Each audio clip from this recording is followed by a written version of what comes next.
huge clutch heavy shot there with that aim down sights again. Completely, that was brilliant from Tieko. Oh my gosh. Yeah, you deserve to smile right there. 141, right? The best damage you can get at that type of angle and peak. That's just how you want to be doing it, and that's why Heavy Shock is one of the more exciting weapons to see in motion.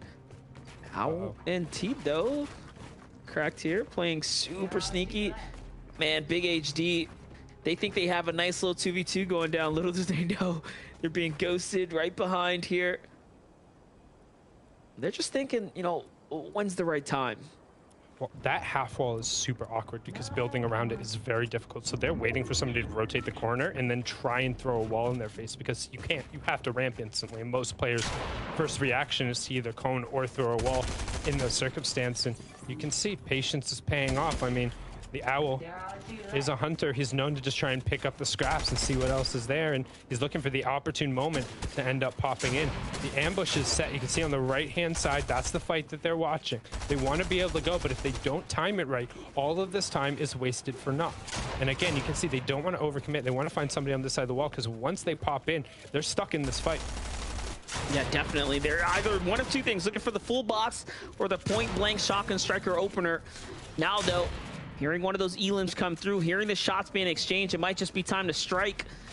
They can just get him when he's a little bit weak. There it is, the full box. Pounced in on, and they catch two. And just like that, all of a sudden now, you have to assume Cracked and company are thinking, wait, what just happened?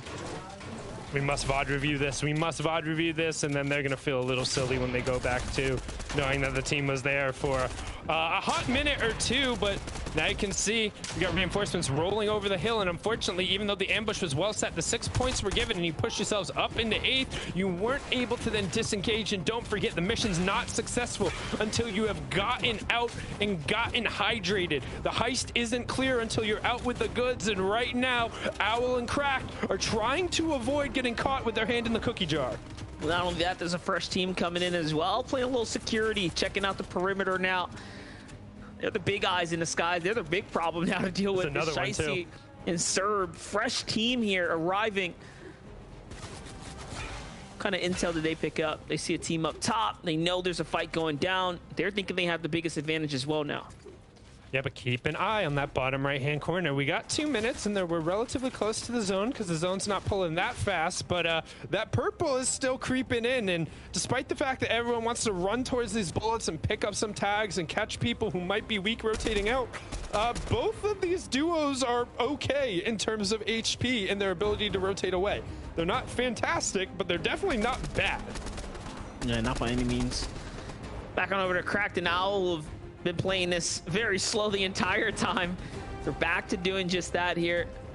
Sitting back. Jam's playing in the meantime. Right, I was just about to say, like, this nice little epic backtrack to this and seeing and waiting for this fight to resolve. But honestly, it looks like everyone really just doesn't want anything to do with this fight. Yep, there it is. Take out the NPCs here. Get some spoils for the fight. Get the music to calm things down for a little bit. Back on over to Sparebow, though. Sparebow is trying to get back up on his feet. Caber sticking the revive right now. Does have that legendary SMG. Needs to be careful. We'll try and go for the wall replace. We'll open an edit, but the opponent not there and finding the shot. Good option to use the Chug Splash on his down teammate, knowing he has enough excess shield to still get him back up and to extend the timer there.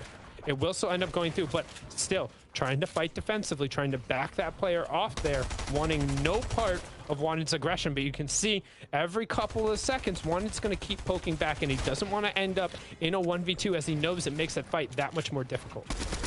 And look at this. Opening up that defensive line there. Extra measures. Tries to go for the pre-fire shot. If that would have connected with the shield crack, could have been the difference maker for him to close this fight. Another Chug Splash comes down. That's 2 already. He's committed to keeping Sparebow up. More shots coming in from behind. Another cheeky shot through there, but doesn't connect. Maybe it's time to just change this box here. Move out just a little bit. Would be the difference maker. There it is. Caber's thinking the same exact thing. Like, all right, we've been here for quite some time. If we put a little more distance, that should be okay. But another team now starts to fire in. Needs to change the situation, needs to change the angle, or else he's going to end up going down, and all of those chug splashes were for naught. Sparebow ends up getting taken down anyway. The shots raining in from the side, keeping an eye on that bottom right-hand corner to try and see. There's the two duos who are just raining shots over. That Wanted was the player who was trying to pin him there, but instead has now moved a little bit around the side. It seems like Wanted may have actually lost where K-Burbs was, and instead is now opting to try and just disengage.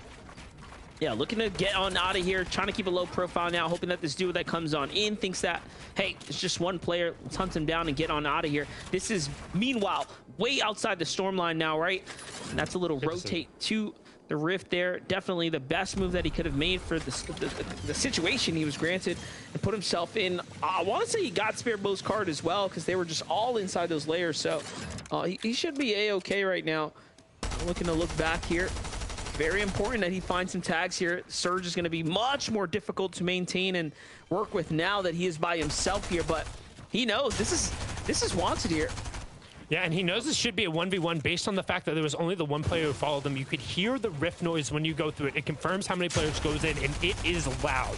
We're not talking reboot van loud, but definitely loud. Like Wanted shots loud on there, but K-Burbs, no, he can back up because he deployed the shield. He's healed him. He's going to be able to get it, but it's healing Wanted too. It's AoE, and it is not team dependent, but K-Burbs going to be able to take advantage of it. Dives in, and now, honestly, if I'm him, I am leaving as fast as I can because you know other people are going to be coming over to that. They know there wasn't a knock, so it should just have been a solo in that circumstance, and you could already see the triangles going over to where he just was on the bottom right-hand side of your screen. And honestly, brilliant job from K-Burbs. If you're looking how to disengage in a 1v1 situation in the mid-game, go watch it, go rewatch that, because that was textbook. Yeah, that was very smart of him. Just map awareness, 10 out of 10 right there, gets to where he needs to go.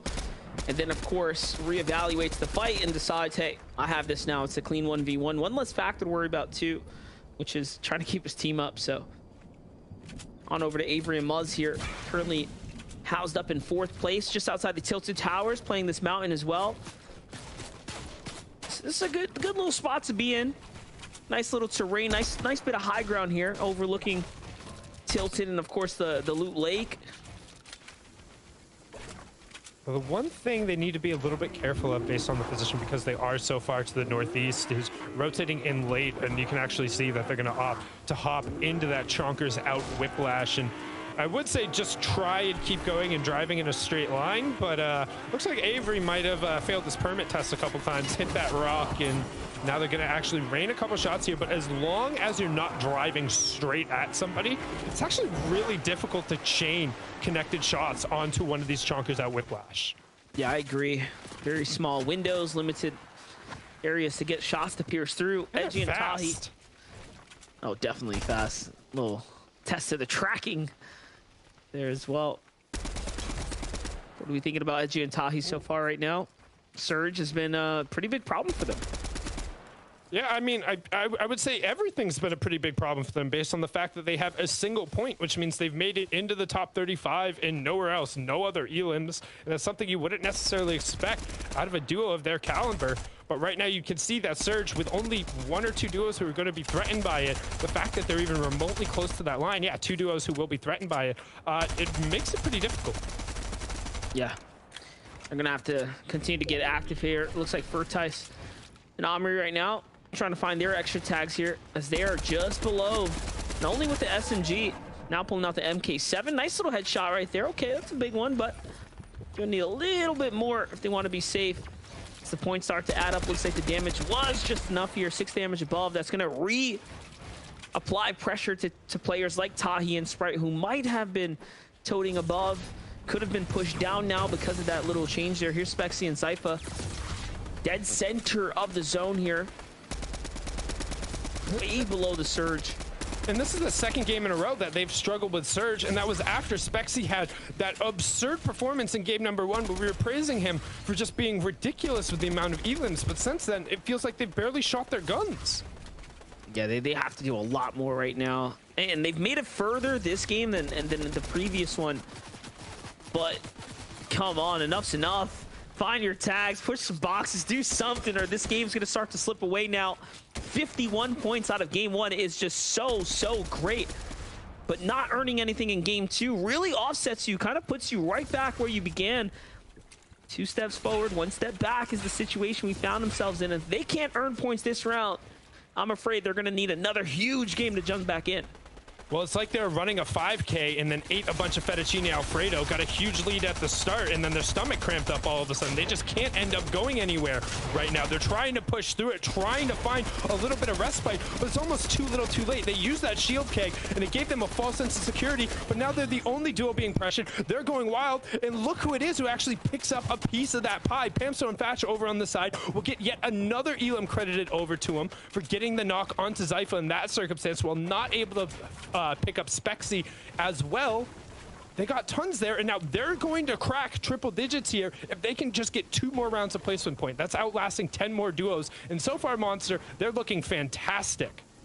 Nom nom nom for Pamson and Thatch. They start gobbling up more and more points here coming into game 3. It's perfect for them. 1 step closer to finals now. Casker and Smacked on the other side in the replay package here. Finds the Bacon. We're talking about how Bacon managed to escape the Elam opportunity before as he was hunted down. Here's K-Burb on the other side clutching up. That'll keep Spareboat and crew in the game. Man, I love looking at players' reactions after they pull off ridiculous plays and just seeing how absolutely thrilled they are. And yes, that was sarcasm in that instance. K-Burbs looked like he barely even reacted. There's a slight glint of a smile there. Sometimes, I think the polarity in some of the reactions is sometimes if I pulled that off in a tournament, like in this circumstance, I would be screaming, like Mouse would be on the desk and be like, let's go. But then he barely even blinked. It's like, yeah, no, we got it. Yep, no problem. It's like I said, textbook disengaged, but I would be sweating profusely. I'm already sweating profusely, and I'm just talking about the game. Yeah, it's just another day in the office. You know, a lot of these guys put that cool guy personality here. You know, they got it. They got it like that. Well, and as we talked about those cool guys, unfortunately, they did just end up going down. So, I mean, they'll be the cool guys sitting on the back of the bus waiting for the next one to end up taking off there. About 10 more minutes left before they get to queue up again. We'll see them in a bit, see how their job spot ends up turning out for them. Season Crew, I like the spot that they're in right now, but they're not in the safe zone, not just yet. I think Pamso and Thatch are actually just about there, but there's a marker down on the map, so maybe they have to make a rotate as well. Just keeping an eye, seeing who's spraying shots towards. Don't forget, this 4th zone is the last one that will be completely inside of the safe zone. When the 5th zone is revealed, that's the half in, half out, and the players want to be that to pull directly on top of them. You don't want a long rotation, and this is really going to kind of set up the pace for the end game here. Who's in what position, what lines you're able to take, what utility you have to use. Now you can see Cease, Elite, there on the top of your screen, Slacks and Clarity. Then on the bottom left-hand side, going for a nice little stroll into the zone. Then we got Thatch and Pam Stew. Bottom right-hand side, still plenty of chili chug splashes to loot, still plenty of mats. And now we're going to Storm Surge warning, and let's take a look.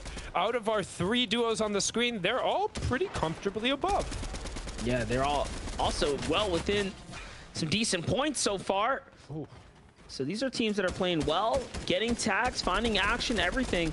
Slacks and Clarity make it to the new safe zone here, and they had a little rotate to make. Just tough on the marker as well. They went from mountaintop on down, slid right on into this new drop. We see Dubs and Mega off in the distance there, currently in 27th place. Not too hot of a start for them. And mind you all, this is the last opportunity now to make it to finals here, to play for the big cash, big prizing. Just next week. Everyone now, it's defense time. Big players below here. Glace, they jump inside the box. They end up finding one. Nicely done there, but counterfire comes on in. Let's see, once the surge ends up updating. Yes, 30 above there. That's Larson and Smite. They end up dropping. Cracked and Owl on the other side, also in a battle too. Cracked is by himself here. There goes the Siphon for the finish. Loses his teammate in the process, though.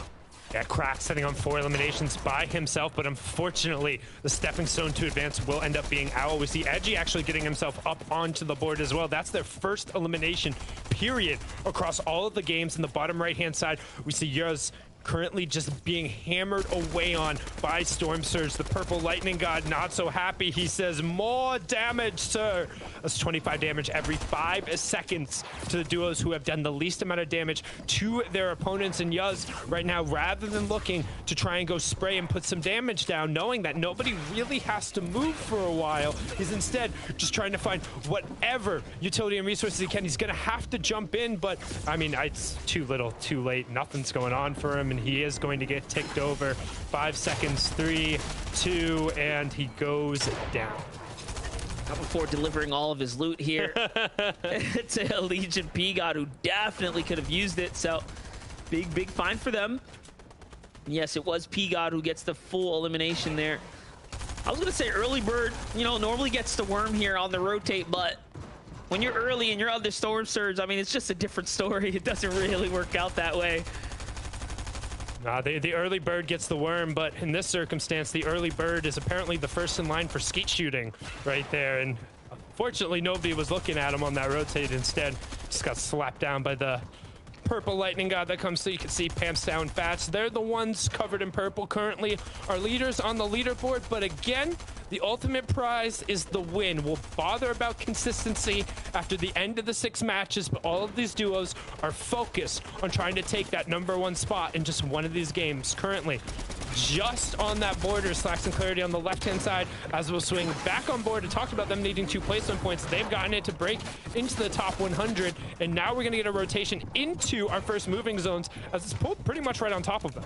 That was what we were talking about. Just breaking their way to that next placement threshold was going to get them into that triple-digit mark. Batch and Pamstu playing out of their minds right now. An absurd performance so far, and this is going to be what looks to be another big endgame for them. They have all the material that they need, and look at that. How often do you see a team actually be able to pick and choose what kind of loadout they want to move with? That's how dominant they are right now, and they have loot to play with as well. Cracked on the other side, so low right now, but you're seeing how the Mythic Hands can really play into the benefit here inside the endgame. 49 damage below though, so yes, he can rotate fast, but you got to rotate fast and find angles. Great angles here as he gets a bunch of tags there onto an opponent. That's going to be for Whites. And now though, he's trying to get clean rotate, gets caught up there. And keeping an eye, Pamstow and Fast on the left-hand side, they're the ones ping-ponging right on that threshold as well, but so many players are going to need to go down. They find some more damage, and Crack is also going to be completely cleaned up. He's trying to get the solo clutch in there, but rotating and doing damage is so incredibly hard. As Cease finds out the hard way, he gets ripped to shreds there. Elite, though, actually going to have a chance to at least box him up and pick up the loot as Cease drops that over. He says, go on without me, but here, it's dangerous out there alone. Take this. As Nevify now in Ritual, raining shots down from above. They have 92 builds still, Monster. What? This is big. This is enough to definitely just ride out this high ground right now. We've seen many teams do before, but we've also seen teams contest for this. Nevify, I am not enjoying the way you're building this base up. Yes, there it is. Fortified up a little bit. It was a little too shaky, my friend. Only on 2 builds there. And now, being so vertical, he has to come on down, get a little bit closer to the opponents here. It's Tieko in gold once again, fighting for high ground. They are absolutely playing for a win condition. We love to see it. Trying to get involved now on the low ground. Pamstu, Fatch, you can see that. The bottom right-hand side, Elite still trying to run through. He finds a nice little Elim on the backside of the zone there. That's the second one, but doesn't get any of the mats with it. Going to continue working forward. Storm Surge is completely turned off. We'll have our 8th zone tick over here in a second as we're into our top 15 duos. 24 players remaining. We have 4 solo riders running through. Everyone else still has a buddy. Our current leaders are in your top right, and honestly, a great solo effort right now is in your bottom right. Everyone else is in the wide on your left. Keeping an eye on the top right-hand corner. Fatch looking to try and piece that player on the right. He knows he's there. He knows he's in the box. He's just going to let him pass, continuing the trend of playing for the end game as Elite in the bottom right-hand corner in the zone, gets the box off on the player, finds the first shot, but not enough damage. Will he find the second? A huge 108 tag, but no follow-up on that side. He'll cover his 6. He'll see the player down there, but Monster ticking low on builds. Just 2 left. Just 1 left and just 2 storm ticks as we zoom in on him. Yeah, definitely. Major problem on the horizon, and there it is. He gets chin checked by Serbsky and Shiesty. That's a refresher. pressure. Avery's down there trying to scoop up some loot. Little greedy for him. I'm seeing a Liege and P-God still alive as well. Don't count them out because high ground from Max Bills no longer now. It's a Liege and P-God territory, but they don't have anything to work with either. Very low material counts. It's the Spider-Man hands that allowed them to get up this high. Another elim for them, and they are racking up points. Now at 10 eliminations, the most we've seen so far. Edgy, where do you think you're going? It's P-God who's here. The tracking looks good. Tahi's there to back him up though, and Edgy is down. Elige now, the only player left, as it looks like P-God might have got a trade it there too. So 7 eliminations for Tahi. High ground's beautiful here. Great harpoon grab for some resources, so it's gonna buy him a little bit more time now. Yeah, but Pamstow and Fatch still going off from the only duos up, trying to end up running through. Right now, you can see 2v1v1. The only duo, Pamstow and Fatch. I said eventually, when will it be enough? Second place in 11 elims in the last game. Ali's trying to do everything he can to find a little bit of room. They're on 12 elims by themselves. He's trying to take P-God with him straight to the finals, but the solos, they go up against each other, and he gets blown up in Tahi with a shred of HP, trying to clutch it out. But eventually, when will it come through? And the answer is, thank you boys so much. Game 3, session 3 of the NA East FNCS semifinals. Your winner with a ticket to the finals, Pamstow in 33, Fatchy Fatch. Nicely done there, nicely done there. Let's take it back. Let's run it back one more time. Pamstow and Fatch. Things just worked out for them today, having it. Exceptional play. They would have went through either way off the placement points. So this is a little bit of a sigh of relief for the rest of the lobby, as now Pamstow and Fatch mark their way to the finals next week. Look at that, coming in here at game number 3, and this is honestly going to open things up for the standings, for the leaderboards, right? This is what everyone else was hoping for. Give Pamstow and Fatch to win, honestly, make it easier for us. Yeah, they just pulled so many points out of the pool. I mean, we saw what they did last game. It felt like eventually they were going to have a day, and that was my argument. I mean, they played too well this season. We're going to see them in the finals, and eventually my prediction would be right. I just had to sack the first couple of days, but to throw it on over to break it down as we're halfway through the competition. Adam, Vivid, SVG, show us what you got. Thank you, son. 5th time lucky down. I appreciate it, dude. It happened. It actually happened, but congratulations to Pamstow and Fatch. But what was incredible about that as well, as we saw, and they were going into that last game in top position, had a great game 2, a great game 3 as well, with so many eliminations as well, and now they completely catapult their way into the finals, opening up that top spot, Vivid. So things are going to completely change here, and we saw Tahi there and Edgy right at the end. Obviously Edgy gone down, but Tahi there, they were on 0 points before that game. Suddenly they come in 2nd place, ton of eliminations, they're right back up there. Yeah, we love to see that for Pamstow and Fatch. Finally, they find their rhythm, and honestly, it wasn't even just in this game. They found it throughout the entire day, and it was mainly on the low ground, surprisingly enough. We have not seen a lot of success from teams that love to favor that low ground, but Pamstow and Fatch just absolutely mopped the lobby with the low ground, especially in the game where they got 11 eliminations. That was all on the low ground. This game right here, a victory route from the low ground. We haven't seen a lot of that. It's been a lot of high ground victory route dominance, but Pamstow and Fatch putting a staple into this competition. And listen, as Sundown likes to say, eventually a broken clock is right, and it's finals o'clock. Beautiful, beautiful. And, you know, congrats to them. Obviously, something changed today that has worked, and I think it's what you just explained, playing that low ground, just dominating it. They were just locking it in and making sure no one was playing on their position. But we also saw a huge game there by Elige, popping off for 12 eliminations. That is the largest number of elims we've had of any team on NA East. Him and P-God getting those 12 elims. Thank you, Adam. I forgot who they were, but just slaying out. Oh, mate, I got your back always, man. I think that's the thing, is P-God and Elige as well, coming in today into the competition as well. You know, there are some teams here, like Pamstow and Fatch, who have been here since day 1. We can see Cease on screen here as well, with Elite, who have also come in today on day 3.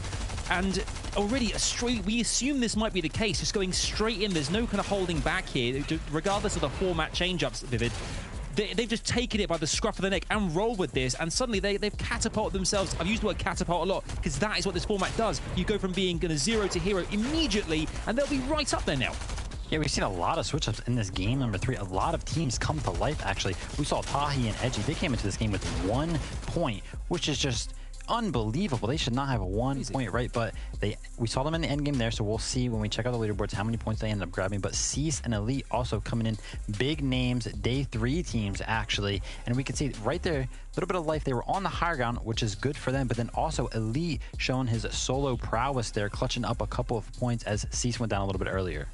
Yeah, well, let me take this over and just have a quick look at the winners here, because I think we should talk about that first, then break down the leaderboard, because that is where the party's really at right now. These are the current winners who have gone through courtesy of a victory royale. We've got Vert and Creo there in the very first game, followed by Centufan, which is Twigs, and Chubbs in game 2. Now Pamsto and Fatch have done it. They've gone through game 3. But of course, SBG, this is where the shift is going to happen on the leaderboard now, because now they're out of the equation. Who's at the top here? Muzz and Avery. The first team to break 3 digits today, 114 points, my friend. Look at you, Vivid. Another one for you. Seeming to do so well right off the bat. He's the prediction king, man. He's the prediction king. Between you and him, you guys have been absolutely crushing these predictions. Yeah, and listen, Muzz and Avery here, big performance, actually. I didn't actually see them in the endgame right there. They must have slipped under the radar, but they just absolutely flew up the leaderboard here, so that is great to see. And then P got an Elise right there with that 12 elimination game, also throwing themselves all the way up into that second place position. And we'd love to see here also Zuck actually still holding on to that top position there. But another team that we've seen actually fall off of this leaderboard is Spexy, right? We saw that they had a huge first game, but we no longer see them up there. So that just speaks to how consistent you really have to be. And one more point, we saw that play. We were watching Owl and Cracked sit and hold behind that wall. We're like, this is not going to work. This is not going to work. Eventually, they wound up getting Elims, and they're right in it. They have a good shot. But checking out this second page, is Tahi and Edgy. So 53 points after really not doing much in those first 2 games. They're within striking distance after 3 matches, and we see a couple of teams that started off hot and now are cooling down as we continue on the back half. Yeah, I think that's the kind of interesting thing about this leaderboard we're seeing as well here now, is that is what happens in this particular semi-final format, which you've talked about, is the fact that teams can go from that lower position straight up into the upper echelon, which is where it's really exciting for us, because we know NAE, the shifts all the time, right, guys? We know this happens, but when it's on this level as well, and it can happen in the blink of an eye, that's what makes it so exhilarating. Speaking of which, we have a game 4 coming your way. It's going to be a free-for-all out there, and who's got your back? Who's going to guide you through? Of course, MDF and Sundown. Over to you, fellas. Thank you so much, Adam, SBG, and Vivid. 3 matches down, 3 to go, and then we will round out 9 more duos. Will have the opportunity to join our 41 others in the finals, Monster. I like the way Adam said it. It's sort of a free-for-all. It feels like every game is a bit of a reset, except it's kind of not, too, right? At the end, you do have that consistency to fight for. So, a free-for-all about there. I'm trying to see if we can find another game to kind of summarize what this format is really doing for us, but it's by far my favorite right now. I mean, by definition, it's a battle royale. It's a free-for-all. It's every duo. I was about to say every man, every person, every duo for themselves trying to make it through, but you got a little bit to fall back on. You can kind of plan your win conditions out, or you can go for that Hail Mary through whatever other sports terms, the full court shot. I don't know. I'm sure there's some kind of hockey equivalent we could toss in there, but we saw it yesterday with Princess Wolf being able to take a game in 49th place. So now with another top duo out, 3 games to go, I think we'll probably see just another surprise, something we aren't ready for. Hey, listen, I mean, so far the most consistent and notable teams have been the ones to walk through, right? Avery up there now at the top with the points. So, you know, for them, they have a nice little strong lead, but it sounds like the battle bus is ready. Let's get into game number 4, guys. No more time to waste.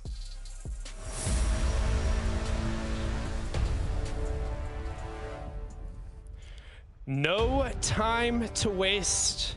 Your FNCS season could be over in just 3 matches if you don't find yourself holding a victory crown or finishing in that top 6. Right now, the line is pretty tight, and we can see we're going to get a little bit the contestation going down here at Chonkers. At a little bit of a tough drop here for Owl. He tried to get towards one of these outer camps to potentially end up grabbing early MK7 to rain shots in from the outside, but landing a little short. He's not going to have any opportunity, and now him and Cracked are super separated.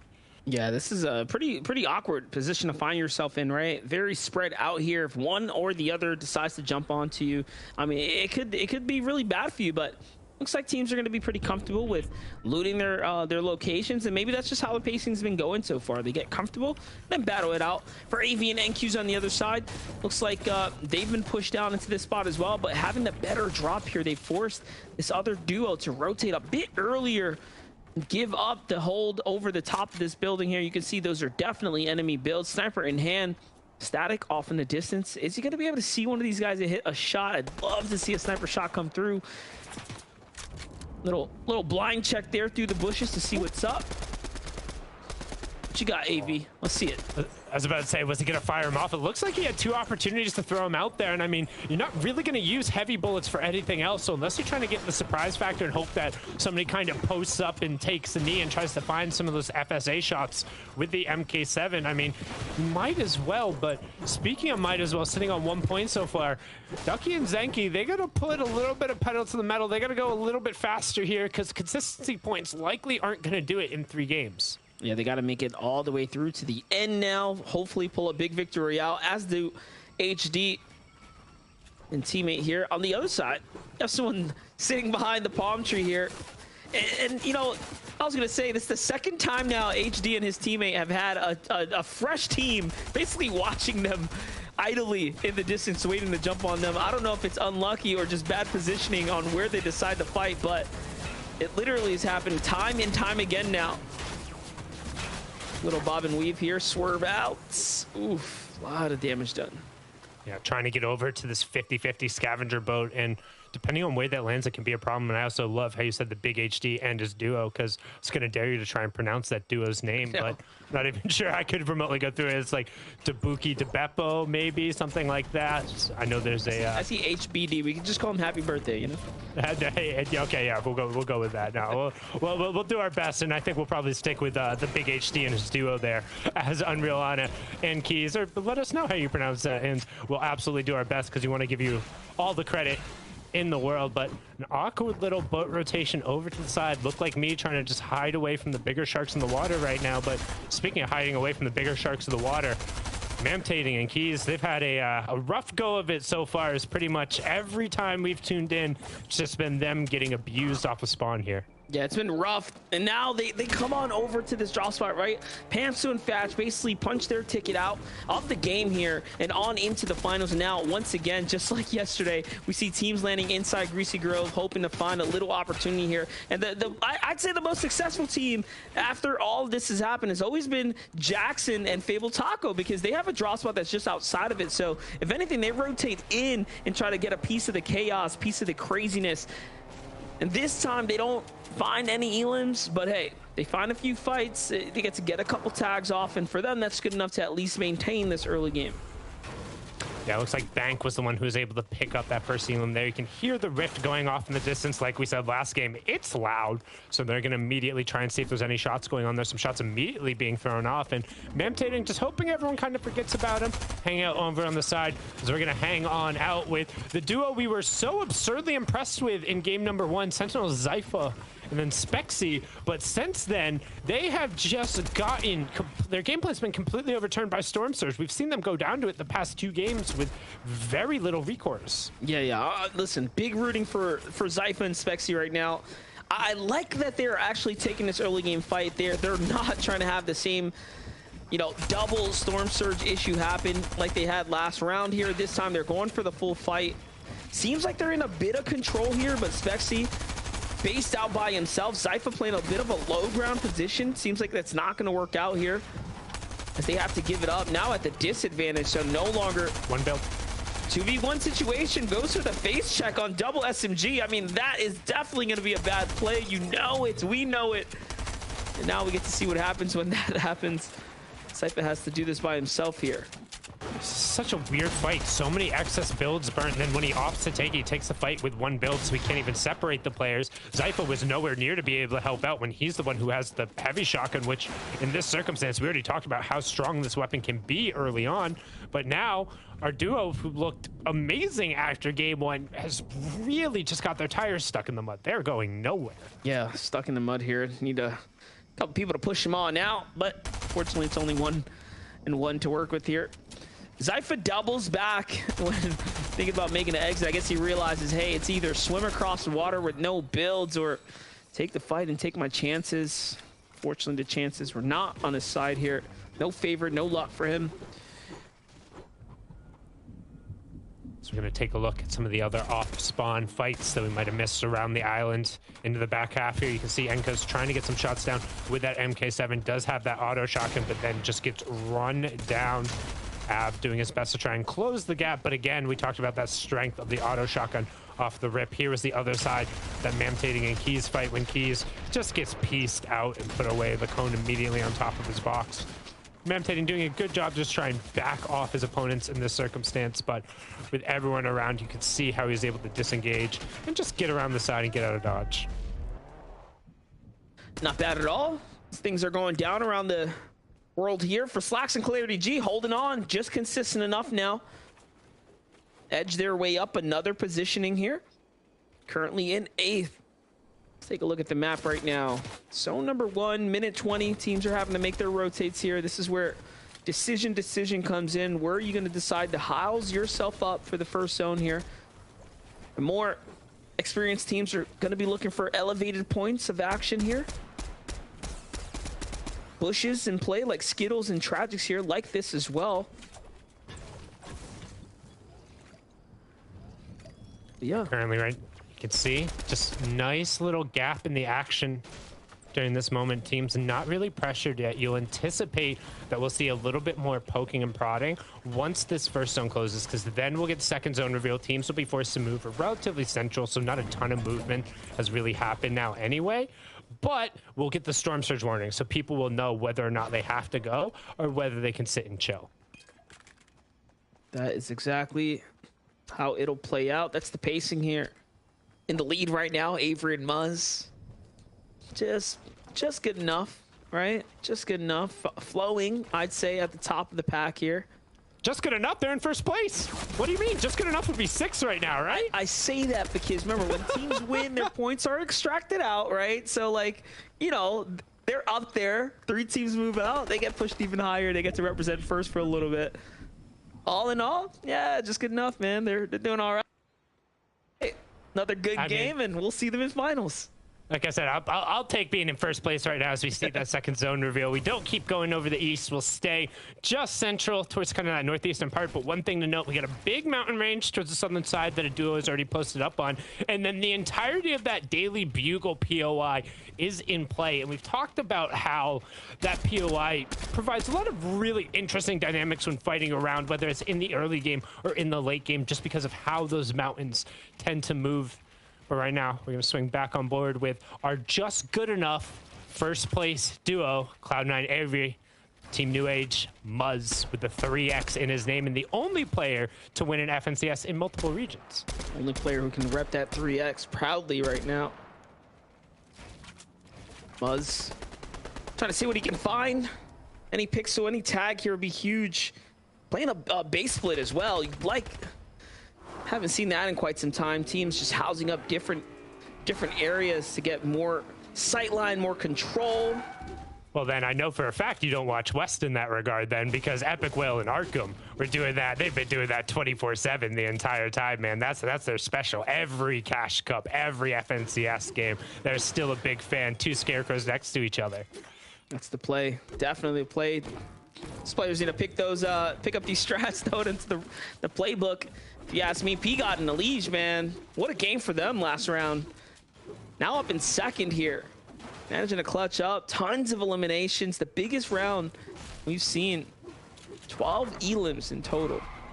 Yeah, but even looking at that gap, we talked about them being in second. We just saw Muzz and Avery on the page, and if I remember correctly, Muzz and Avery are at 114, which that's a huge lead going into first place. We talked about how 25 points on average per game has been about the pace going through. Well, that would put us at 75, which means they're 50 over. So about have 2 more games to spare in terms of points, but right now, Tragics and Skittles, take a look on the right-hand side as that Storm Surge warning does end up coming through 48 above, not necessarily the most comfortable. We'll take a look at some of our other notable teams and where they sit right now, 53 above for Avery and Muzz in the bottom left.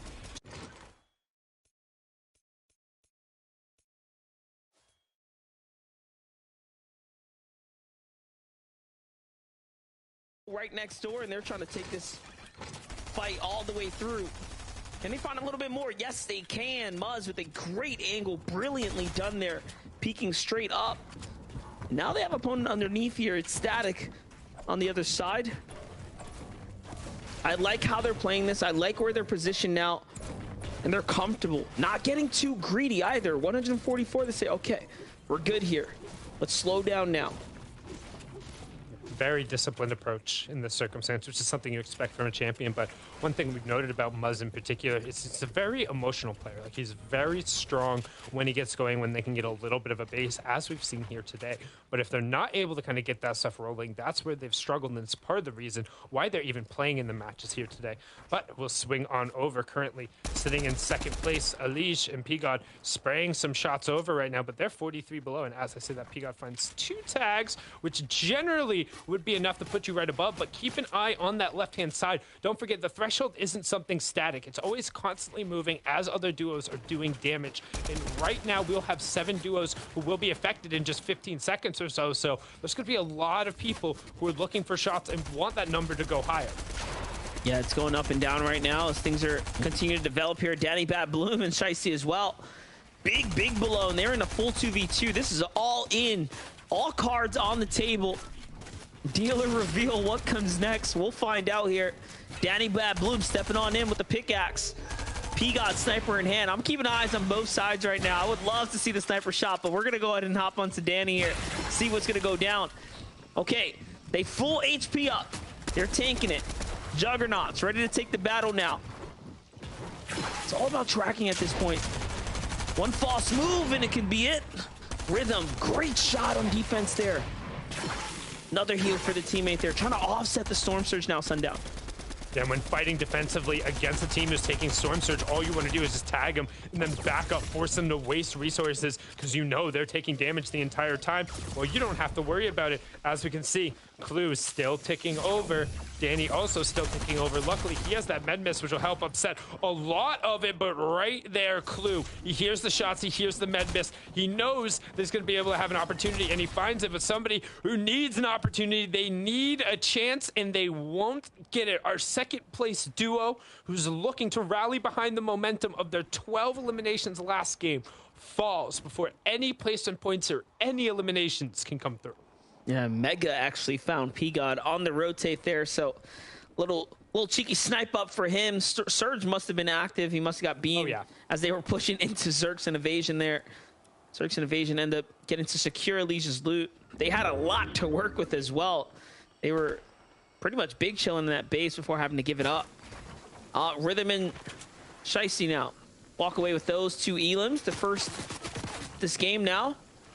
71 players. Okay, so Surge is still active. There's a poor solo out there. Or a duo. Or duo. Trying to stay alive right now. Yeah, it's a duo, and it's Nexi and Wrigley, and I'm actually shocked by this because Nexi has had a very good individual performance. We've seen him pick up, I would say, eliminations that are disproportionate to how his team has been playing. But with that being said, we'll actually have a fresh wave of eliminations go off as the rotation ends up coming through, likely happening on that eastern side of the map, where it's just so congested and the players are being forced to rotate past. But Nexi and Wrigley will be spared a little bit with 2 chug splashes left in their inventory. Keep an eye on that top left, seeing if any of the players who are relevant towards the leaderboards do end up dropping. But this was a little bit of a sketch rotation. However, they're going to find a nice little bit of space and get their full builds up pretty quickly. Yeah, very bold of them to drive this vehicle straight down the main road. Oh, yeah. We've actually seen this zone give a lot of problems, believe it or not. These river locations can be very, very interesting, depending on how you end up crossing through. That current will surely take you if you make any kind of mistake there. Cracked an owl. Once again, cracked by himself. Second time now we've seen him in a very similar position where he's coming deep from the zone here. This time, not the focus of the lobby as he layers himself up. Manages to keep just a low enough profile right now. And the feed Skittles goes down. Nevify goes down. Couple exchanges here. space given for Crack, looking for a little bit of room, a little bit of respite, but we talked about that eastern side of the zone being very weird. You can see we got 3 or 4 different clusters of triangles who are directly on top of each other.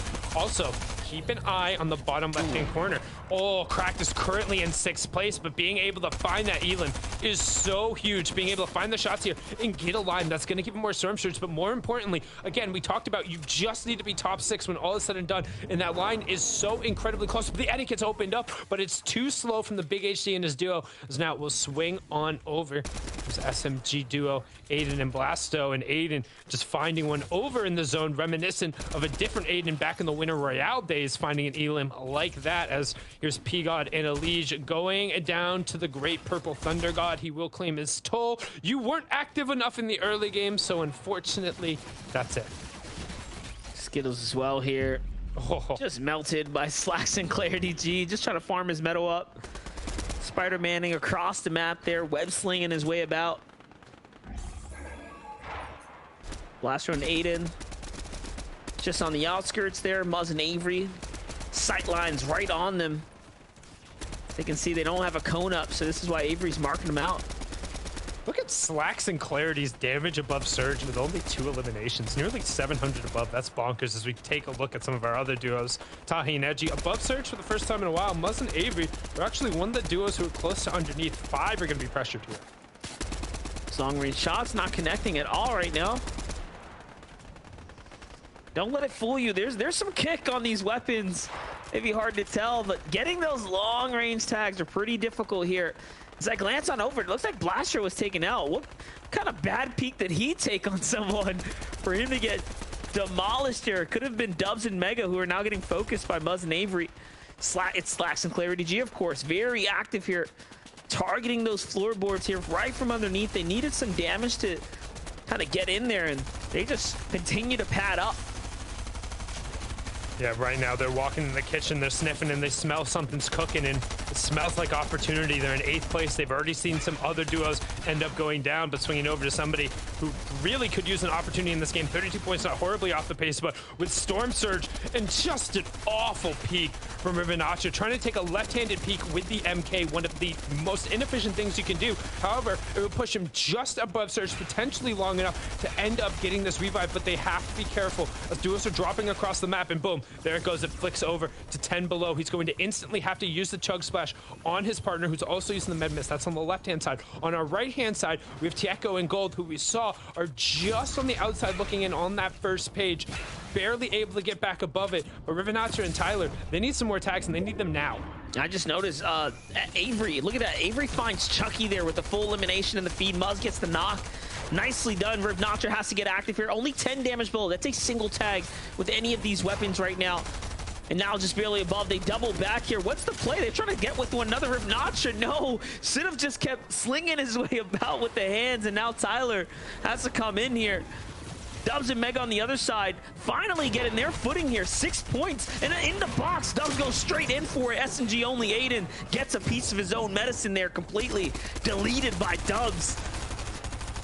Zerk's going to find the other one there on the blast, so going to be able to cover their 6, and he's trying to get that legendary striker pump, but opting instead to then drop down and get hip to hip with his duo. We've seen how important that can be, but immediately not covering his back, it takes a big chunk of his shield, and with no big pot, he's not going to be able to top that back off. Dubs and Mega playing for the win right now. Spegu and Charlie finally getting active here. We saw him get a knock before, didn't actually jump in to go ahead and complete it. But again, another one traded there. Zone's going to reveal itself. Front side of the rotate's going to play into Mega and Dubs, so they definitely have the advantage. So do Clarity and Slacks. This is perfect for a team like Clarity and Slacks right now, who have expended tons of materials to get this far. From what we've seen, the last we checked in, they were completely capped out. Now, about half that, if that. Muzz and Avery, same position. Tahi and Edgy even worse, though. Down to a third of their mats here, and for the ground rotate, and this is what happens when you don't have material. You take the risk, you jump in a car, and now you have to connect. And yes, it is worth it. Look at how much they saved. That's about as far as they could have gotten there. What a risky play, an exciting play, and it works out for them.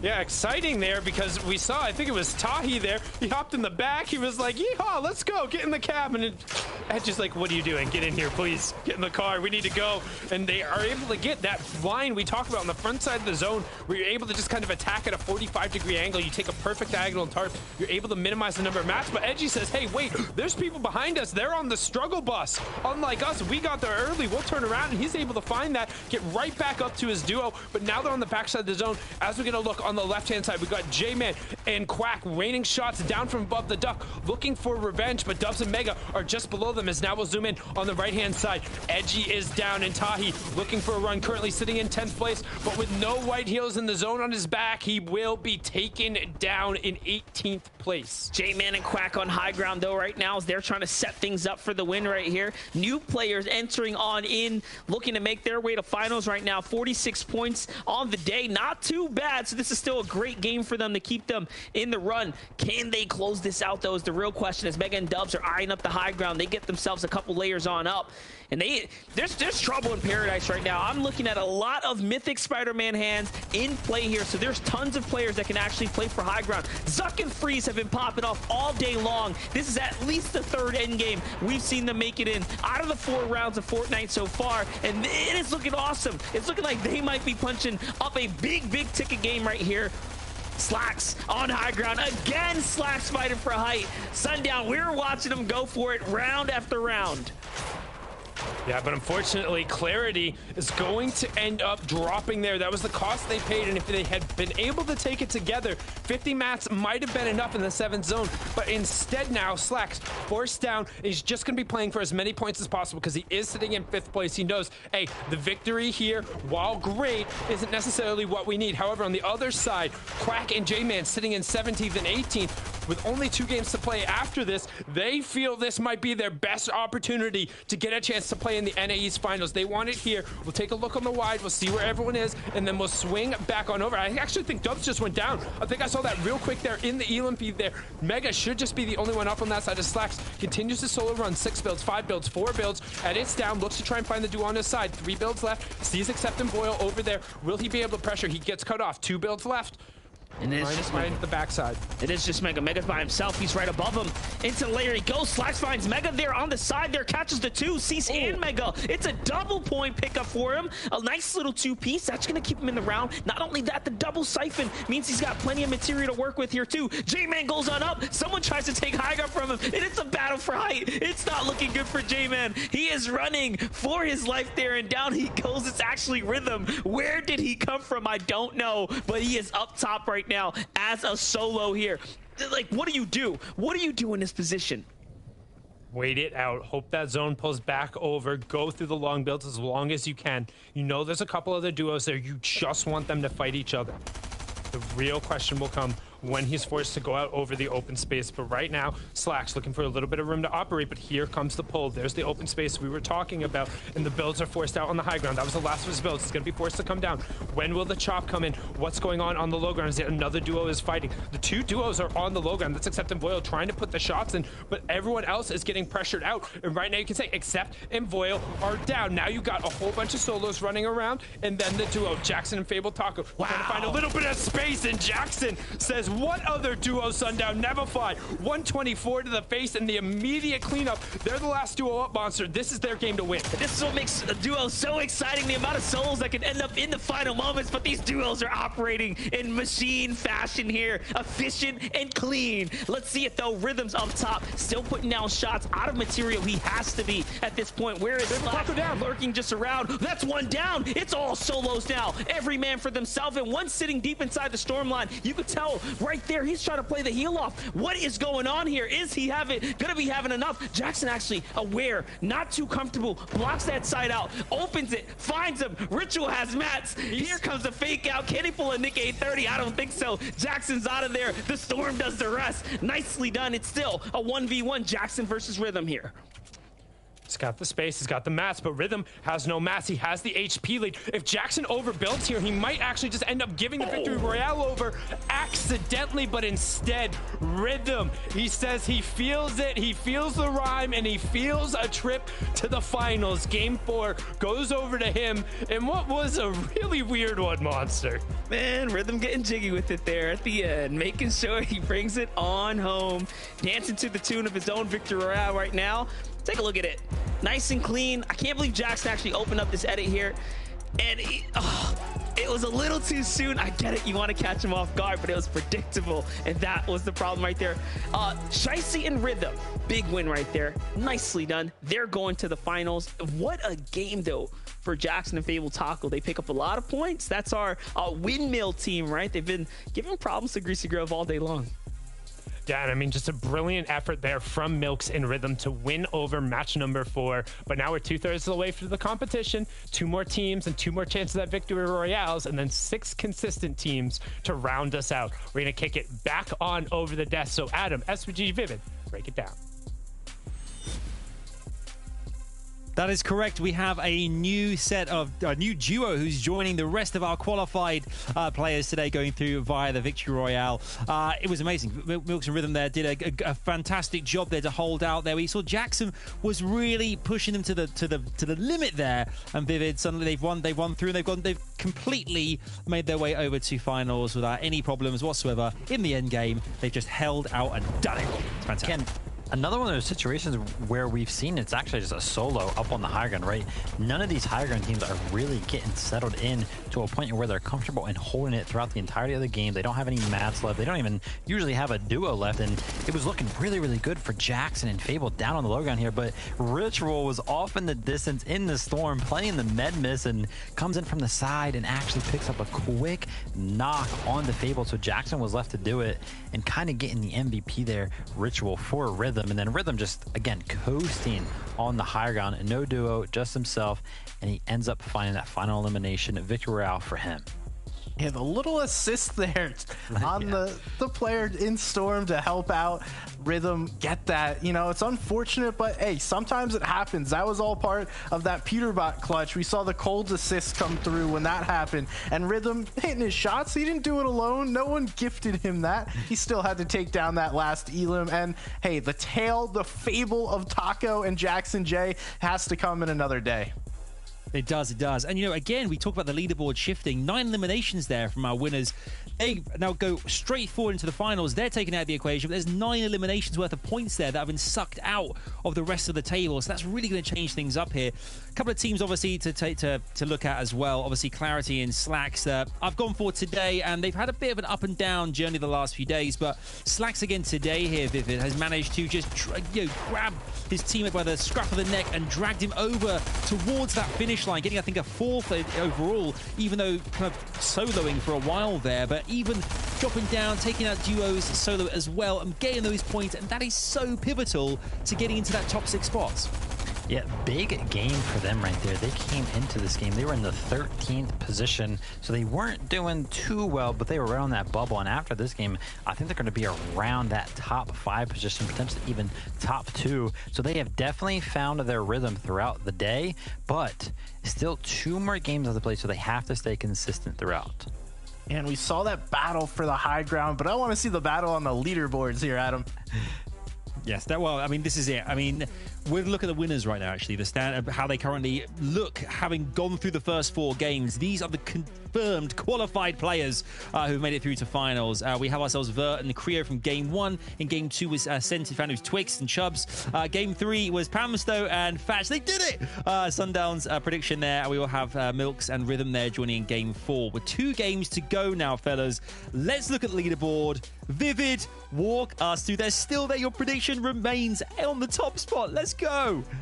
Yeah, crazy that they still actually have that 29-point lead even after right there. We saw them in the end game, but they went down a little bit early. I think it was at the start of the 2nd moving zone, so they didn't completely capitalize on that game, but they did actually scrape together some points, and that's why we still see them up there at the top. And then, as you mentioned, Adam, a good game there from Slacks and Clarity puts them in the 2nd place position.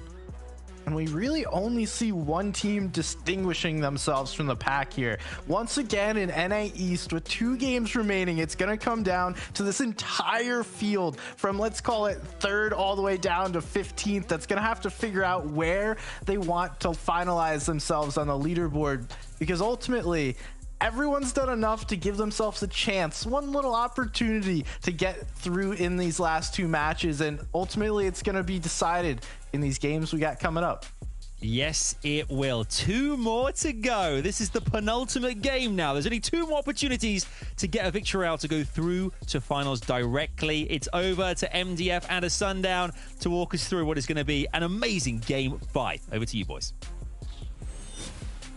Thank you so much, Adam, Vivid, and SBG. The penultimate match coming through, and everyone's hoping to avoid a peril of falling early. You need a victory royale or to finish in the top 6.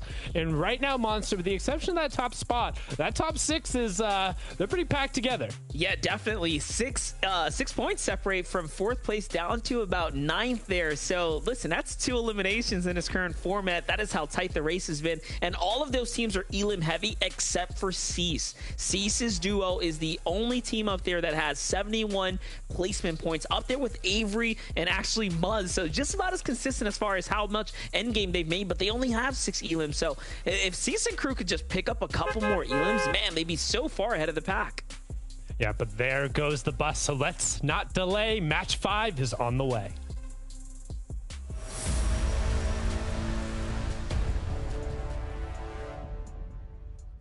Here we have it, ladies and gentlemen, game number 5. This is it. We're at the back end of the half now, and it's time to get after it for Pose and crew, for everyone else here. It's not a touchdown. Hopefully find your good weapons and win these early game engagements. Owl and Cracked have had quite the fight here at this draw spot round after round, and it's going to mean a lot here for Owl and Cracked, who have managed to find themselves all the way up into the top 10 here. So a very important battle is before them right now.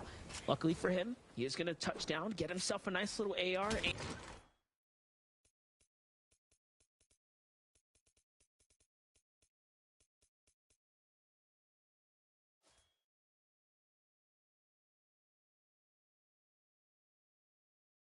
Tends to be their biggest issue, and we've talked about how Mamtani and Keys have struggled, but finding that massive heavy shotgun shot right off of the rift, that's the power of that weapon. You're not full shields, the headshot comes through, and you're just gone.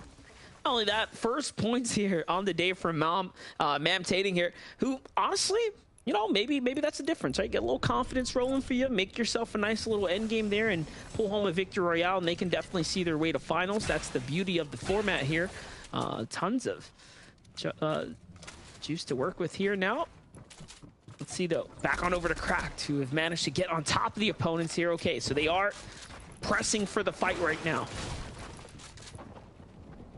Wanting to fight, looking for a little bit of room. Again, no strangers to these early fights. They've gone pretty well for them, and Owl is somebody who puts in the time and the effort when it comes to these fights. He knows how they go down and immediately crack right in his face, and some real questionable decision making there from Coop, knocking the builds out in the right circumstance, placing the ramp over his head and being boxed in. You can see there's a little bit of confidence now coming out from Cracked as he gets right in Poe's face with that auto shotgun, and he'll drop it as soon as afterward, but you can see the power early on of just having that high rate of fire shotgun. I'm just more impressed in how much map awareness he had there to know there was a pillar there to play off of and just duck, bop, and weave right through those fired shots. It's just beautifully done here. Mamtani and Keys getting active right now. Okay, they're feeling it. Pick up Bank now. It's a full team wipe here, and Greasy seems to have been aired out. Don't forget, though, Fable Taco is just nearby with Jackson. Southwest here. Should be expecting a little rotate coming on in shortly. This is about the fastest, honestly. I think Greasy's been cleaned up, though. Last game, Jackson and Fable Taco got to take all advantage of the fight here. For Freeze and Zuck, we haven't seen them fight in the early game in quite some time. This is over at the, what's this, the Condo Canyon right now, seems? Yeah, over on the side, some fights going on. We did see Zuck in that first game put up an absurd number of eliminations. I believe he was up at either that 6 or 7 number, but now trying to back down, currently sitting in 3rd place. Used the shield keg to just try and stall and delay, but got caught out in the open. And right now, Big HD into Bucci de Beppo, trying to end up putting the pressure on. And Zuck is really forced back here. He has some great weaponry, but not necessarily the HP. Trying to get back to his teammate. They do have the chug splashes and going to use that to top off his white HP. Will pop the one mini shield, trying to find the edit, slams down the iron wall. He says, no, you're not coming through that. Will walk out, but a horrible peek to walk out on. Couldn't even see his opponent from the left-hand vantage, and because of that, there will slam down a second iron wall. Jumps up to take the 50-50, and he whiffs. Worse than me playing wiffle ball right there, but instead not going to be able to find the second one. Trying to get the follow-up, but with only the uncommon striker pump and then the SMG and 35 HP is not going to win a battle of attrition despite having the stronger shot there. He gets taken down. Honestly, you know, I've seen an interview with Clicks once, and he talked about what pros, like really good pros would do. They'll play aggressive even against all odds with the low HP. It makes me question it, the way you see Zuck just jump on in so aggressively instead of taking a step back. But, you know, you win some, you lose some, and this is going to be the first time now where they do not best HD and his teammate in the early game there, and they pay for it big time. Elige, on the other hand, they are going to win their fight in the early game this time around. That's going to be 3 more points for them, bringing them on up to 91. That's great. They're inside a competitive standing, a competitive reach of the top positions. For Statics and Sneaky, they roll up onto HD here at the Condo Canyon because the fight just ended, and so are 4 more players outside the zone as well. This is just a hot zone. Yeah, keep an eye on that bottom right-hand corner. You can see the triangles heading over, the yellow triangles towards the way North want nothing to do with that. But the other ones are peeking around. It looks like Flood and his duo are trying to potentially set up a trap, set up an ambush, try and catch somebody rotating through here. And if everyone just decides to leave, I actually want to recall back just a second ago, because there's something I'm very confused about when it comes to the Leash and the P-God fight. They're fighting Statics, who was over at Greasy before, right? He got downed, and then he got finished. Where was his duo? His duo wasn't on the map, wasn't in the same grid space, wasn't anywhere even remotely close. I was trying to put that together in my head because P-God and Leash, I was about to say, oh, they need to push the duo and like get as many points as possible because they've kind of stalled here, and that would have been huge for them. And then I started looking, and he wasn't anywhere on the map. Asking all the right questions to all the wrong people right now. So, right? I know. I just... Yeah. No, seriously, though, it is a good question. Where is your duo? You have to stand and land with one another. You just cannot be that far spread, especially when we can't pinpoint you on the map. That's when you know you're a little too far, regardless of whatever the split drop you're trying to pull off is. Yeah, throwback to the 72 hours at Secret Skirmish drop where he just looked at his duo and he said, hey, there's nobody in these 2 spots. We'll just drop separately early game and we'll meet up in the mid game. It actually worked in one of those games, but it's not something that is generally ever seen in competitive Fortnite because of how dangerous it is to be caught out alone. But looks like Condo Canyon, everyone just kind of grabbed a timeshare in that instance, spending a couple minutes there, then rotating through. No violence going on, no kind of poor or malignant tenants going through, and now we'll swing back on over. Like I said, P-God and Elige back into 6th place, right on that line with just a single Elim and a llama to their name. Ooh, nice find right here. It's a big come up for them. Honestly, they didn't really have much mats to work with. You could tell they were just building with a little bit of wood, some stone that they picked up along the way. Here's Quack and J-Man baiting a chest. We can hear it. But Mama Ting and Keys, they've been here for quite some time, right? They caught a couple Elims. They got the Siphon. They don't really need this material. They don't need all the loot here in the POI. If anything, they're probably looking to go set themselves up for some key central positioning for the next couple zones. So J-Man and Quack, love the idea. Unfortunately, wrong POI for the team that landed here at the current moment. Do you know how disappointed I am in myself that it took me this long to realize that mamtating is dictating? Yeah, right? Nope. Dude, I you know, like, again, consistent branding going through, like, would have had a bunch more relevant facts about you, but please name yourself something where we can at least put 2 and 2 together.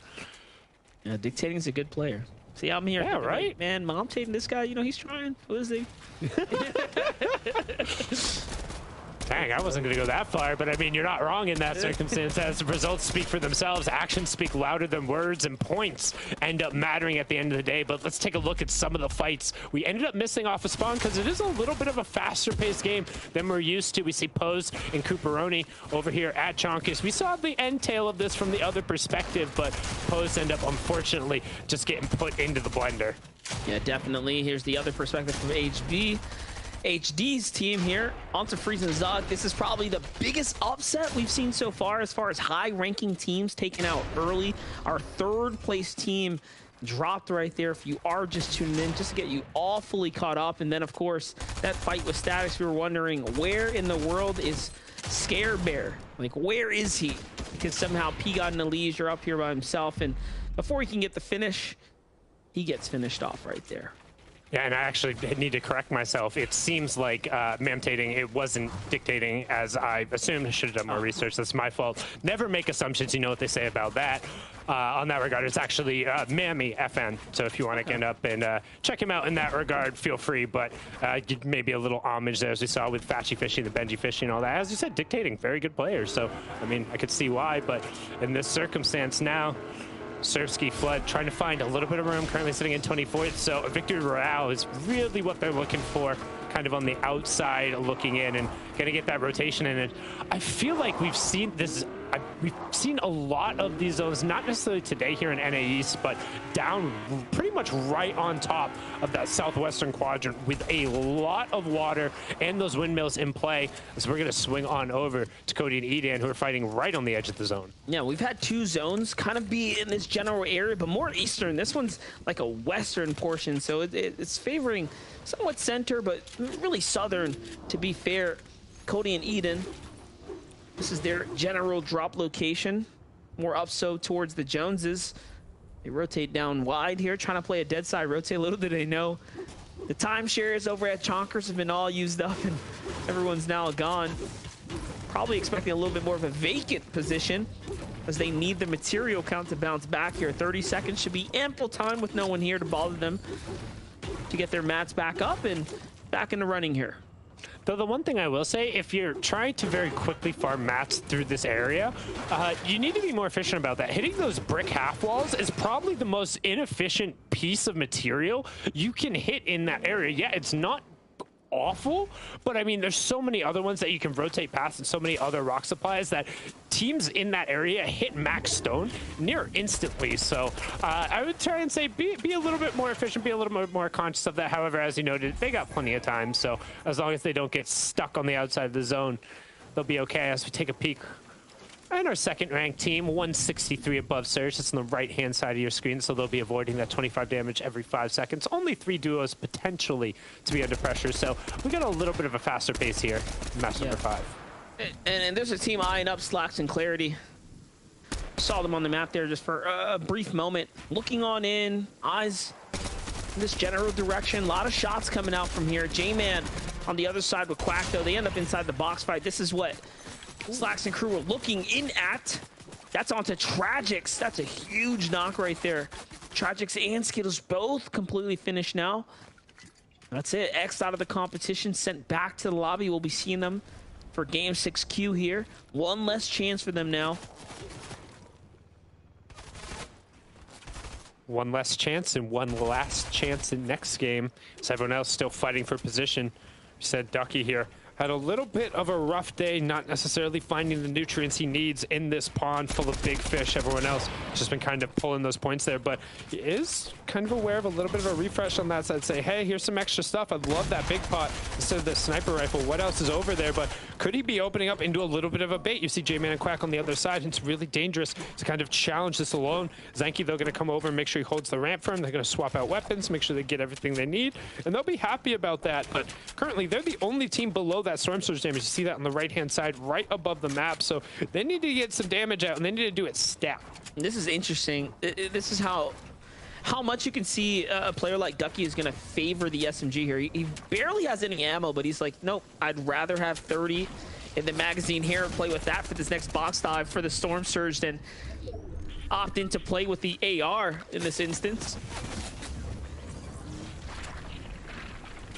maybe holding the sniper, trying to find somebody opening up with that MK7, but nobody has to open up. They're the only ones who are under pressure. If anything now, they should be looking to just hopefully wait out one more player going down. They did have chug splashes in a combined effort, as we see on the right-hand side here. We have P-God and Elish. We touched on them in the early game, but as that storm surge keeps ticking, keep an eye on that top left-hand corner on the left screen. 71 players, only one player has to fall, and at some point you might make a decision to sacrifice your duo to get storm surge to turn off, because you just keep burning extra utility, and that's what's ultimately going to end up happening whether they want it or not, as Zenki goes down and will swing on over to P-God and Elish. P-God and Elish looking very nice right now, and Zone kind of favors them. Ends up coming west, went over to this side. This is where the majority of the players are as well. This Greasy Grove drop has been super hot today. Even more so right now. J-Man and Quack, though, making their way around the outskirts. I was going to say trailblazing their way through the builds there, but no one was behind the wall. It was a blind guess to see if someone was going to reveal themselves. They've been sitting in this home, by the way, for quite some time. Remember, they were still baiting that same chest out just a little bit ago.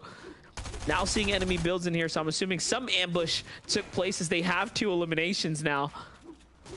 I mean, who can resist the sound of a chest? Hear it glowing, you're like, oh, there's a chest in here, I gotta go find it. But I mean, if somebody is standing just completely still, waiting for you to come around the corner, maybe you're holding your interact key, it takes you an extra half second to throw a build in their face, they're able to get a cone down. I mean, ambush is one of the things I talk about. It's kind of that old school battle royale tactic, right? Where you hide around a corner and somebody's not waiting for you. Like, Fortnite players have gotten so used to being able to triple edit, box somebody up, and throw a wall up in your face that when somebody's hiding right around the corner of a wall, like, you're not used to that kind of jump scare, that kind of surprise, and it takes a second.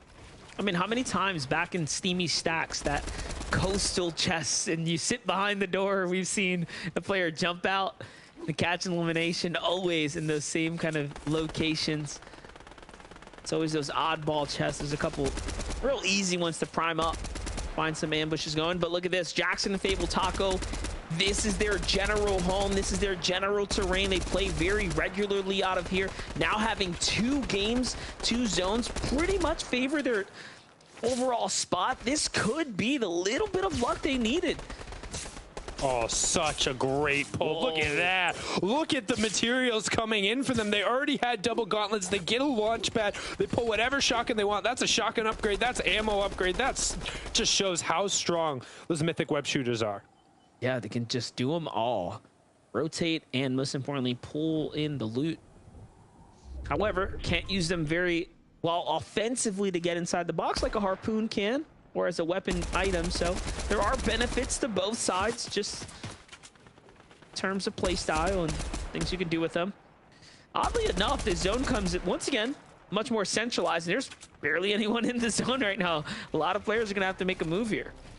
Yeah, one of the biggest things about this zone, I don't think we've seen this so far today, there is no natural high ground. I mean, literally none. There's about 3 or 4 spots on the map where this can happen just because there's so much variability in terrain on the Chapter 3 map. And this is one of them, which makes it very interesting because normally in that circumstance, teams are able to get a high ground position without a ton of material investment simply because they were there earlier. That's no longer the case, regardless of how early you showed up, unless you box up on top of one of the rock deposits that were here originally. There's only like 3 or 4 over this entire nice little grassy field. You have to invest hard mats pretty much now if you want any form of a strong position. I feel like this is where who's got the zone war skills, who knows how to play off a flat ground and really make it work.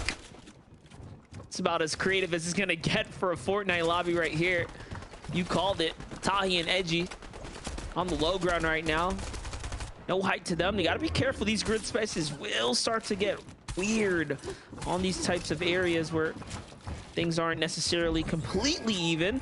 You can also see grass being set ablaze off in the distance as well. I do wonder if that's Cease kind of player who will just create that little bit of chaos. You know, Some men just want to watch the world burn, and Cease is one of them, chucking those fireflies all over the place. But Storm Surge warning comes in on the right-hand side. We started at 68 players, and that's what kicked off this flurry of action. You can see one of our teams, yet again, they don't struggle with first surge, but they struggle with second surge. And this has perennially, I don't want to say perennially, but typically during this FNCS, been a problem for Elysian Peak out there on the left side of your screen. On the right side of your screen, K-Burbs, again, trying to just drag Sparebow with him, do everything he can to get every individual point. He's sitting at 67. He's not necessarily too far on the outside. I think that was an elim for him there, actually, though. You see the +3 points coming through. No, not going to be. It was just the placement point coming over, but he was able to get himself just barely above Surge. But now on the left-hand side, 2 below, 38 below, 27 below, and that time is ticking. Here comes the damage, but instead, here comes Elise straight into the box, and he gets a great opportunity to end up segmenting off J-Man, but he doesn't get the elim, and now 11 above to 6 below. The damage is going to come through.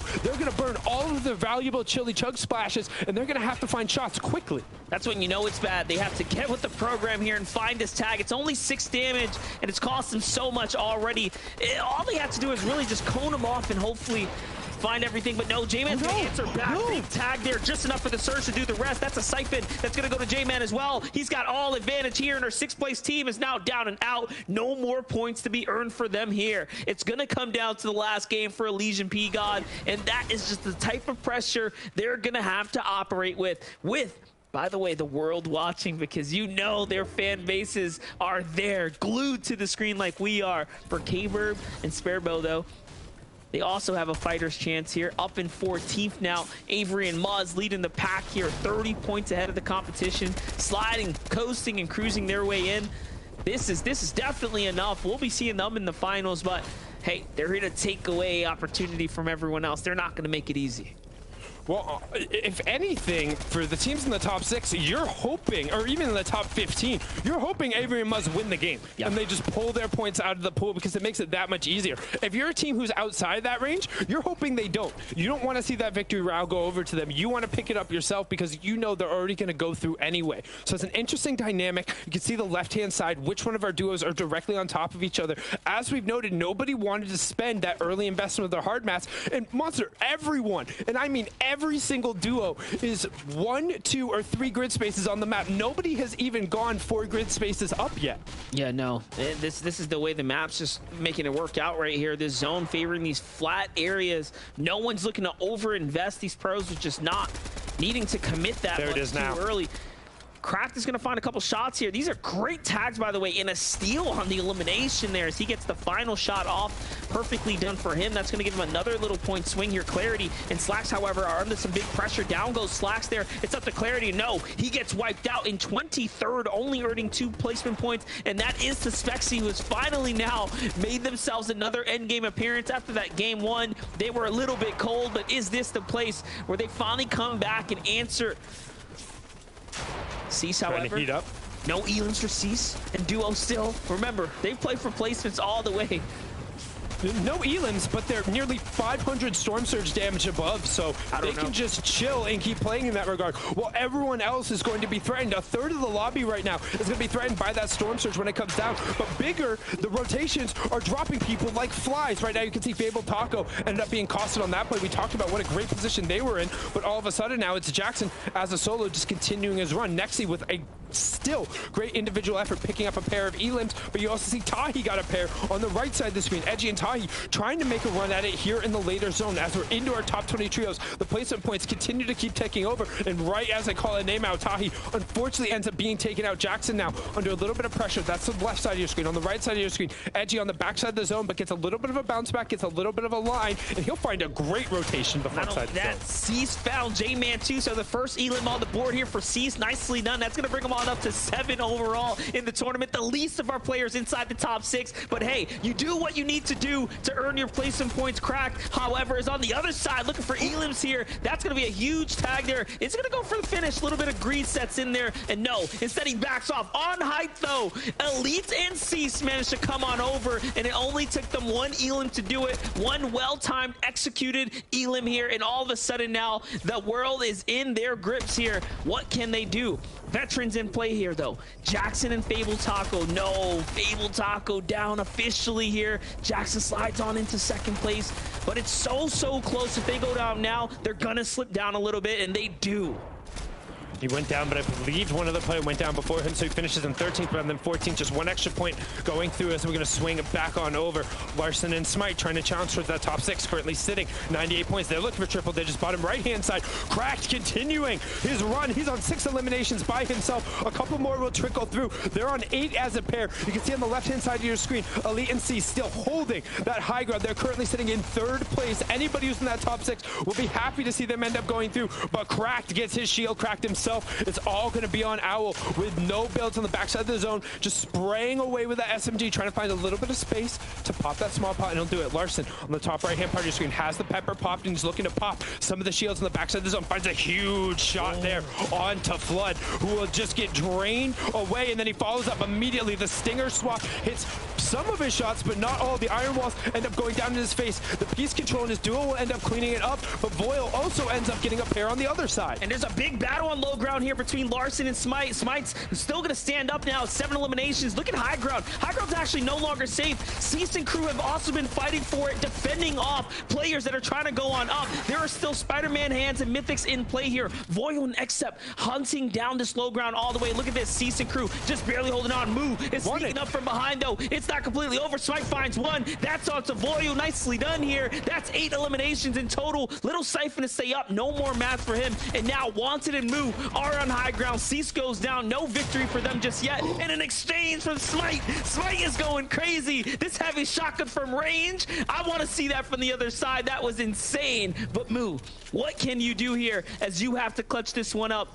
You are basically in a solo now. His teammate is down. There's only one other duo alive, and it's Spegu and Charlie. Yeah, and then second place, Owl just trying to get as many points as he can going into the last match. Really wants to cement himself into the top 6. And the 1v2, no builds, MIH, Mulabuka, Spegu, and 33 Charlie. Will Spegu and Charlie be able to do it? They're in 13, so still plenty of chance for the top 6 for them, but they want to cement it right here. Mulabuka trying to get the pressure down. He has plenty of bullets, plenty of shields, but Monster, no builds, no white HP. That's going to make a 1v2 in his win conditions very limited. I almost want him to just fake the launch pad. I don't know, throw some mind games around right here. This is going to be a very tough fight to win here.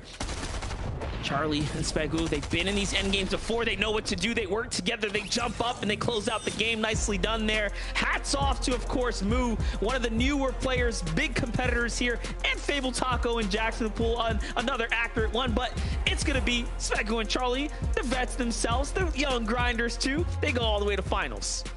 Yeah, Spegu and Charlie, but they're fantastic. You could almost tell there was a 3, 2, 1, oh, we're going. And they immediately went forward knowing that, hey, one of them were going to be able to pick it out. And honestly, props to them for winning just what was an absurd, and I mean an absolutely absurd exchange of attrition on the low ground. Just so many different duos dropping in and trying to stake their claim on the game. And they were the ones who came out on top, and they'll receive that prize of a ticket straight to the finals.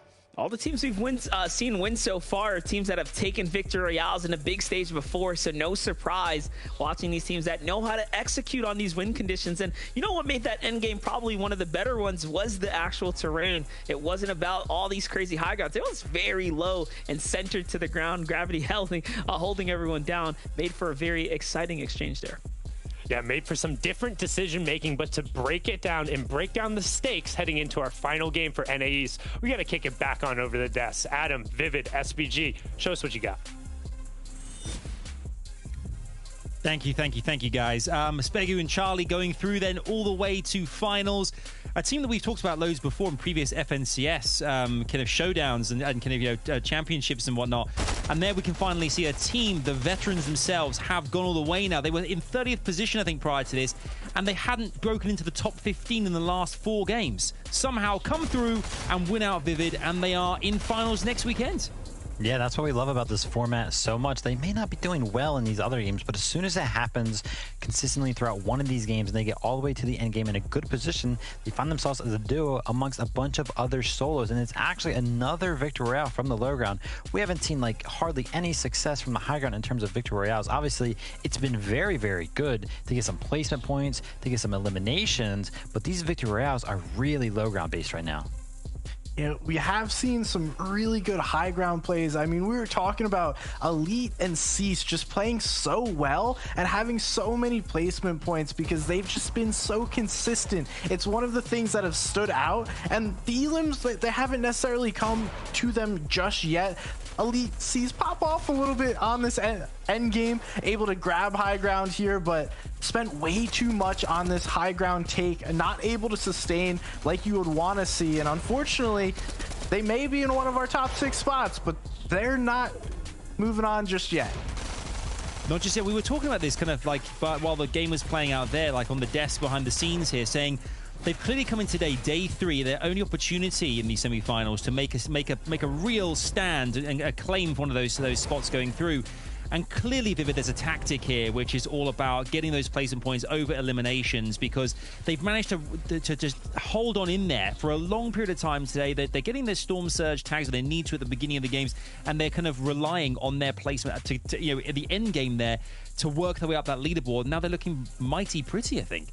Yeah, that's got to be one of the most interesting things, right? We don't see a lot of eliminations actually coming from this duo, which means that a lot of their Storm Surge must be straight up coming from just tags and those AR shots. So that is impressive in its own right. But even more impressive is a victory royale coming out of Charlie and Spago. Again, that low round domination and that 1, 2, 3 countdown at the end. So that way they both collapse on that solo player at the same exact time. It was just done to perfection. Yeah, there you have a list there of 5 teams already qualified victory royales. There is 1 spot left for one more team in game 6, but this is the leaderboard how it stands with 1 game to go. SBG, wow, it is tight in the bottom half of that first 10. This is all you can ask for. All these teams in triple digits here, and the difference between 4th and 10th is only 12 points. That's 4 eliminations. We've seen teams dropping. I mean, look at Owl and Cracked have 23, so 4 is nothing in this. So going into this last game, we're gonna see these teams battle it out. It is by no means solidified by anyone. Only Muzz and Avery are the ones that could comfortably sit back, and even looking on page 2 here, Vivid, there's a lot of teams still in contention. Oh, yeah, for sure, right? Like you highlighted right there, that 12-point difference from 4th till 10th. And then these guys not too far behind either. But again, we see a bunch of donuts in that victory royale spot. That's because that nets you an instant spot in the final. So it's really possible for anybody on the leaderboard right now. So everybody's got to keep their heads up. They got to keep playing to their strengths, and they got to find themselves wherever they need to be, right? Maybe you think that you're comfortable with getting 30 points, so you play for 30 points. Maybe you have like 2 points right now and you want the victory royale. You got to play to whatever you need and whatever your strengths are. Yeah, you're spot on there. I think that's what's going to be really apparent in this last game, because let's just say this, we've been working the last kind of couple of weeks, qualifiers, semi-finals, to find the top 50 duos to go into finals next weekend. This game you're about to witness live right now is the last opportunity to either get the victory royale or the points necessary to qualify in that top 6 at the end of the day on the leaderboard to go through and join the teams that are waiting. So this is going to be, guys, we're all ready to rock and roll here. You can see how tight it is on NAE. That's why this region is a beauty. It's so fun to watch, and it's all coming your way in this final game. Let's head over to Monster to Sundown, the last game of semi-finals here on NAE to bring it home. Boys, over to you. Let's do this thing, baby. Thank you so much, Adam, Vivid, and SBG. And one last time onto the island here for NA East in the semifinals, and then we will round out our top 50 duos here for the first FNCS of Chapter 3. And Monster, there's been some great Fortnite so far this weekend. Absolutely. We're lucky enough to have that front row seat to all the action here. And again, we will watch teams battle it out. Who's going to take home that victory royale? Will it be a team with big points up at the top to alleviate a new opportunity for someone down low? Or will we see a big comeback, a big strike up for a win here, and someone who's been having a rough day secure themselves the finals? Yeah, you are never out of it until you're eliminated in this match. There's always a chance. The Victory Royale being an automatic ticket to the finals, but there's also those 6 consistency spots up for grabs, and we'll be keeping an eye on who drops. We'll keep you updated on the storylines all the way along the way, because this is it. This decides who those 50 duos who are going to be competing, not only for all the money, all the clout, but that Axe of Champions, and enough is enough. One more match, game number 6. Let's go.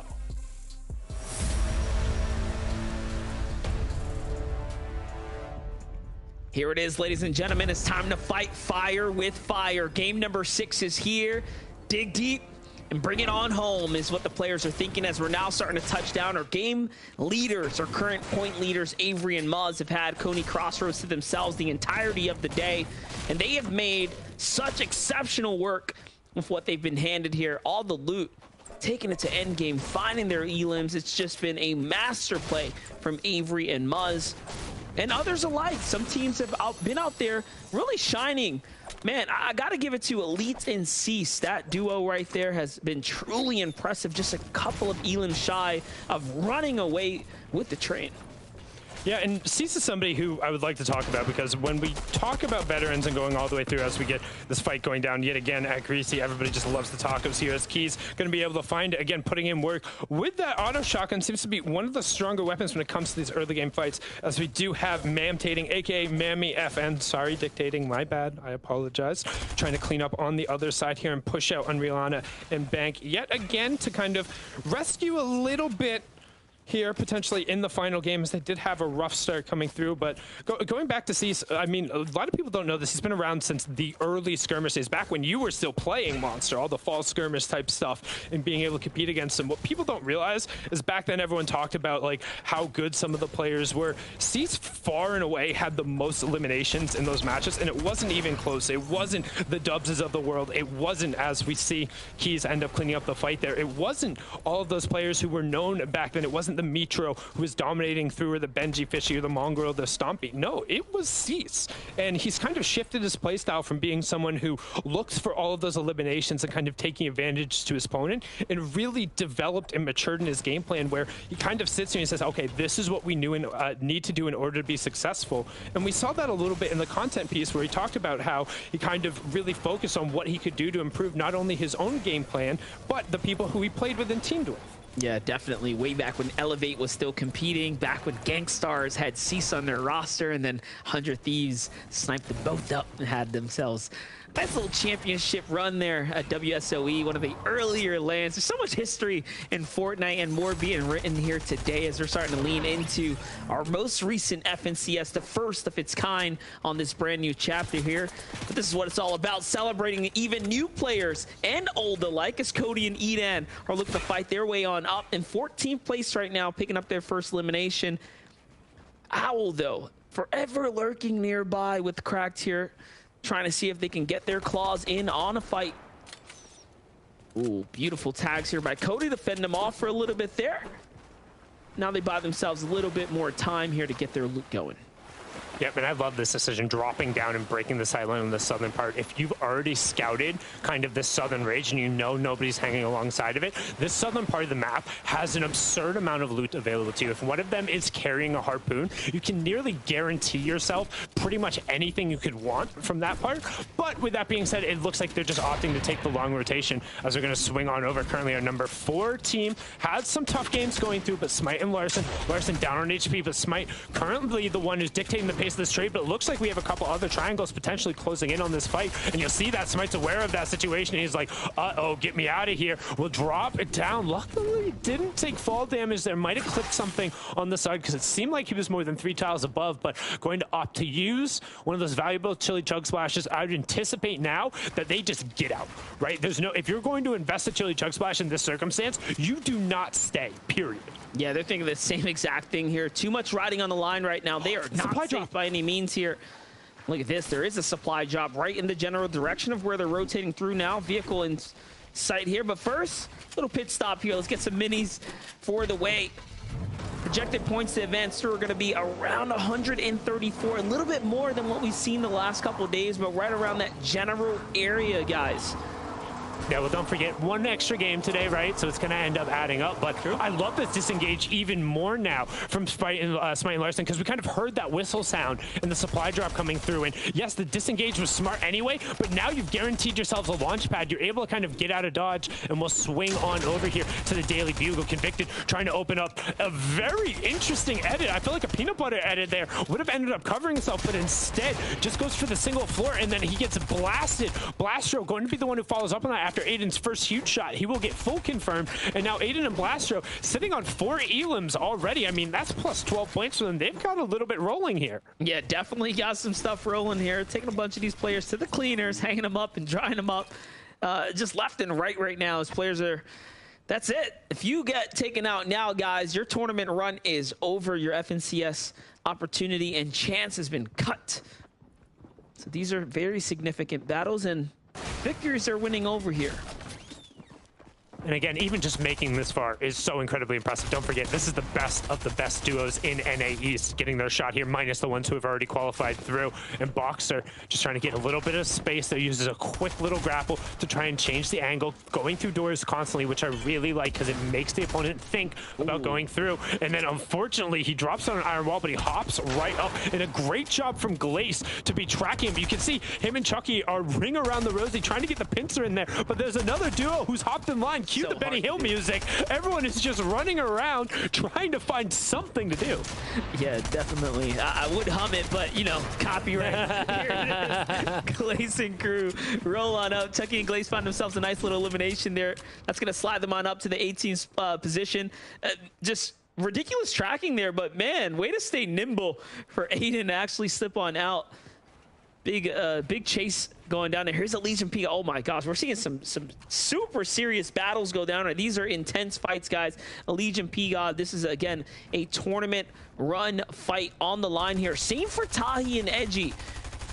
Yeah, for both of them. I was literally just about to say, literally both of these guys. Like, we saw just a gross performance from these guys. I believe it was match number 2, but since then, they've really stalled out. On the other side, that Tahi and Edgy, slow start, but have since been going well. And this is it. Whoever wins here will continue their FNCS dream. The other one will have it ended. The first one goes down, and will they be able to turn around? Edgy's been taking out Tahi, needs to clutch it up, and P-God says, adios, no mas para ti, senor. Buena suerte next season, because P-God and Elise and Tahi and Edgy packing. One of the predictions going down there, but they will continue pressing forward and trying to make a stand, jumping from 11th into 10th on the back of those 6 points. That is so huge because they need these points, and now what separates them are 3 eliminations up to the top 4, guys. That's how close that the standings were. So picking up all of these early elims is mega important here for Season Elite. Look, only up at 120. That's just a few points away here, guys. This is how tight the standings are. Season Elite still need about 10 points or so they cannot fall early. If they do, I mean, listen, question marks in the air for everyone here at this point, because you never really know. You just do not know. Moo down low with Wanted. We saw how close they came, that 2nd place in the last game. Saw a little reaction from him. He was definitely disappointed, was hoping he could clutch out and pull that win, but we saw what happened there. Yet that duo that was just a little too healthy there in the final game of Spegu and Charlie. So came up a bit short, but good fight for him. Now we're hopping on over, though, to the other side. A little bit more north we go to Slacks and Clarity. It looks like zones in this general area, too. A little map shot here. Yeah, and we'll take a look. This next zone looks like it's going to drop probably a little bit north of Covert Cavern. Yep, boom, there it is. Actually, pretty north of Covert Cavern, but there are so many mountains in play. We're getting pretty much the complete opposite side of the spectrum from last game. We talked about last game, oh, it's so flat, there's no natural high grounds. Well, I mean, if we're out in the Midwest Prairie this time, we're going all the way over to the Appalachian. Since we're on the East Coast, I mean, there's mountains all over the place. Well, NA East, we're on the West Coast of the map. You know what I meant, as now we're going to swing on over to MIH Mulabuka. 7W32 wanted here, trying to find a little bit of space. They want to post up on kind of the southeastern side of the zone. This is a great spot to be in if you're looking to rain shots in and potentially set yourself up for the second Storm Surge, because, hey, Monster, first one's not going to be a problem. Check that number in the top left. Yeah, definitely. The lobby's starting to cut down, but this is like peak Fortnite trail. They snapped their fingers and provided balance to the world. We had a flat zone, and now we're going to get a whole lot of mountains in play here. Yeah, everything equally balanced as all things are considered, but right now Everybody wants to avoid turning to dust and being the ones who stand at the end of the day, because do math real quick, only 7 spots remain, the 6th consistency and the victory royale. If you're towards the bottom part of the table, you're hoping that none of those top teams picks up the VR because you want it yourself. If you're in the top part of the table, you're hoping one of those top team wins if you can't get it yourself. So you have an extra shot because, I mean, as the boys on the desk broke down, that top 6 is pretty packed. There's a lot of teams who are right on top of themselves, and right now the number in the bottom left only matters to show kind of roughly where you are. That's because that's all gonna change as we get into the end game. That was just a breath-holding rotate right there. Vehicle almost exploded onto Moo and crew. Would have been some big damage there on over to Fable, Taco, and Jackson, who managed to find themselves this mountain too. Textbook play coming out. I love seeing that these top-ranked teams are playing for the mountains, really doing this right, correctly, playing these zones. There's a lot of players that don't really know how to play these or otherwise don't know the significance of having these types of positions. Mind you, Surge, when it does become active, because it inevitably will in FNCS, these tags being active right now is equally as important. Oh. For a second. Just barely clipping the corner of his own ramp, and it's unfortunate because it looked like he was going to line up the headshot instead, just adding an 18 tag. And one thing to note too with this type of game, because we don't see Storm Surge in that 3rd zone, teams don't get that nice little barometer, right? No reboot is going to come through. We have 35 duos, 35 times 2 is 70, so everybody's got a buddy with them. They'll be going into the end game like that, as we've generally seen. But you don't get kind of that check. You don't know, like, hey, how close are we? So people are going to have to be doing a little bit of mental maths to make sure they keep track. It's like, okay, how many tags did you have there? Roughly, you want to be, when it comes to the 5th zone in a general game, you want to be right around kind of 300, 450 damage to at least be comfortable and not be under. Sometimes that can creep up a little bit, but it's generally not going to be under that. And if you have 0 eliminations, it's really hard to keep track of that. Was that 2 tags or was that 3 tags? So some interesting decisions are going to be forced here in the 5th zone, as largely between now and then, I expect everyone to just chill.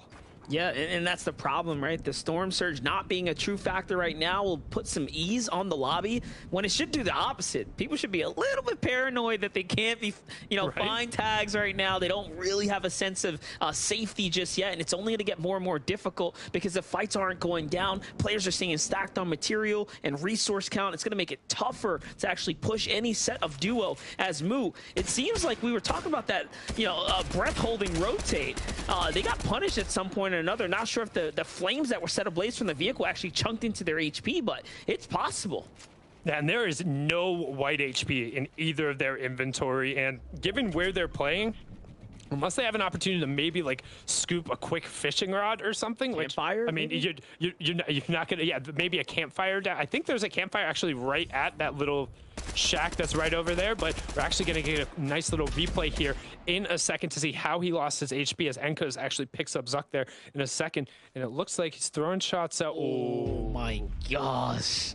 Yeah, it's super unfortunate. Well, get down, Mr. President. Mulabuka's taking that one for you, and luckily he caught it with his forehead, had the helmet on, but it's still going to really cut in there, and that's the type of thing we're talking about. He doesn't know he has to poke out for those shots, right? He has an idea. He doesn't know whether or not they're safe, and hey, that's exactly what you want to see, but boxing up directly on top of it, need to be a little bit careful. Luckily, also has a nice thick boulder there to be able to kind of top off what he just used. Talk about the risk. Willing to go toe-to-toe with the trade before getting the material, before getting the HP. Now, though, it's a little bit of help for that. Not bad at all. I thought that was... So I didn't realize it was a combo berry. Yeah. The combo berry going through there. I thought it was a med mist too. I'm like, oh, that's so fortunate. Who would just leave a med mist there? But now we makes know. sense now. Now we know why he wasn't so in a rush to get to it. Right, I was like, put the HP on. What are you doing? But it's better. Like having the extra 10 HP is better than not. But now gonna try a little bit of a central rotation as we're gonna swing on over. He got down. P-God, he is down. It's all going to be on the back of the leads. They're currently sitting in 10th. We talked about it. They were the ones who knocked out Tahi and Edgy, and right now just completely on the back foot. It's all going to be down to Elise, but again, we've talked about it. Despite players having a penchant for carrying the Stinger SMG, no matter how strong it is, it's near impossible to clutch when you're using an attrition weapon. And as I say that, Elise says, well, hold this, hold my chug splash. I'm going in. He trades fantastically there, but he has to back up and use some of his excess shields. Doesn't cover his back, doesn't reset the wall, and the third party says, hey, what you doing over there? Do you mind if I get involved? Sprays some shots over Liege, just trying to back down, and P-God just keeps ticking. Meanwhile, yeah, I was going to say, P-God is still up. Just a low ground rotate here. He's going to go and work his way around the outskirts. Careful, though. These are some enemy builds, and these wood walls are easy to get into. They don't spot him, but maybe that wall right there is a dead giveaway. Did someone else just show up? No, never mind. That's still the duo shooting from the distance here. Toe-to-toe with two SMGs. It's not looking too hot. He's starting to run out of mats. Coned up, and Elysian P-God gets shut down. They're going to have to take a rain check to the finals this season, unfortunately, as they lose their opportunity. But man, oh man, what a run it was. It became very close in the end. Yeah, it's tough to go down in that situation, especially when you have the rift right there. You don't want to end up getting caught in that type of fight, but now we'll swing on over. We talked about the projected points being at 134. Well, currently our fourth place team is sitting at 114. Again, that leaderboard in the bottom left-hand side doesn't account for ties, so could be a couple of jumbles there, but it just goes to show you how close kind of the top of that leaderboard is. That 20 points, even for our fourth place team, that's not an insignificant game. You still got to get in there and make the end game. As we have our fourth zone reveal monster, if you check the bottom right-hand side, we're pulling away from most of the major mountains, but on the western part of the zone, there's one real kind of high beam there. Yeah, definitely. One big position to play off of. That's going to be the prime spot. That's right about where we saw teams rotating in from as well. Smite and Larson, though, I like this spot too. I mean, they're on a solid foundation in piece of land. They definitely have some elevation off the rest of the opponent, so is equally as a powerful drop here. However, Yuz and Okiss down at the bottom, bit of a sleeper team. They've been kind of lurking about there, kind of dipping their toes into top 6, falling in and out of it.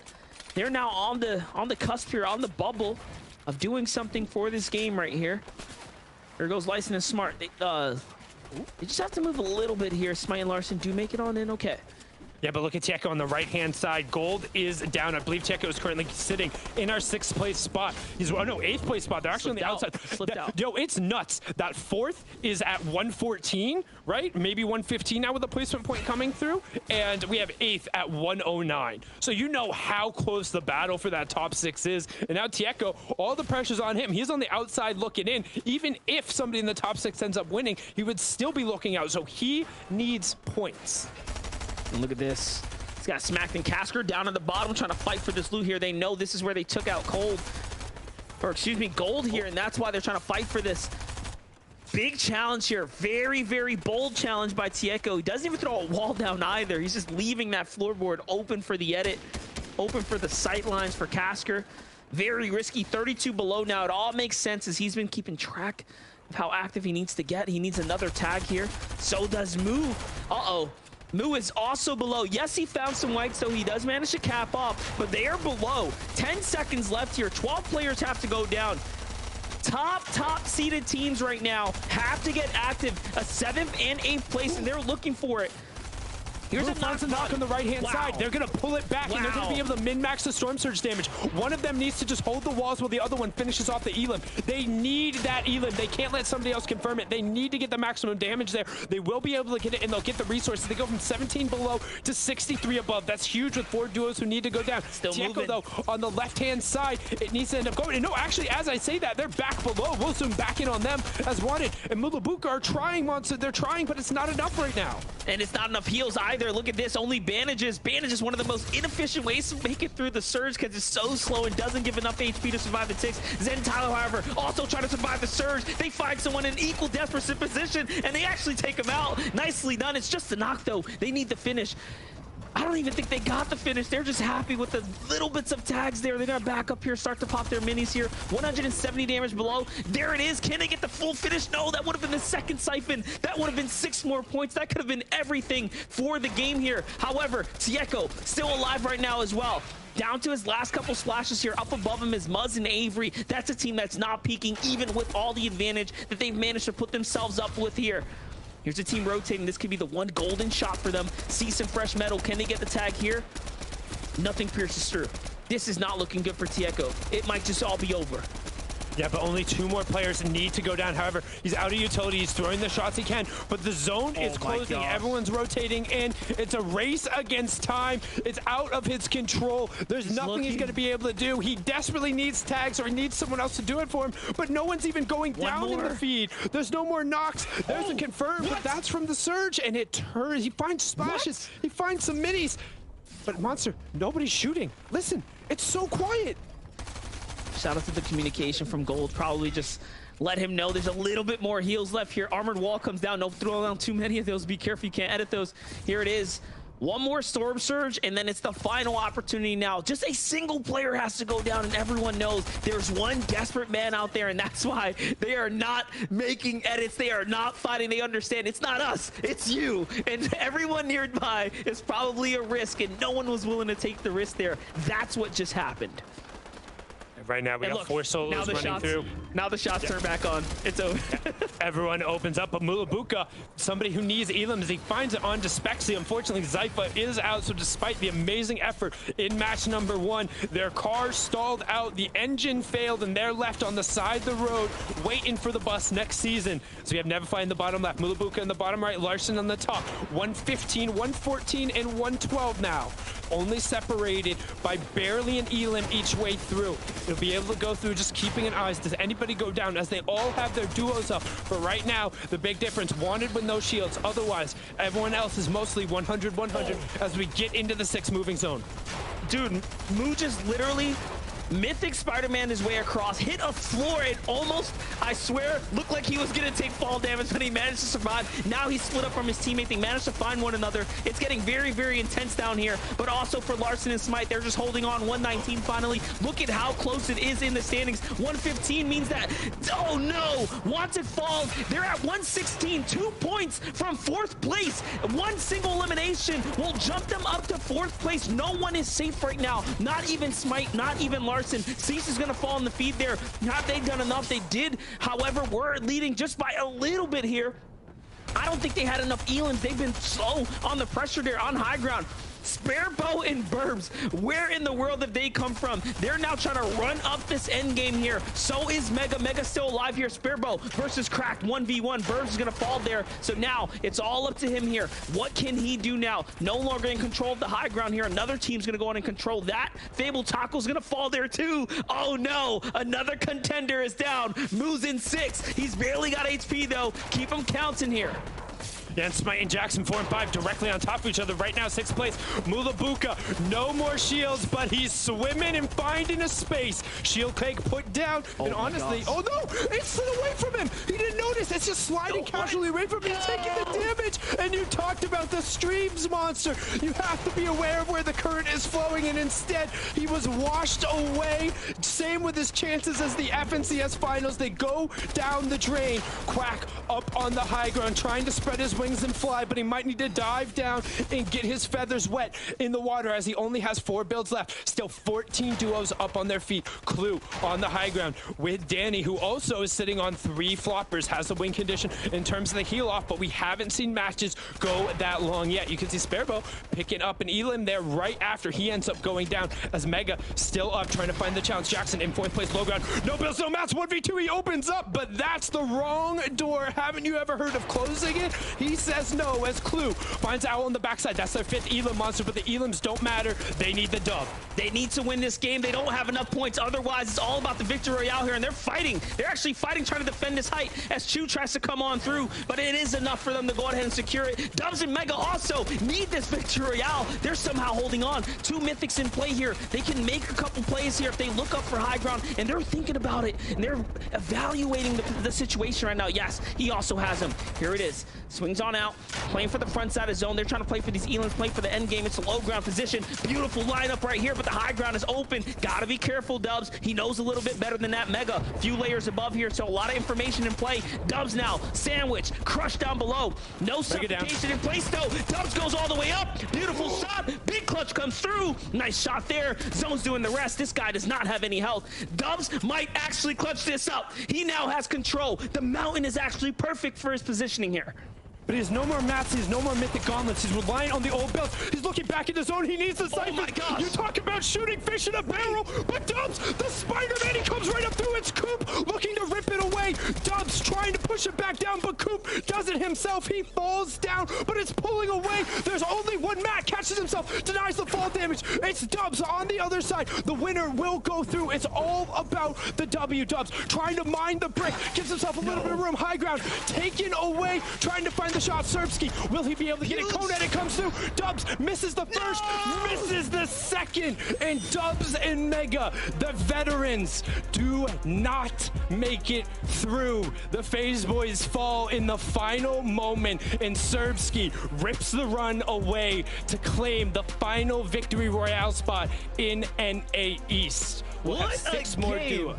What a game. Serbsky flying on through at the end there, keeping it extremely exciting, and that is the power of the Mythics in play. Flood and Serbsky out of nowhere come through. Power of the Shiesty tag, I think, is just the name right now. The players just literally clutching up when it matters most. Take a look at the winning shot right there. Both players just masterfully executing movement right there. What a game for them too.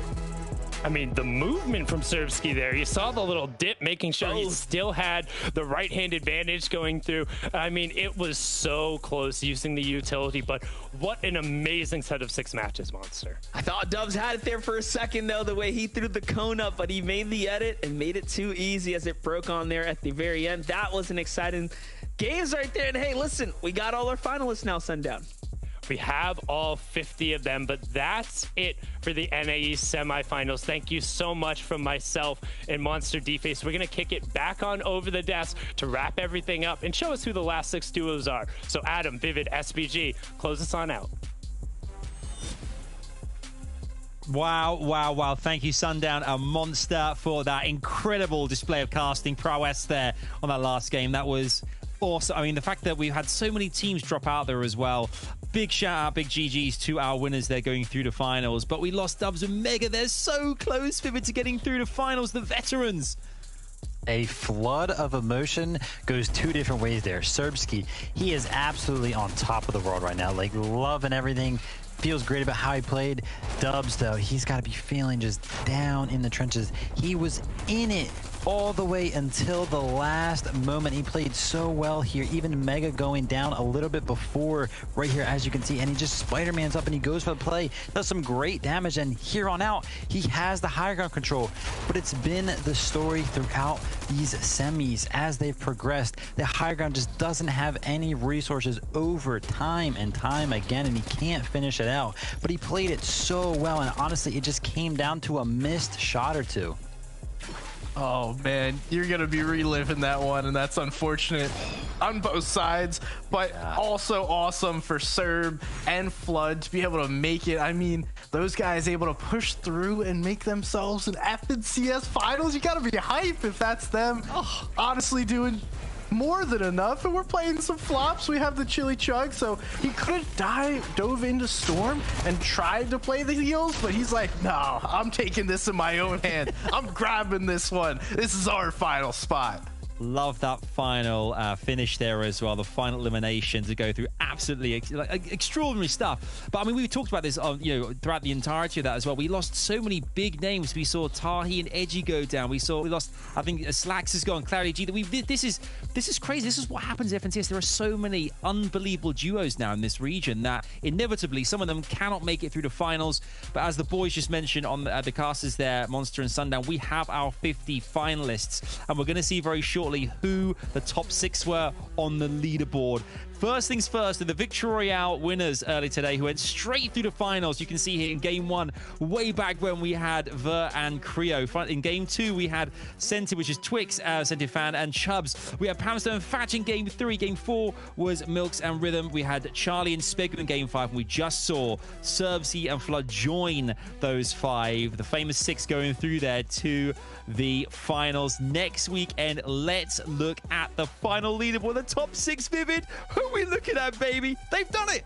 Wow, look at this. 27 eliminations for Owl here. 160 total points. Going to be putting themselves at the top of the leaderboard. Yes, we also see Muzz and Avery. They make it through. That is my prediction. I am so excited to see that.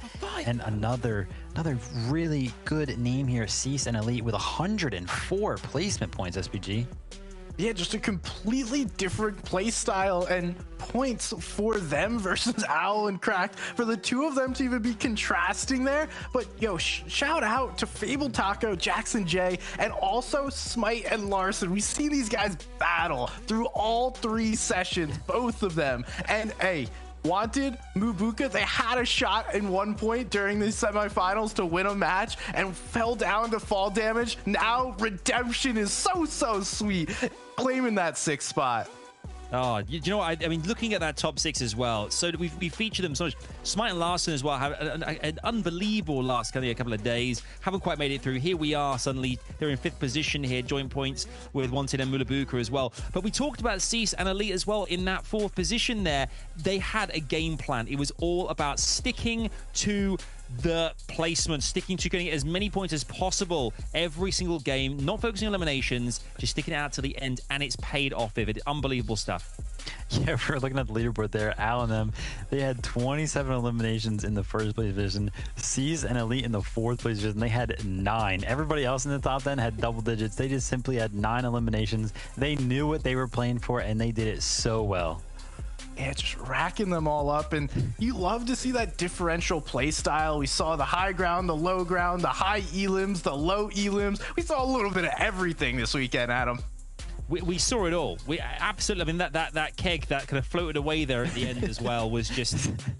Oh, it was a thing of beauty, wasn't it? I'll never forget that for as long as I live. It was great. Entertainment all the way. That's what happens to an FNCS. Let's actually look back at our predictions from earlier on today and see if any of those kind of tales of fortune came through here. Slacks and Clarity, do you know what? 3 days now in a row here. So unlucky. They came, I think, in 8th position today, so missing out by 2 spots again. 9th the last 2 days by 3 spots. So close, and would be gutted to not see them in the finals. But Vivid, 5 for 5, baby. You are the official prediction king. You're royalty now. I'm doing pretty good on the prediction. I'm happy for Muzz and Avery. Listen, I said it at the beginning. They really didn't show me anything throughout sessions 1 and 2 that I was just like, oh, they're 100% going to make it. They weren't honestly playing too well, but I knew the caliber, the type of players that they are, and I just couldn't go without having them in the final. So I went ahead and predicted them, and they went ahead and clutched it up. Yeah, well done. And on the opposite side, I picked Taki and Edgy. Unfortunately, not going through. We saw some flashes throughout the 2 days they were able to play, but not being able to put together one big game or one big tournament. On the other hand, Monster, right along with me, Glaze and Chucky, not going through. But hey, we all know Sundown, Patch and Pam Stu finally getting through. You know, the fan favorite at this point, and probably the caster favorite. Yeah, we were so behind Sundown the whole way. 5th time lucky, it came through, it happened, they went through as well.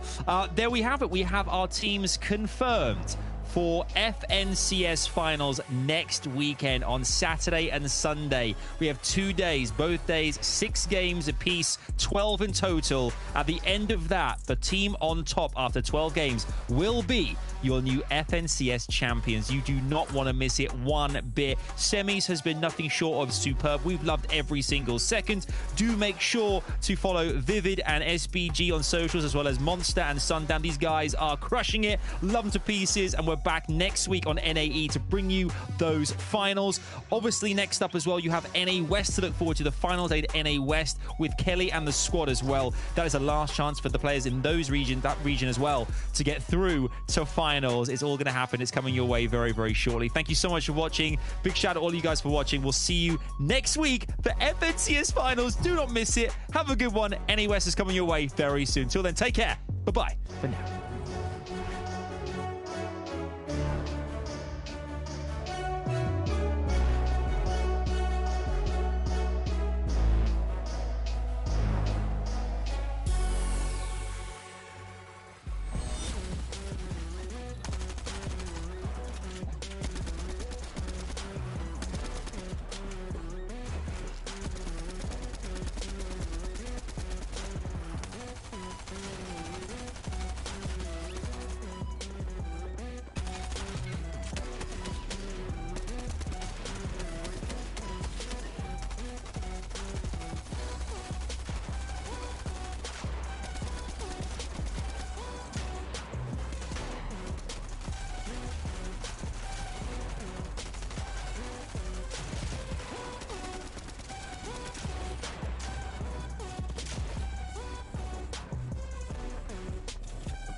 What's going on, Fortnite fam? It's Life with Panda here, back again with another player joining us. Defiable hanging out, returning to the lobby. What's going on, Defiable? Nothing much. How are you doing? Doing good. Looking forward to the season, man. Now, obviously, 2022 is here, and we have a brand new competitive game mode in duos. What is your personal favorite game mode in Fortnite? My personal favorite is duos, followed behind by solos. Obviously, the season's duos and their solo cash cups. What is your favorite part about this current meta? I'd say the Spider-Man. I like how the mechanics work. I like how they function, and I land at the Daily Bugle where the Spider-Man is most common there. I really like the meta right now. So tell us a little bit about you. What does your day-to-day look like, and including Fortnite into that schedule? Obviously, I have school for like 7 hours, so I get home at around 3:30ish, do my homework until 5 or until I'm done with it. And then I hop on. If there's any tourneys, I play them. If there's not, then I usually just play creative or play scrims. And then on weekends, it's tourney days, so I just warm up for the tourneys, and that's basically it. How did you get into Fortnite? My friends in season 3, all the hype started building up at my school, and then they were like, hey, you should download Fortnite. And I've been playing ever since. What are some expectations for you and Fortnite in 2022? I hope to place top 5 in FNCS in one of them, especially this one, because I have really high expectations for myself. I want to place in a lot of the cash cups, and I just want to get my name out there, basically. How do you stay motivated when playing Fortnite?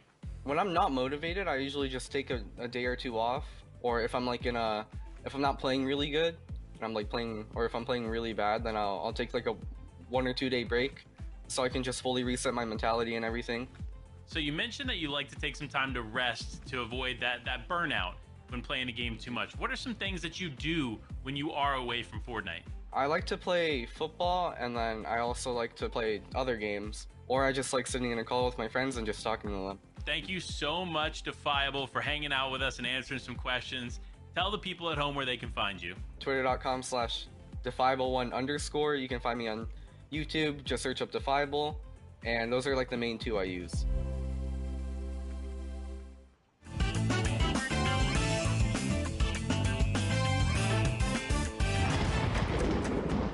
I would position myself right below towards Rocky Reels. There's like a butter barn area.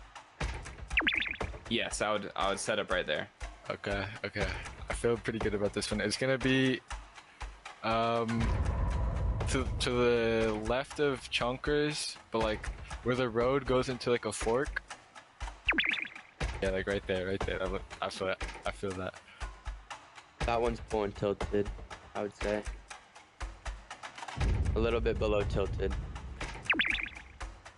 Yeah, that's good.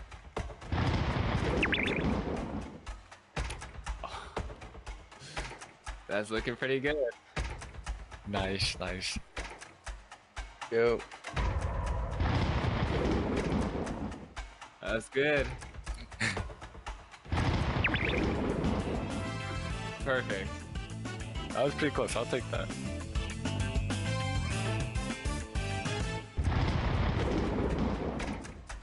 All right. So based off of this circle, I would probably try to position myself or where I think Zone's going to be going towards the bottom right of Shifty Shafts, sort of like the mountain over there.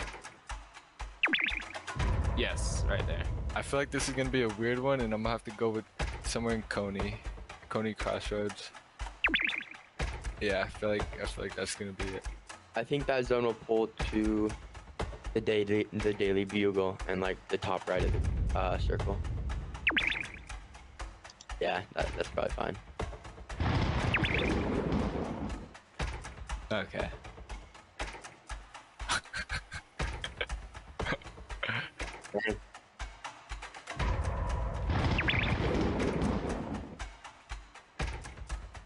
Oh, I'm barely in.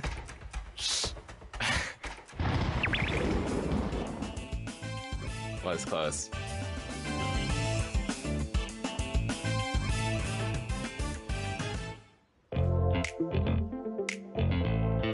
How did you become a pro, and what advice would you give to those trying to become a pro player themselves? Hopping into a scrim Discord and being able to see your improvement and going against some of the best, it will help you improve. The two most important things you got to remember are just confidence and experience. You have to see what you're doing wrong and be honest to yourself about it. Don't work on everything. Like, don't be a jack of all trades, basically. Just work on what your strength is. You're having a good practice routine, making sure that it's effective. You are improving. You're seeing improvement in your placements. The best advice I can give you is to learn from the already established pro players. So if you watch their videos, you can learn a lot. I'm absolutely cracked and creative, but I can't seem to replicate it in real games. I know some of the part has to do with my nerves, but any recommendations on how to get over this hump? Hop in creative and then make sure that you do also play in arena before tournaments so you can get the even balance of the two. A lot of times when I'm playing creative, I'll switch my server to East, which puts me on like 60 to 80 ping. That way when I go into game and I'm on my normal like 25 ping, it'll feel a lot better.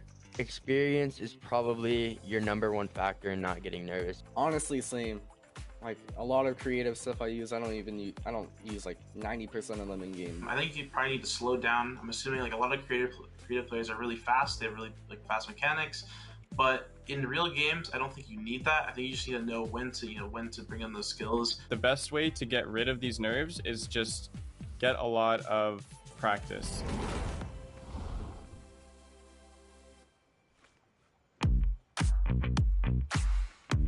Oh wow, I did not expect that. I got 5 out of 5 last time we did this. Don't think I'm gonna do very well. Where is that? Alright, so my guess for the spot's gonna be Sleepy Sound. I think that's by Log Jam. The Sanctuary? I don't know. Yeah, it's the fields at Sanctuary. I'm trying to remember where the cornfields are.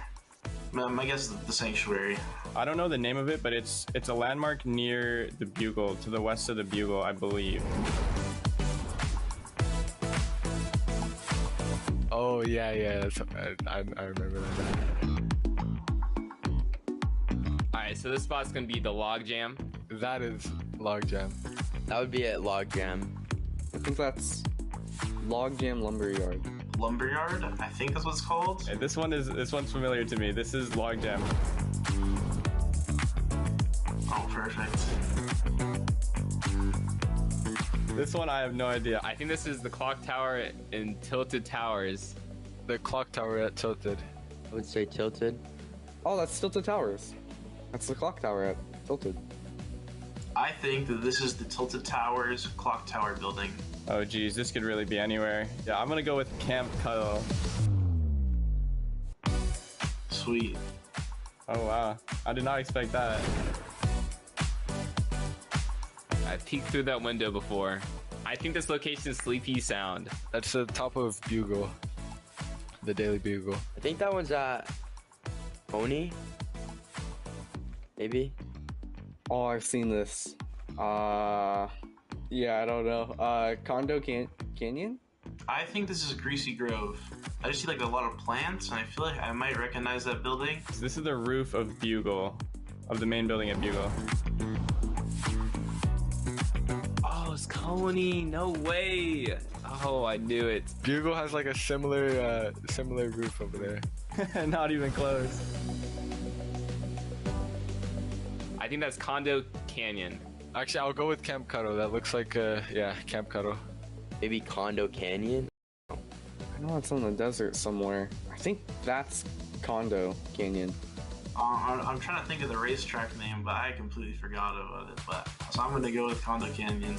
Sandy Shores has a lot of beach, so I'm gonna go with Sandy Shores. That's Camp Cuddle?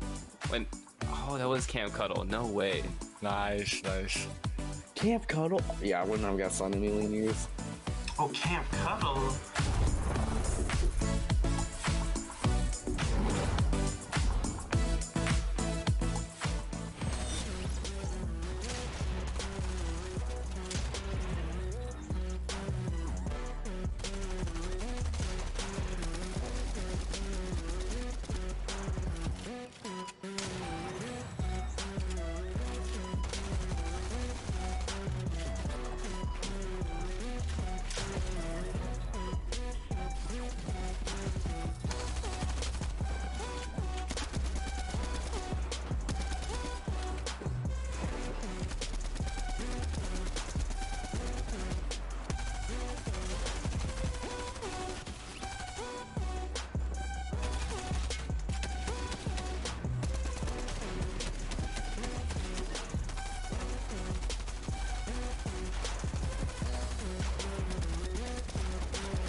time on FNCS North America West. We saw experienced duo Doritos and Kytrix join us for Session 2 and progress straight through to the finals after securing a victory royale in their third game.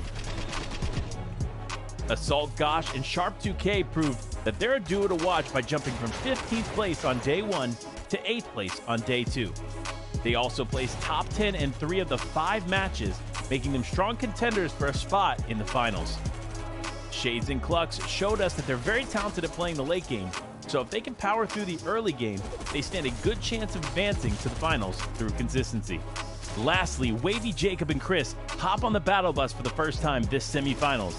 But is it too late? All this and more will be answered. The last NA West semifinal starts now.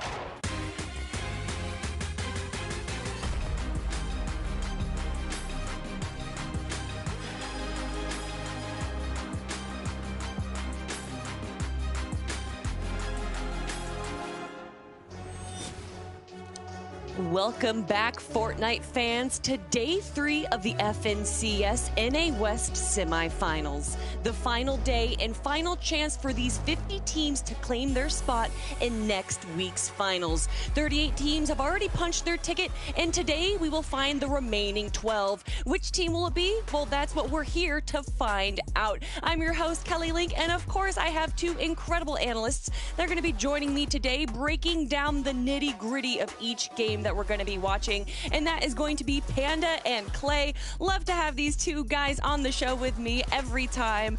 And Panda, this is it. This is the last shot for so many of these teams.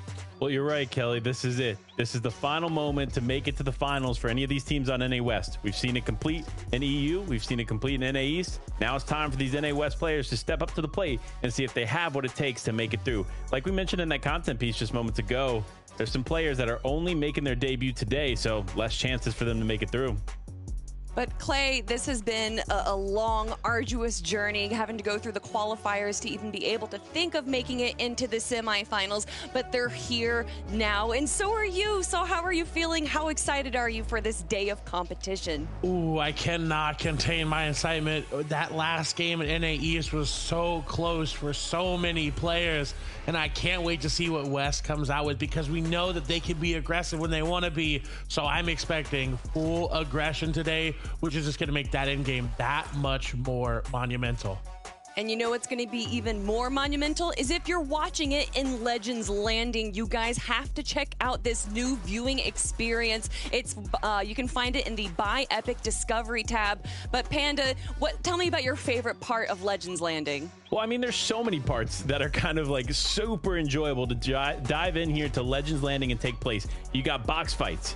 You got aim duels. You got the Hall of Champions. This is personally probably my favorite part, right? Getting the opportunity to run down and honor the players that have made it to the finals and come out on top through different seasons. So the whole experience is really cool. But listen, if you're watching us from Legends Landing, what's going on, guys? I see you all. Thank you for tuning in.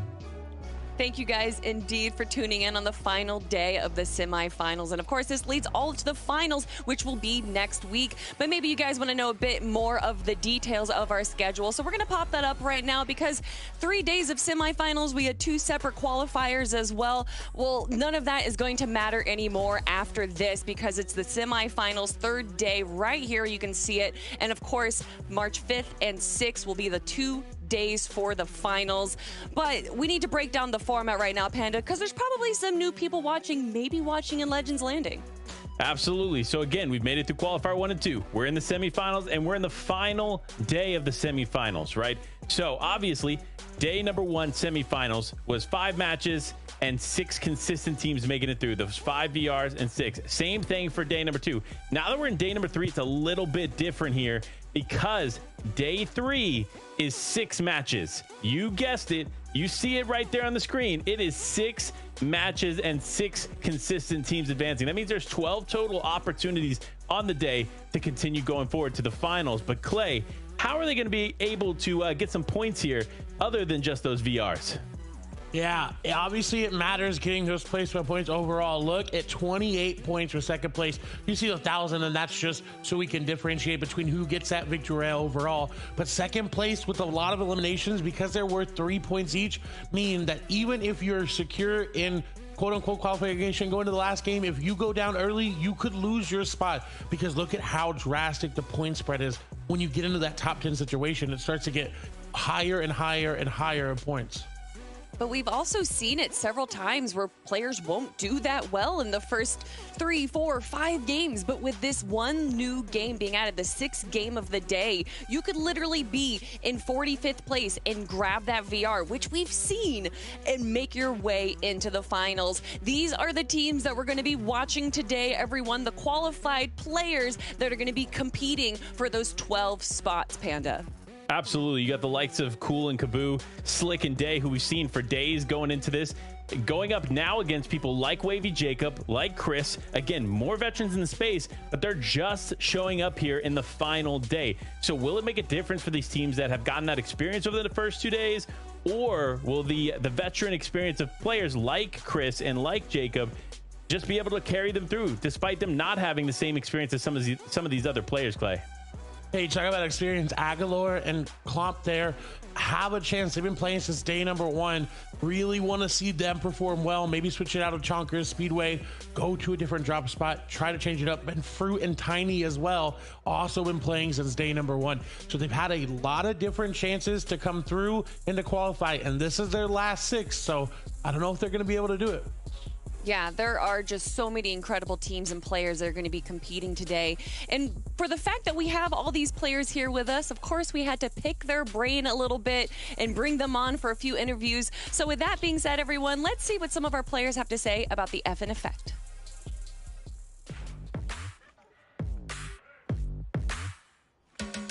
I started playing Fortnite in the very first season of Chapter 1. I heard it from my school friends, and I've never played a Battle Royale before. I started playing in the first season, Chapter 1, Season 1. I think I remember watching Ninja the first day Fortnite came out, and I was like, wow, this game looks pretty cool, and I've just been in love ever since. At first, it was a bit like I thought it was really, really hard just because of that whole new building mechanic. Everyone else was like used to it compared to me. I loved the building mechanic. I remember the first day I played, nobody really was building at all, and I was using, I believe, just walls, and it was so easy playing back then because I was the only person placing walls. No, it was just different from any other game you'd play, like building, editing, all that stuff was just completely new. The building mechanic is by far like one of the best things I've ever seen in a video game. I loved how they constantly are changing the game up, so you sort of have to relearn the game. The thing that drives me the most when it comes to Fortnite has to be seeing improvement when it comes to my social numbers and also my performances in game. I think it was just like the drive to get better than my friends. I always want to get better than them, so I'd always like keep playing and playing and playing. I just like the competitiveness. I'm a very competitive person. The drive to want to be the best and want to place at the top. What I would tell someone that was coming into Fortnite for the first time ever, I would say that the meta is always changing, so you can always be ahead of your opponents as long as you put the time into learning those new things. It has a large range of really cool guns and just so many utility items that are really unique. You can't really max out your skill level. It's fun and addicting every day you play. So if I get them on the first time, they'll probably get hooked to it. I've made so many memories on this game that I'll probably never forget. Well, one thing about the game that I definitely messed up on not doing was putting my socials in my username. If I understood like how zones worked at the beginning, it would have been way easier to rotate and stuff. I just wish I knew how to aim better when I first started. Maybe how important connections are, just like getting yourself out there and meeting lots of people is really important in the competitive scene.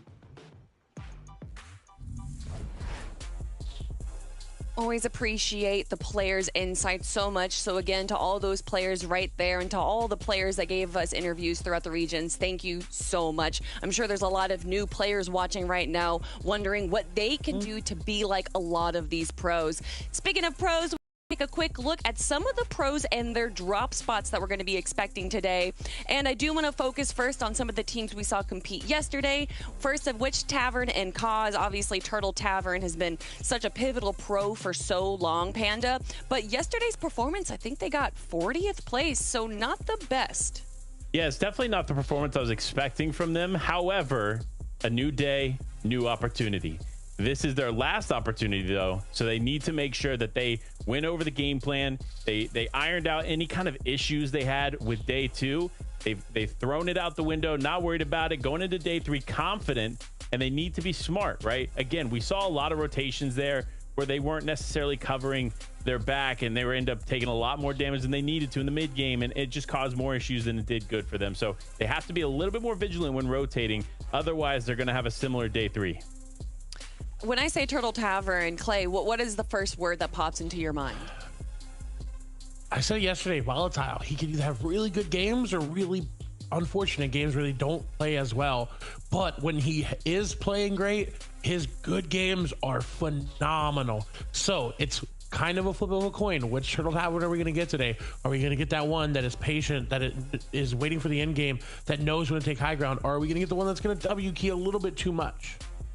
Well, I feel like today, with it being the last chance for these teams to make it through, I'm wondering how many of them are even going to be trying for those points for the placements and eliminations and instead not going for the VR. But right now, let's focus again on another duo. And again, a duo that we saw compete yesterday. I think they got 39th. So again, not the best performance. It's going to be Jeevan and Quaxi here. But Panda, just as Clay was saying, that, you know, or just as you were saying, there's a lot of opportunity for things to change up over 6 games. Yeah, and here's where it needs to change, right? Daily Bugle was extremely contested yesterday. It's been extremely contested throughout all of FNCS this season. So if they're going to continue to take this spot, they need to be more vigilant in where these other players are landing and stay to their loop path. I cannot stress that enough. Sometimes you find yourself going on your loop path. You start off strong, and then you veer away thinking that you have an opportunity on another player, but that means they have more time to continue to loop before that engagement takes place. You have to be smart. Focus on your loop path and either try to get away from the engagement or take the fight quickly, because you cannot afford to spend too much time off spawn in an engagement like that. Oh, without a doubt. One last duo to focus on real quick, and a duo that we all probably know, although I don't know how much they've actually played together before the trios competition of the last chapter, but Wavy and Chris. Clay, I mean, these two names right here are synonymous with NA West. They are. Wavy Jacob is a phenomenal player. It's been around for a long time.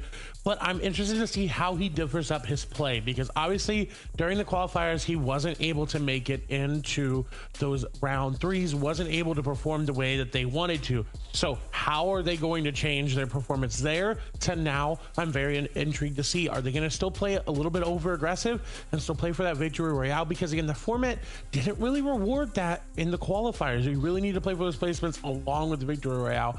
Rather the eliminations along with the victory royale. So I'm excited to see how they change it up, because Wavy Jacob, again, like Turtle Tavern, loves to go aggressive but has to keep it measured. Well, Panda, with that being said, then Wavy Jacob being the aggressor, maybe the other side of the yin yang is Chris there, who is a bit more passive as a player. Absolutely. I mean, we've seen Chris play with the likes of Falconer and Ree. We've seen him do big things within the scene, and he has a great Fortnite brain. That's what I like to call it. It's that IGL standpoint within the team, and Chris has it. However, that doesn't always work well in duos. We've seen teams like actually Day and Clicks, who neither player is really an IGL, but that still works in duos. So it's not necessarily as convenient and as serious as it is in trios, but here in duos, anything goes. Oh, anything goes, and anything is definitely going to be going on these off-spawn fights. A lot of times we'll see a team that seems to be the team that's going to be able to make it through, but they have a contested drop spot. But then once their contested drop spot is gone, they seem to just have such an easy ride. So the first off-spawn fight, Chet, I'm sure you're already aware what I'm going to be saying. Daily Bugle, everyone seems to be landing there, Panda. Why is that? Well, like we've talked about before, it is one of the hot drops because of the way that it's set up. It's set up very similar to a Tilted Towers in the way that the buildings are structured, but a little bit smaller. Obviously not necessarily as impactful as Tilted. There's still so many opportunities to take advantage of here from top to bottom in the buildings, but the big point that you want to focus on, if you are landing here, like I said before, is loot paths and then trying to get a height advantage on any other teams that are around you. Any of those early game tags that you can get are impactful not only for Surge, but for your confidence level. The more damage that you put on the other players that are landing on you, the more likely you are to scare them off. So do you think it's an opportunity, a successful opportunity there at the Daily Bugle for all three of these teams to actually be able to walk away and find some potential success in the endgame, Clay? Daily Bugle, not as much, right? If you're dropping Tilted, Sleepy, yes, that's one you can split with 3 teams, but Daily Bugle, I would have to say no. At least one of these teams is going to struggle coming out of it today. Well, another off-spawn fight we need to look to is Rocky Reels, which I'm actually excited. We haven't talked about this one yet in the top of the show. Clay, first thoughts on this POI and the teams that we're going to be watching here? It's honestly like my solo drop spot when I do play Arena, just because it's a great solo area, but it doesn't have enough loot for 2 teams to really be contesting it. I'm intrigued how to see, I was gonna say how they're gonna split it. We have Prism going on the other side. And of course, trying to control that billboard area will be so valuable for these sites because it's such an instant high ground that cannot be chopped down. You can't get rid of it. So naturally, it's just going to be one of those points of contentions, but doesn't have the loot for 2 teams, so they're going to constantly butt heads. Panda, at this moment in the show, I want to talk about some POIs that we don't really focus on too much. So do you think that there is kind of an underrated POI that maybe some teams that are facing too much contestation could look towards as a second option? Well, it's tough to say with NA West because there is a pretty good spread on the map, but a POI that I personally think is kind of underrated here this season is Shifty Shafts, and then the caverns that are just kind of like connected to Shifty Shafts, right? That mountain just north of it. There's so much loot to spread across that area. We actually saw Tabney in NA East do extremely well from that POI, ended up qualifying to the finals from there. And so I think teams need to look at more POIs like that may be a little bit more open than obviously a Daily Bugle and a Tilted Towers, but still offers quite a bit of loot to work with. Now, Clay, it seems that anytime I ask this question, it's met with volatility, but I'm a bit surprised about how many pros, especially top pros, don't seem to prioritize having more than 1, maybe 2 drop spots. Why is that? I think it's just they're scared of change, right? Right. Everyone's scared of change, and especially in Fortnite, if you have to change where you're dropping, that's a really big thing. And these players will play against each other in cash cups and scrims, and they can learn and prioritize where they want to go in their drop spot. And so any sort of change into that is very hard for some people to adapt to. So changing your drop spot entirely is a whole nother couple months of planning out where you want to go, because right, that's what they've had months of planning. Hey, we're landing here, this is how we're rotating out. So it's not something that you can really do right away, but it is great to have sort of a backup, because like you said, if you're getting landed on and you're not doing well in a format like this, you need to switch it up. Panda, what's your secondary drop spot, your secondary POI? Oh, well, of course. Listen, I've played Fortnite since the beginning, since those chapter 1 days, so I'm going to have to say Greasy Grove. It's another drop that I used to love. Like, Shifty Shafts was actually my #1 drop back in chapter 1, and now here in chapter 3 I get to say the same thing, which is exciting. And if you don't know, Shifty Shafts is actually relatively close to where Greasy Grove was in chapter 1. It's not necessarily now the case, but Greasy Grove, one of those POIs. We saw Snacky and Fabs utilize this in day #1, ended up walking away with a VR from this spot, so lots of potential there for sure. It's actually it's actually opposite for me. Greasy was my favorite drop spot chapter 1, and I actually did not like going to Shifty because everyone would rotate through there from Tilted, and then if you tried to rotate from Greasy, you were just fighting people that had better loot than you. So it was opposite for me. So it's interesting to see that dynamic. Yeah, that is interesting to see. And here we have it right now. Clay, tell me a little bit about this spot. Oh, Greasy Grove. It's just the layout of it overall that's so conducive to being able to fight if someone does, in fact, contest you, right? You've got that big middle building that you can kind of cut people off of. If you can land there and your teammate can land at the taco shop and just kind of come together, you get a majority of that loot, and the others are kind of just left to a couple different houses. So if you know how to play Greasy, you can control it while being contested and not have to worry. Well, thank you guys so much for pretty much breaking down the entire map there. And Chad, I know that you guys are so excited to get into game number 1. But before we do that, we have to look at our predictions. Every day, we like to predict which team we think is going to be coming out on top. So for me, I had to pick Wavy and Chris. How could you pick anyone else? I mean, Chris has been in the top 3 for the trios competition so many times. And yes, this isn't trios, it's duos, but when your duo is Wavy, I just feel very confident with his team right here. And Clay, it seems like you chose the same team as well. I did. I mean, it's NA West. It's Wavy Jacob. Of course he's going to make it to the finals. It's NA West. He has to. It would be such an interesting finals without him. So I'm excited to see how they play. I do think that Chris can kind of keep Wavy Jacob from going a little bit too hyper aggressive and can rein it in. Like Panda said when he played with Reet and Falconer, that's kind of his role. And I'm intrigued to see if it'll work out in duos. Yeah, well, give me a moment here to break something down for you. I see the 33s in their name. You talk about how they're normally a top 3 team. Well, guess what? They only made it to day 3 of the semifinals, meaning that's just why I don't have the confidence in them to continue on as a duo. Despite them being incredible players, that's why I didn't pick them as my number 1 choice. Now, Fade and Zaire, they're consistent, right? They know how to win games. They know how to bring something to the table. Despite this new meta, new format, new season, new chapter, they were still able to do things now. So that's why I'm confident they're going to be able to walk away with a VR today. Definitely have to agree with Jacob PR's pick right here, Gosh and Sharp. I think they got 13th place, so they were just 2 away yesterday. So obviously proving that they can be able to grab a lot of points through placements and eliminations. And then we have Takata going with Slick and Day, another great team.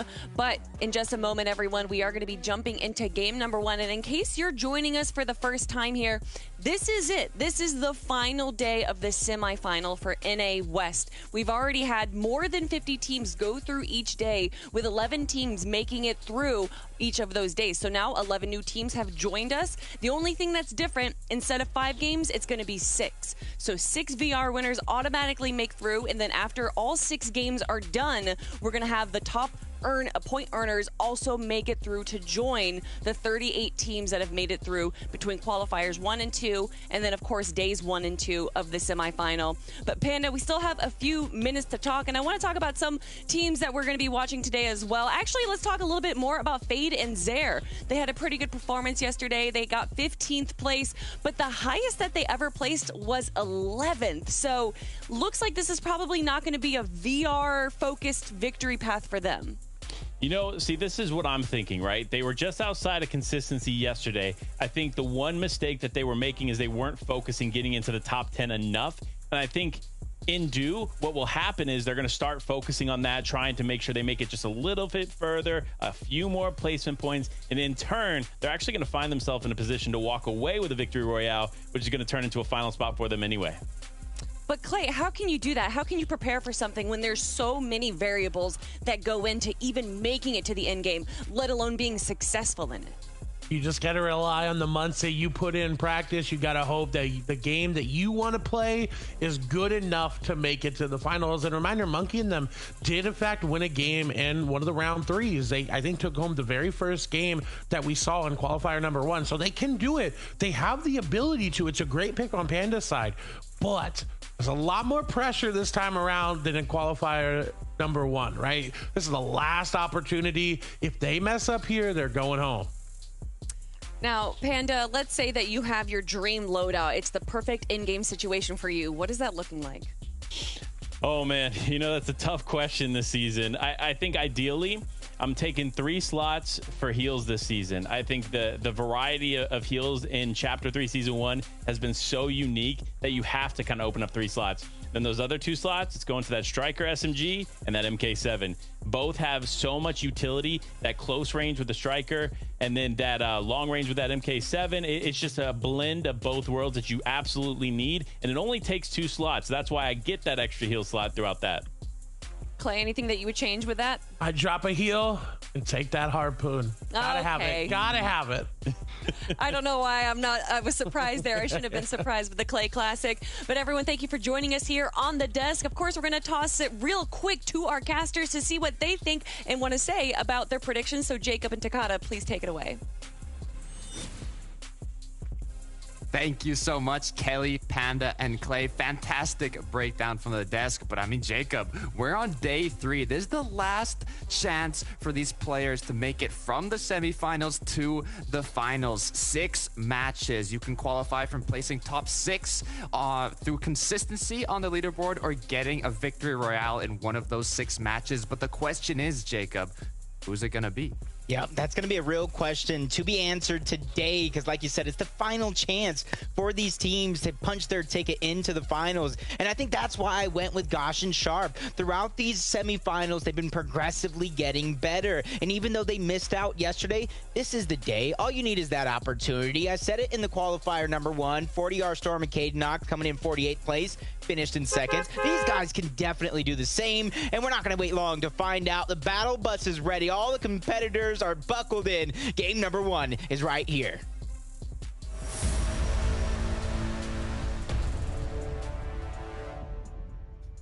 The engine has started. The players are getting ready, dropping in to the first match of the day, day 3 of semifinals, and we're getting straight into the action in Rocky Reels. Prism, Foltzy going over on this side of the map.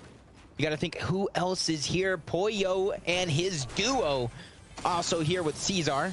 So it's going to be a contested. You heard our analyst talk at Rocky Reels. Very good if you can get it uncontested, but when it means splitting it with another team, that's when you're going to have to make the decision. Do you take what loot you can and try to back out and find even more on your loot path, or do you contest this team? Do you battle it out and try to take it all? There's pros and cons of being contested, right? The pros are if you're able to come out on top, you get those Storm Surge tags early, and you can focus strictly on getting your rotates in, farming up your mats, getting to zone before your opponents. However, on the contrary, if you end up getting eliminated in the early game, that's very negatively going to impact your score, your consistency for that possibility of qualifying in the top 6 spot.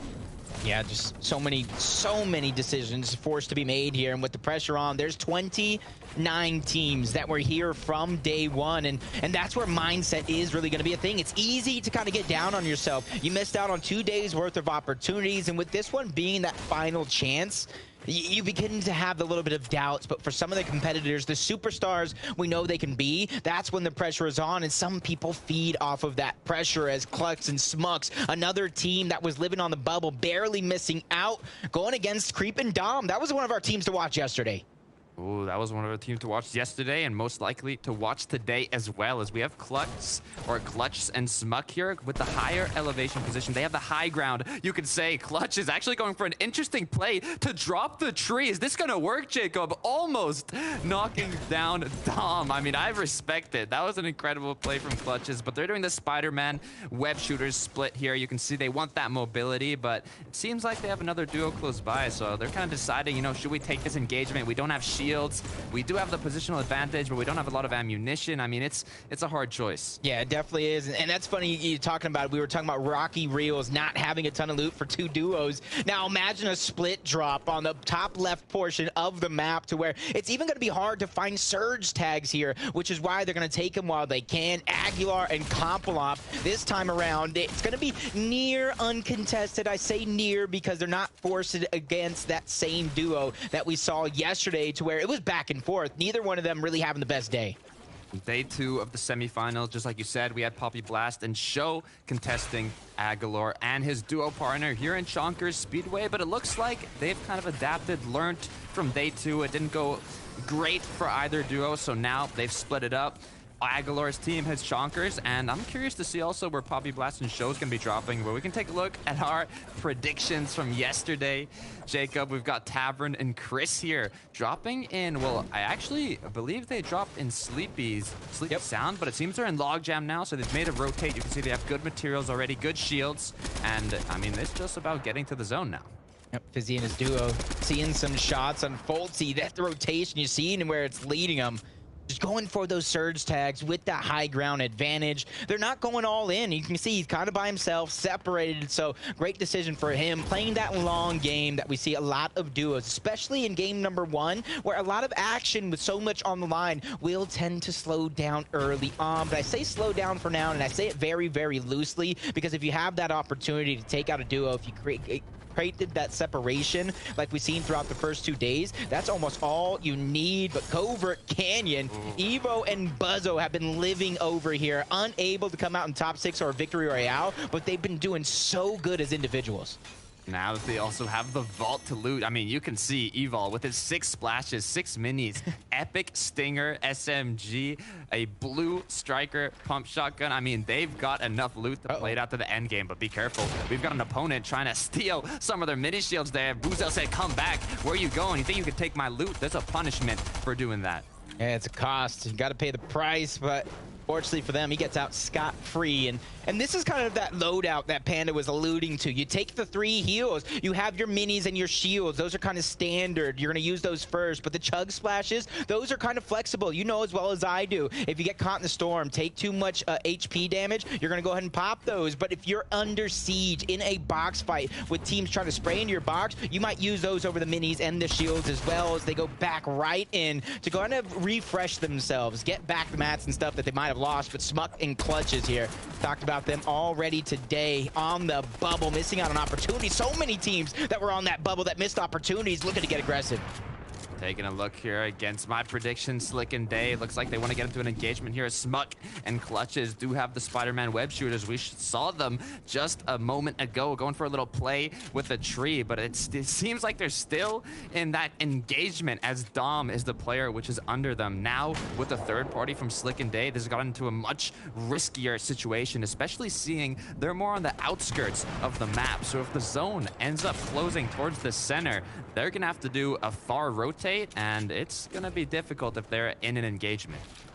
I will say one thing, though. For Dom, this might be a little bit of a blessing for Slick and Day to kind of rotate over. It does look like, judging off the mini-map and where he's positioned, he lost his teammate early on, and we saw the exchange. It was because of the high ground, but now that the other duo rotated in, they're just going to try to back off. They got the tags that you need. You already see the elimination onto Smug. So, Dom, I know this wasn't on purpose, but you've just been blessed, my.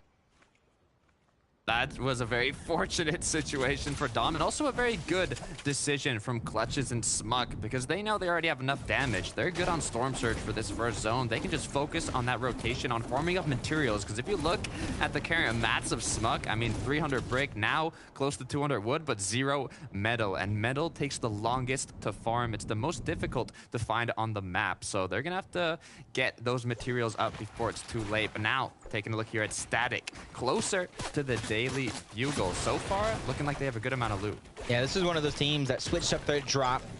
Not too much yesterday, but they did switch it up. They realized they were so far down. They try to contest those 2 teams over towards Daily Bugle. They actually did win the majority of the loot over on that side of the map, but they were so far in a hole late into the day, they were just unable to pull themselves out of it. And you can obviously see they're switching it up just a little bit, going more northeastern of that Daily Bugle. And that's something I kind of like, not too much, because you know as well as I do, if you don't practice the drop, it could hurt you a lot. But if for a team like this and you have multiple options, it could be something that saves your game.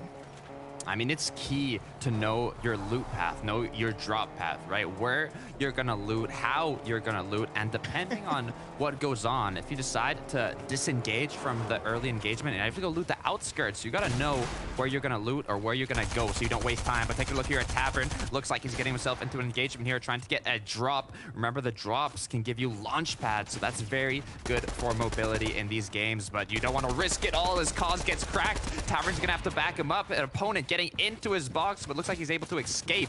This is looking dangerous. Yeah, I think Clay said it as well. Tavern and Cause are going to have to figure out a way to perform better today, whether it's because you land on that north side of Sleepy Sound. It might be a little slow this time around. It's not. So the tags, everybody trying to get that drop and take it away. Cause found a moment, thanks to Turtle, to heal back up, and they got some shots off, maybe even a third party. So they're going to try to finish these eliminations quick to get the damage they need for Surge so they can have an easier end game. Looking at Cause here, using the Med Mist to get back up to 100 total of 200 100 effective HP here, but it looks like now that they've got their damage done, I believe they even secured the drop. I think they did. It looks like they're happy, right? They've got their damage, they got their loot. I don't think they're gonna keep looking for that engagement, but I mean, who knows? Maybe they want to secure a bit of eliminations. It is 3 points per elimination. That can be a huge, I mean, factor on it, whether you qualify or not. But no, they're taking the safer route. Gonna get out of there, already have what they need. Now it's all about positioning. Yeah, I love this right here. Exactly what you said. They got what they need. Now it's about positioning because they landed on the north sound, a sleepy sound. And they kind of struggle on surge when it's not over on this side of the map. They're used to rotating over, but now it's a little bit chaotic. So they know the tag opportunities are going to be there. So positioning is going to be the first thing on their mind as we jump on board superstars of the West region, Wavy, Jacob, and Chris. And this is something our analysts hit on again, and this is why we have some of the best analysts in Fortnite to kind of call and lay down the foundation. Wavy Jacob, known for being aggressive. There's multiple opportunities here all around him on the map for him to do so, but it's probably Chris letting him know, hey, we just play our game. We have all the experience in the world. The opportunities will come to us as long as we survive.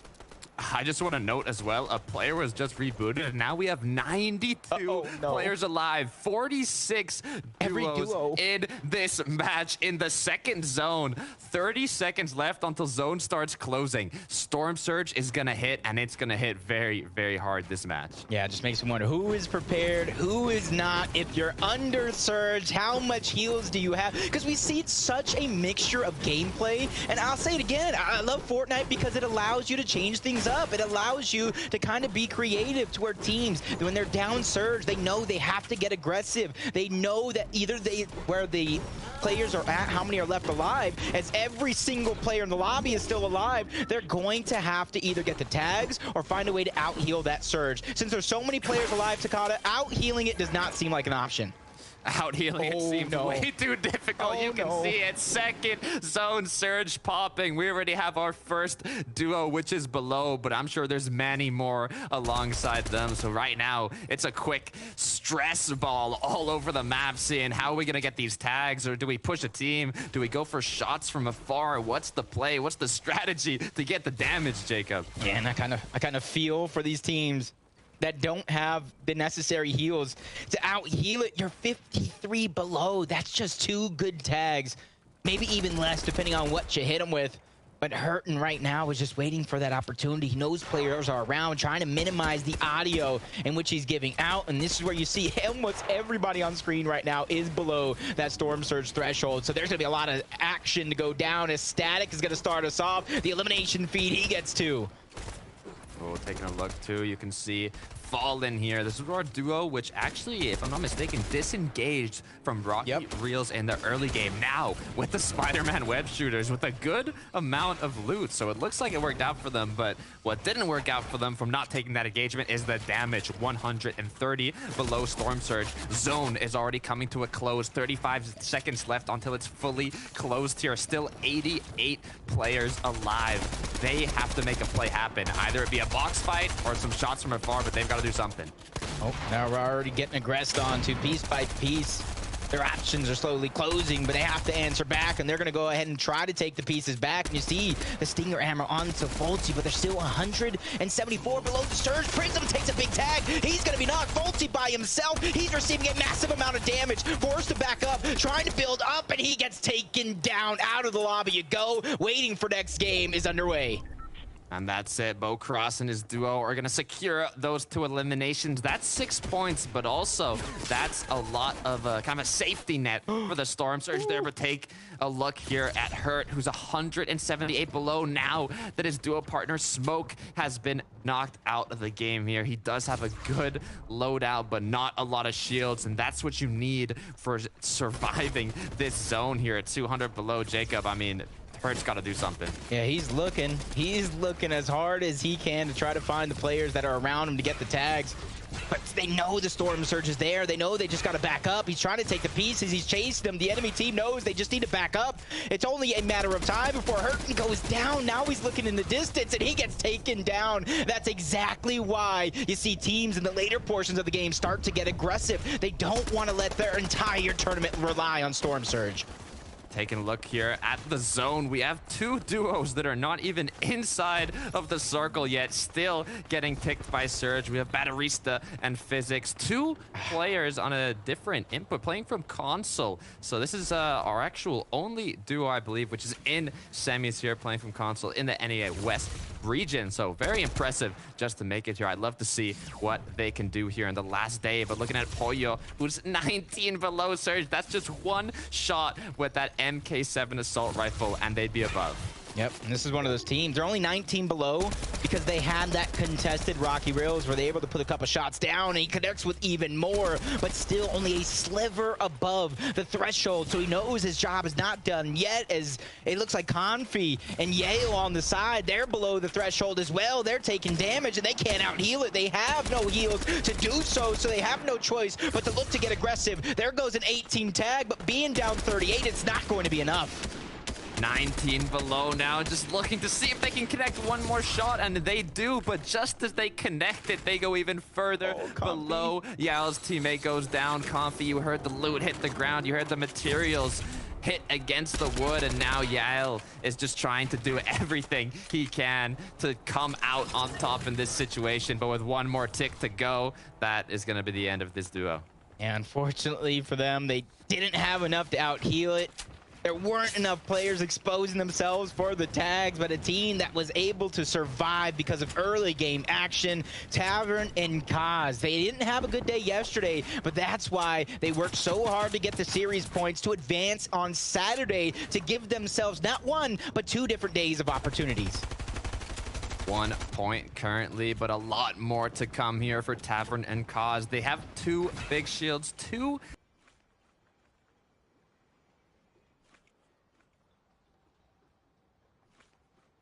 Storm Surge. Zone appearing soon. They're gonna have to see.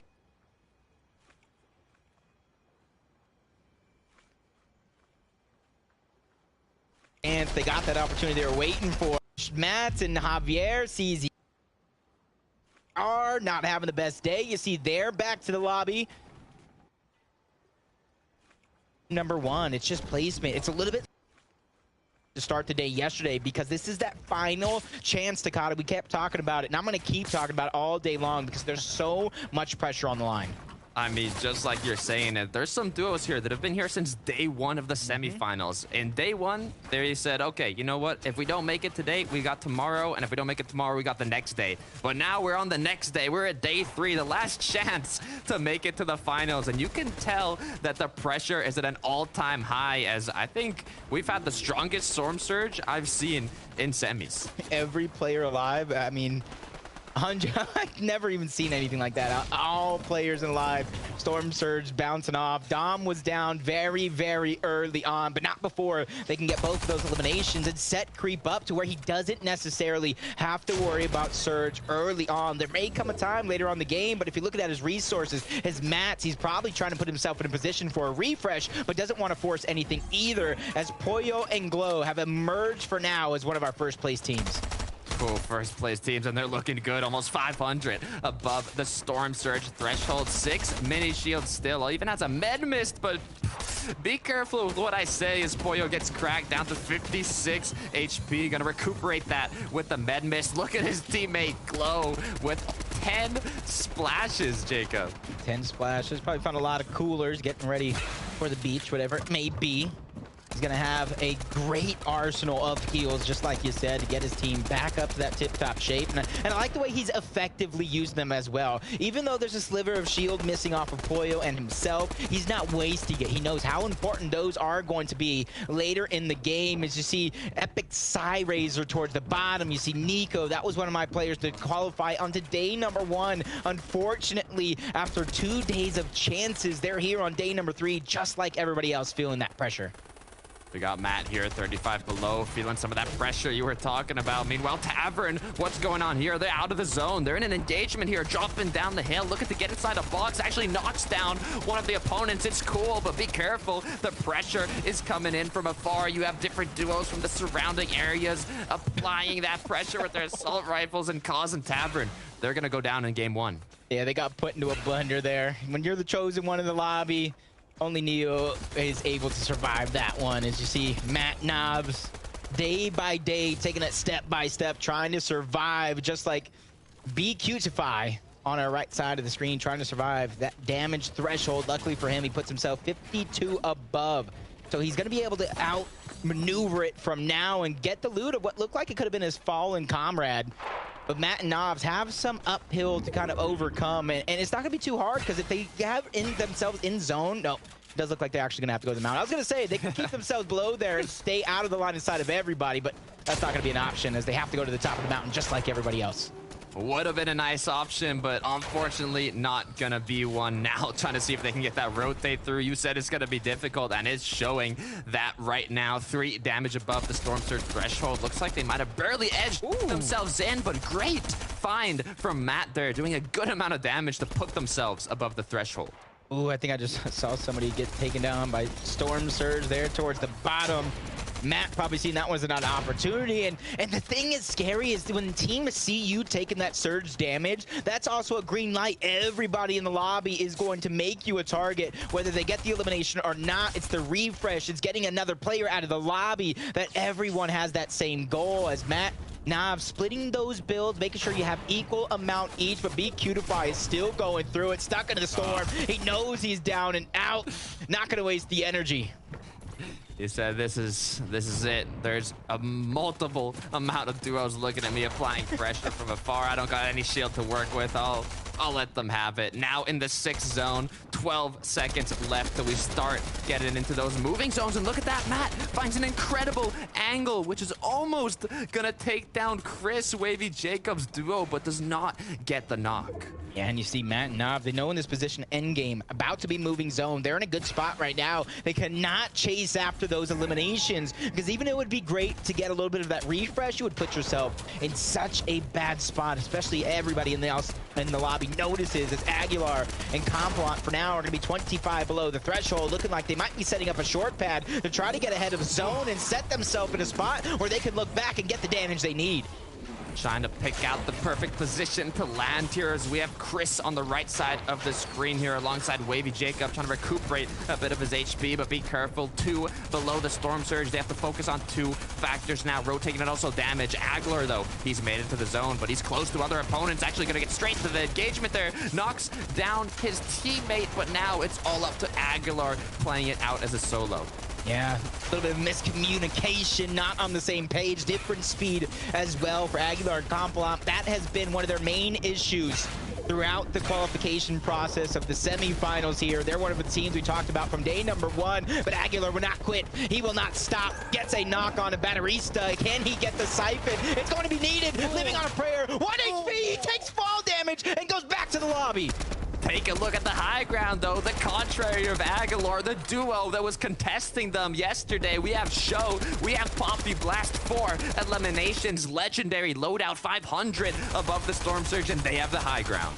Yep, you can see what not contesting can gotta do to you, because these guys have been battling all day long yesterday. Neither one of them able to get a footing because of that initial battle, put themselves in such a bad spot, but they're holding on to the high ground for now. But it looks like there is gonna be a battle, but the separation is in. A player drops low. Salt Lover has no choice but to drop low as well, so the high ground will remain in control as Jacob and Chris here on a layer towards the middle, trying to play slow and steady, but they need the refresh and the match. So Chris is going to drop down low, but he doesn't get a ton, so he still has more work to do. Poppy Blast and Show still on the high ground. They've secured it, but right as I say that, they get knocked down. Looks like there's some duos that want to contest it. Who's going to be able to come out on top, keep that high ground? Looks like Blast has been boxed up, but Show seems pretty relaxed right now. I feel like he can keep it. Can he help him? Can he get the knock? There it is. Smuck going down. Poppy Blast is still alive, but no clutches coming in from the zone, knocking him down. Now it's a 1 versus 1 for that high ground. Clutches versus Show. Yep. Clutch just lost his teammate as well, but he gets a sacrifice. For them, it's points. It's damage needed, but Hound and Prism find their way on the high ground. Yesterday, they were taking it a little too early, and teams were overthrowing them through that position. Now they change up their game. A zone later, how will it work out for them? We have Hound here looking for angles, looking to see if they can secure some eliminations. Great one there from Hound, but be careful, you're dropping down low. This could be a chance for another duo to take that high ground, to come out on top. Also, Buzo and Evo, they're sitting on the low ground. That's a full duo. It's anybody's game. Yeah, no Matt's on to Hound, so he's going to have to drop down low sooner or later, but he's waiting for that perfect moment. The opportunity presents itself. And it looks like it's 3 duos alive. Hound and Prism take that mid layer and get the elimination and take out that duo. Evo and Buzzle, 2 duos that have been battling for the high ground for 2 straight days. They get dropped down low, fighting out of the storm. Evo's getting the damage. The knock is in onto Hound. Refresh is going to be picked up, but no mats, or at least not too many. They're trying to force the player out of the zone, and they do it. Evo and Buzzle pick up game number 1 and punch their ticket to the finals. That's a win from the low ground. Evo and Buzzo played it perfectly, waiting while the high ground teams battled it out, while they used all their shield, all the materials, and took it at the last moment, securing those 2 eliminations, winning the 2 versus 2, and getting that victory royale and that golden ticket straight to the finals. From day 1, struggling as 2 separate solos to bring it together. Day 2, coming closer and closer, inching themselves up that leaderboard to day number 3, starting off hot and taking game number 1. That opens up a spot on the map, though, to kind of somebody to take and try to win a game just like they just did. Great point. A reminder, after getting that victory royale, that duo's qualified. They're in the finals, so it opens up a spot, chains up rotations. I mean, I'm curious to see what the desk has, to think about this, because there's a lot to break down. I love to see this kind of start, because I was so afraid that it was all just going to be the height takes. That's what the victor's going to be, which becomes very predictable. But honestly, everyone is now trying to take height because they think that's the one path to success. And then Panda, these low ground teams are kind of just picking off players and playing patiently, and that ends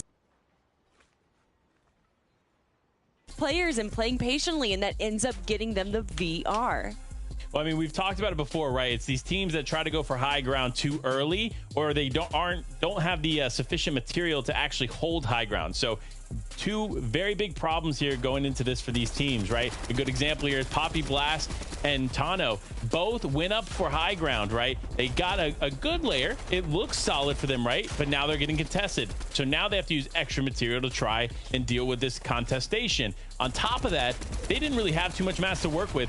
That's why you see Show and Poppy down to, 1 build here. And I'm sure Poppy, I believe, only had a few more builds outside of that. Does get a refresh, but it's still not too much to work with. Yeah, and really it comes back to, Kelly, the fact that a lot of these players didn't play in the previous metas where they had a lot of mobility, right? The shockwaves, the impulses that we used to have, right? It's same sort of scenario back in the day. People would wait, they'd play second height, and then in 7th, 8th zone, they'd all start to try to take it because, oh, hey, we take high ground and we win the game. But it's not how it works, because if so many people are going up, low ground is just going to run around uncontested, getting all the extra little siphon mats and be fine. Which is exactly what we saw from Evil and Buzzo there. But I do want to talk about another player that was going for that height, and it was Hound with Prism, of course. But just like the other team, they kind of ran out of mats, ran out of resources there, Play. They did. And again, it comes back to they're taking it a little too early. They tried to go for this, but they don't get any of the mats because it fell behind, and so they dropped all the way down. They were able to get the mats this time, but look, siphon mats weren't really there for them. They didn't grab all of them. Wasn't a prioritization about that, more about getting into zone. And then the targeting there from Hound, he swapped his target mid-fight there, so unfortunately he didn't put the same amount of damage down. He would have if he had just focused on one. Maybe could have gotten one of them down and then swapped over, but a great play nonetheless. I mean, it was a great play to start, right? From the height, instead of going all the way down, they just went down to the second height, were able to take out that team right there, and then they had to do it again. But after kind of taking that fight, Evo and Buzzo are just going to chill on the low ground. But I said their name, I'm going to say it again, because we need to take a quick look at our winners page, everyone. Typically, you would see 5 teams here, but of course, today there is an extra game, so it's going to be 6. And the first one, it's Buzzo and Evil. They're going to be moving forward to the finals, which starts next Saturday, everyone. So congratulations to this team. Can't wait to see the 11 teams that are going to be joining them. And it might be some of these teams that we see right here, Panda. Absolutely. Looking at this leaderboard, it's a start, right? Obviously, this is only game number 1. There's still 5 more games to play. But remember, it's not just about the VR. It's about being consistent and climbing up this leaderboard as well. Because again, those top 6 teams still have the opportunity to qualify through consistency. You don't necessarily need that VR, but it's going to be really interesting to see how it works out for these players. But a good start for people like Prism and Hound. 43 points on the board in 1 game is a good start. Indeed, and with it being so close overall there, it's anyone's game. And I just want to point out yet again, another day 1 team qualifying for the finals. It just shows that, hey, these extra games that they end up getting to play will end up helping them out in the long run. But I mean, you saw how close that was. I think it was 1 point separating first, second, third, and fourth. And this is still just game number 1. So many things can change over the next 5 games, everyone. And with what we saw there in that last game, Panda, it's really hard to prepare. Like, these top teams are able to play smart. They're able to take height when it seems appropriate. And they're still not able to convert that into a victory royale. So before we hop into game number 2, what is a key to success for holding height? For holding height, not taking it too early, and having a way to refresh material. Because again, this is duos, not trios. We kind of talked about it yesterday, but we'll talk about it again today. Because in trios, you have a lot more material to work with. 3 players, one's holding that additional 1,500 material. That makes a difference for high ground, right? However, this season, you have the Spider-Man web shooters, you have the harpoon. These are things that you can use to get refreshes from the low ground if you're doing it effectively. So if you're a team that is trying to take high ground, make sure you have sufficient material before taking it. And then when you have it, you need a harpoon or you need those Spider-Man web shooters in hand to get some material from down low, any kind of elimination that you get to take advantage of it. Now, I asked Panda about the high ground, but Clay, we just saw low ground win, and we've seen that between every region, and we saw it over the last 2 days. So what is the key to success when you're on the low ground? Being hyper aware of everything around you, right? Like high ground, same kind of vibe, keep being hyper aware. But with low ground in particular, everyone's going up, so eventually they're going to have to come down to you. You need to be aware of that. You need to be looking at these players. How many players are going up? How many people do you see above you? Do you hear above you? And making sure you tarp out everywhere. Cover that entire low ground area. That way, people do have to drop down. You'll hear them breaking through your mats, and you have the advantage. And that's exactly what we saw from Evil and Buzzo. But I'm sure Hound and Prism are going to learn from that last engagement. They did so well. So I'm sure we're going to be seeing them in the end game during game number 2, everyone. It's going to be starting in just a moment. So I'm going to be tossing it to our casters, Jacob and Takata. Please take it away. Thank you so much, Kelly. 1 game down, 5 to go. And Jacob, I mean, what have we witnessed already in game 1? 92 player Storm Surge in the second zone. That's one of the craziest things I've seen. Yeah, even one of those players, because we saw it drop down to 91 at one point. Getting that reboot back up. But one thing I wanted to take note of is Evo and Buzzle did a great job at winning that game number 1. One less team over towards Covert Canyon. That is a ton of loot for whatever 2 duos are going to stay on that side of the map. So it's going to get really interesting here in a moment. We saw them looting up the vault, but now they're qualified. That vault might be open for just another duo, but be careful, because if multiple duos try taking that spot, then it's going to be a very congested area. We also have the Daily Bugle, which has some duos that like battling it out. We saw people in Rocky. I mean, there's a lot of action on this map. Yeah, and one of those duos you're talking about, Daily Bugle, sitting towards the top of the leaderboard this time around. So great switch up of strategy, and not going to have to wait long to see who else is going to try to switch things up, because the battle bus is ready and game number 2 is on our hands.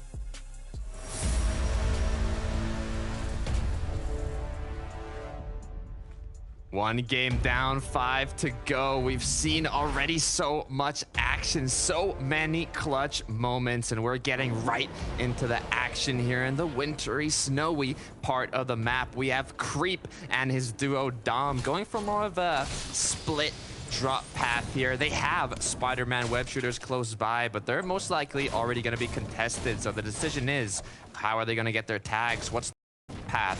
Where are they gonna go to secure the medal, their materials, Jacob? There's so much to think about to prepare for getting into this game. Yep. So many different things here, especially as each and every game develops. It gets a little bit more shakier. Decisions end up a little bit harder and tougher as your opportunities to get the points and the victory royales go out the window. But I talked about one of those teams landing towards Daily Bugle. Coxie and Static is one of those squads, and they're always trying to switch things up. You saw yesterday, they were battling it out for Daily Bugle. 4 players even landing on one chest. Last game, they went ahead and left Daily Bugle early. They wanted to set themselves up and get the damage from the Storm Surge tags and got everything that they needed. But Yellow Glow and Pollo, at one point or another, they too had a share of first place. They didn't have to worry about Storm Surge early because of this off-spawn exchange.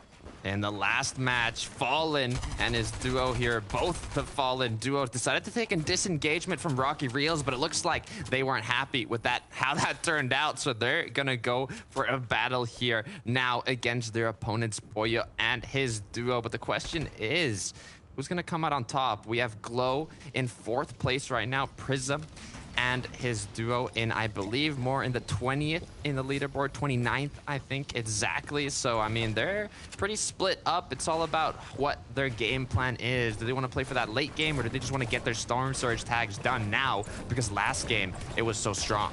Yeah, it looks like they're going to do a combination of taking control, trying to smush their options in. Pollo with a big tag. Boltzy is going to get dropped. Shield Keg doesn't even matter when they're putting that amount of damage that quick. And already off spawn, our first duo is out of the game as Pollo and Glow set themselves up with early Storm Surge tags. And you can see how big that elimination point is. I mean, they went to 1st place. They went from 4th to 1st with those 2 eliminations. That's just a 6-point difference, shooting them up in the leaderboard. Now we have Beast Remy 2 and Greasy Grove. We heard Panda, we had Clay talking about this drop spot. It's been in Fortnite in a few different chapters here. Now seeing it in chapter 3. I mean, brings back good memories, Jacob. Yeah, it definitely does. A lot of familiarity going on that side of the map. So it's going to get really interesting to see how a lot of these things happen and kind of go down, because we've already seen a couple of teams that landed here throughout our first couple qualifiers and then leave this spot and not want to claim it anymore. Beast and Remy also one of those teams that are switching up their spots. To me, that says there's not a ton of things that are comfortable for them. So they're just trying to take what they can get in certain situations. Wavy and Chris, they got uncontested Logjam, Lumberjam, similar to what they did last game. So they're going to take their time. They're just going to get all the resources they need, get all the items that they need before they have to go in towards zone. And luckily for them, it's not a far travel to the zone. The only worry for me, Takata comes in, is where are they going to get that Storm Surge from? That's hopefully what they've planned beforehand. Good thing about Logjam is you can get your materials very quickly there, but it's all about that Storm Surge. They have mountains close by, high elevated positions that they can box up on and maybe look from, or some shots from afar, but it really depends to what their game plan is. We know Wavy, very mechanical player alongside Chris, so they're pretty confident taking box fights as well. If they want to do that, I mean, that's also another great way to get some Storm Surge. But take a look here, Remy and Beats seems to have found a player swimming close to their greasy drop spot, but looks like they're disengaging quickly and there's not going to be action here. Yeah, for them, they got the information about the team that contested them towards Greasy on one side. They just spotted out another team on the other side. So they have to go ahead and make it towards zone. Otherwise, they might put themselves in not a good spot. And I say towards zone, they're already in zone. They want to get themselves some good high ground so they can set themselves up for a good opportunity, catching all those duo teams rotating around. But Poppy Blast and Show sitting in 6th place already. So a switch up of strategy of drop spots, not wanting to have that contested fight anymore, is doing wonders for them. But it's only been one game so far, so it might also be too early to tell.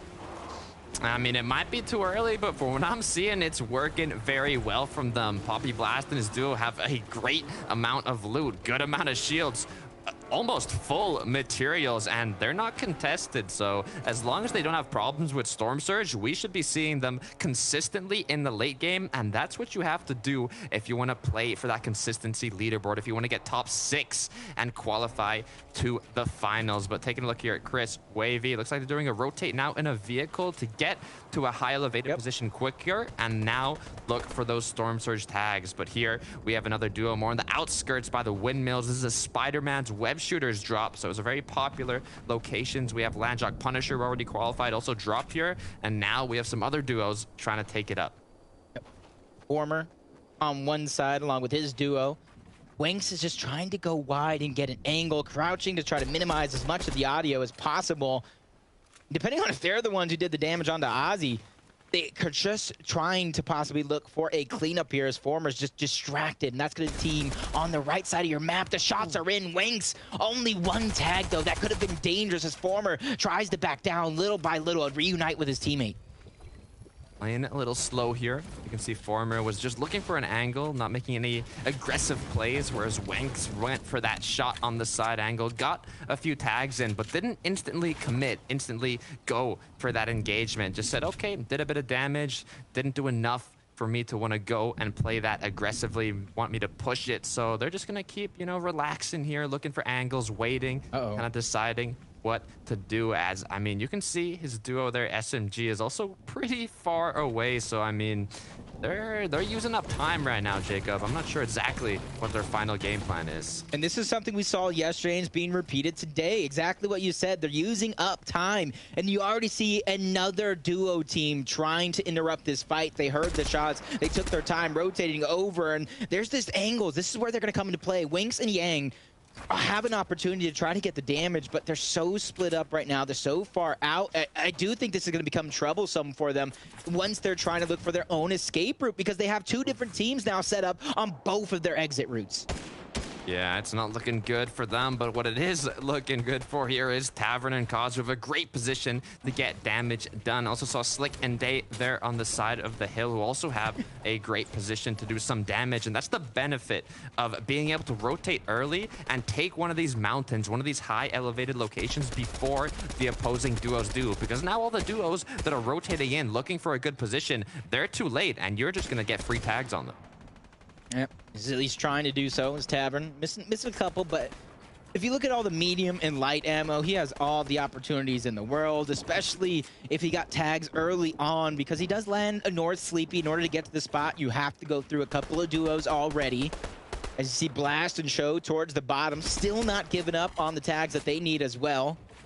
And that's Day and Slick, your pick. We already talked about them being on that side of the map. Everybody just calm, cool, collected, and a little slow pace to start off our day. And to me, that's not too surprising, because that's a little bit of what West is known for. Once we get into later games, when people are realizing where they're positioned in the leaderboard, that's when things tend to get a little chaotic.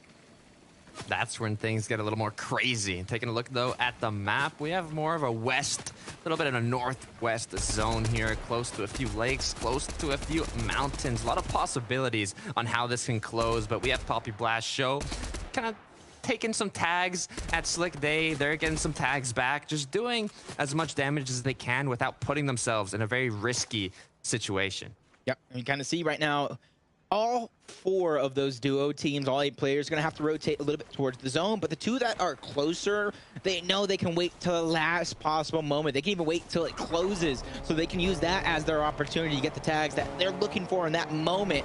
But talk about needing a rotate. Navs and Matt also need a rotate, and that's where they'll hop in the vehicle. Very, very similar to Aguilar and Compelant, who's that duo that's kind of right in front of them. So everybody's going to be forced to rotate to the north side. You see the info, the stat. Fade and Zaire, Navs and Matt, only duos that won a game to qualify yet haven't advanced.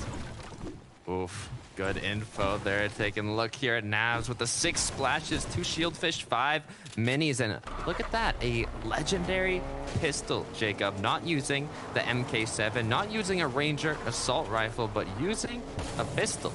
I like it. I definitely like it, depending on kind of what you have, and it's going to be a legendary one as well. But it's going to have a punch kind of pack to it, especially if you get in those close quarter combat fights along with the striker. It's not going to be as deadly as a Stinger, but it definitely could outpunch an MK7 if you kind of have that great aim. As you see everybody trying to rotate towards zone, some a little bit easier than others. Aguilar and Compalot, they are one of those teams we saw in the car early on. They're going to find their spot in the zone, leave it a little early, and just kind of clarify that stat, because obviously in the semifinals, it's win and you're in. They were the only 2 teams to win a game in the qualifiers to get to this point and not advance directly to the finals. Exactly. You heard that, though. The Storm Surge meter has appeared, and I'm liking what Glow and Boyo are doing here inside a little bush. They're fine with Storm Surge. They don't have to do damage. They're good. But if they have some opponents that maybe take the wrong path, take the wrong road, and end up in Boyo and Glow's bush, this could come out for a few eliminations or a couple. I mean, they already have 2. Yeah, they don't have to worry about damage. Right now, it's just going to be one of those duo teams that might be just rotating by, not really thinking much of it, trying to get themselves a spot in the zone that could catch them off guard. Is Coxie and Static, one of those Daily Bugle teams. 3rd place after 2. So for them, it's a slow and steady. You already have on pace. You got towards the end game last time, so you already have a little bit of that formula figured out, so you don't have to change up too much. Other than going for tags, as you see that they're 34 below, and almost everybody on screen is going to be below that Storm Surge threshold. Oh, but you can see Salt Lover and his duo, they want to get straight into that action. They're not trying to get eliminated to Storm Surge. They're going to get eliminated to players, or they're going to go straight into the action and secure some eliminations. But be careful here as Static and his duo partner, they're just above the threshold at 27 damage above. They have the mobility they need, but now you heard the tick, 22 below. They've got to make something happen here. 20 seconds until the zone closes. I'm just waiting. They know duo is there. Built into wood.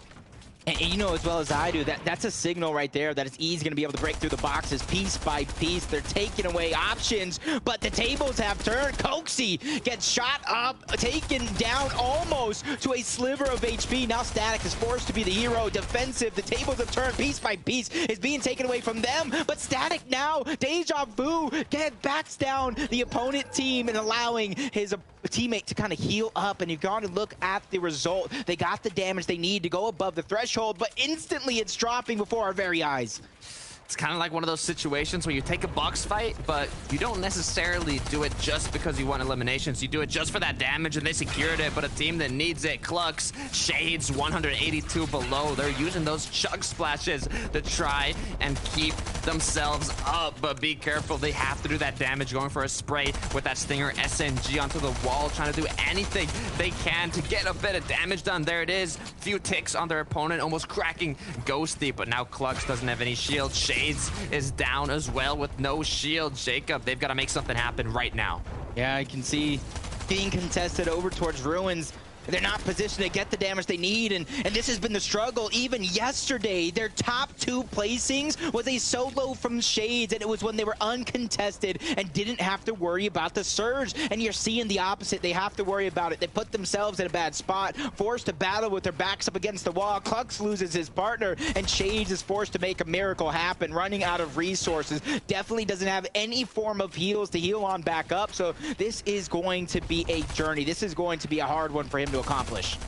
Journey for 2 solo players. Clux, though, almost getting eliminated. Their zone now closing, trying just to see what he can do to get out of this situation. We also have Poppy Blast playing as a solo. His show has gone down, but making use of the vehicles on the map to get into zone. Clux, though, does not have a vehicle available to him and is going to have to rotate on foot through previous builds. And I mean, if you look at that map, he's got a long ways to go. Oh, there's a med kit right to his left. I know he would have found it useful.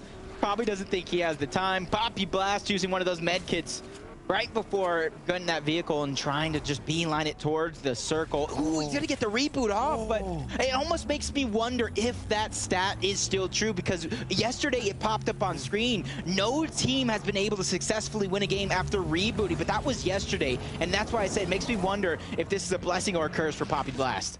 I mean, this could be it. We could see the stat being broken here today if it wasn't done already yesterday. Now Show appearing back into the game. Poppy Blast and Show in 6th place. You can see went to the passenger seat. Let Show drive as he uses the med kit. 10, 8, 6. Oh, gets the med kit off just in time. Looks like they're going to make it into the zone, but now it's the harder part. They have to survive this spray. The pressure from the opposing duos, the vehicle getting exploded. Poppy Blast and Show, they have to do everything they can to get out of this situation. Yeah, Poppy Blast, as the driver, knew exactly when to get out of that vehicle, but Show, he was the one that took the brunt force of that damage, and now he is forced to live with the repercussions. Backs up against the wall. The lobby knows they're there. The lobby knows they're chipped out, and you see a bunch of players that are hungry for the eliminations, particularly Tiny and Fruit. What more hungry duo can you get of a team that missed out, barely tying during the qualifier process? Oh, just on the cutoff there. Also, though, taking a look at a new duo that came in today for the round 3, Chris and Wavy. Jacob currently in 10th, doing a good job so far here in the second game, but getting a little stressed out as Chris only has 4 mini shields, does have 2 peppers for mobility, but I mean, looking at the zone, they're gonna have to maybe use them. You can see throwing a pepper to Wavy, there it is, popping them.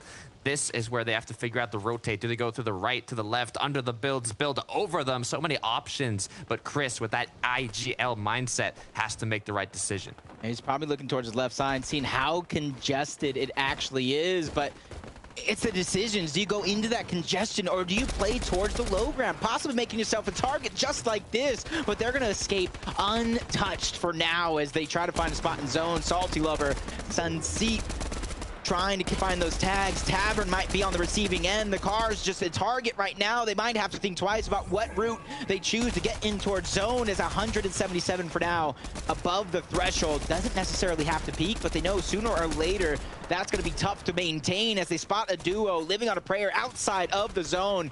That's going to be Rush. He's going to go down. The elimination is going to be cleaned up, but there's still another player there trying to survive. As Show and Poppy Blast, they're just being sneaky as could be, and it works out. They beam Tavern down, leaving Cos by himself. A great shot from Cos to try to answer back, but to numbers 2v1, that's too much. That is maybe too much. Blast getting shot down to 12 health, though. Has the minis he can use to recuperate the shield, but the problem is they have to get the zone. They have to get the zone quickly. Just one tick.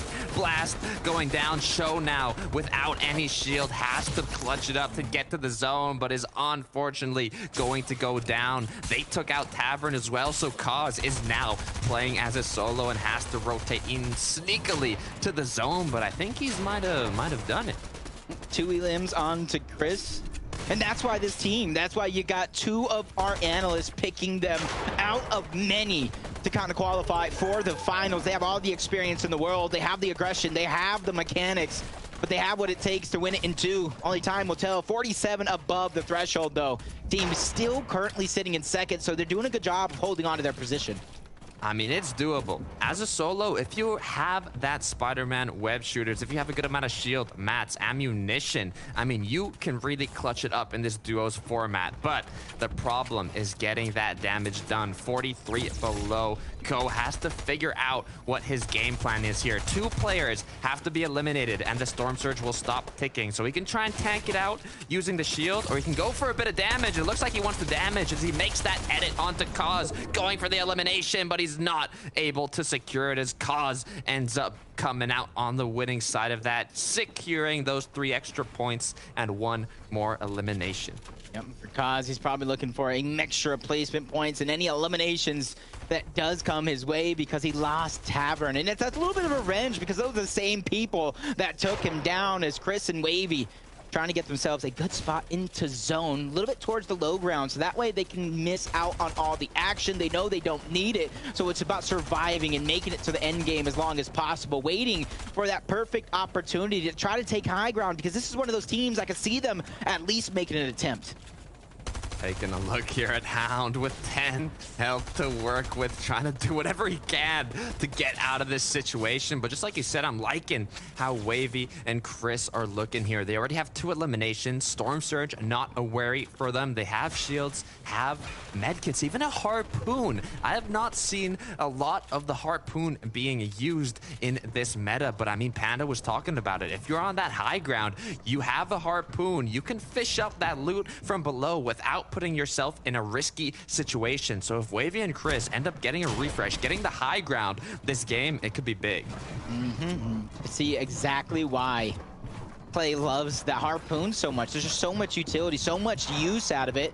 And if you're not able to find the Spider-Man web slingers, that is a great alternative. It especially depends on what loot crosses your path along your journey as Pollo and Yellow Glow. They have a journey of their own. Max pull for them. They're going to recycle this launch pad. Take it step by step before they get in. But this is the moment. This is the zone. This one and the next one where teams kind of take that high ground too early. They waste a lot of resources trying to hold on to it, and it costs them just like Yellow Glow and Pollo. They're getting turned on right now. The damage is not going to affect them, though, as no shots are going to be landed. They just drop down a layer to make themselves a little more safe.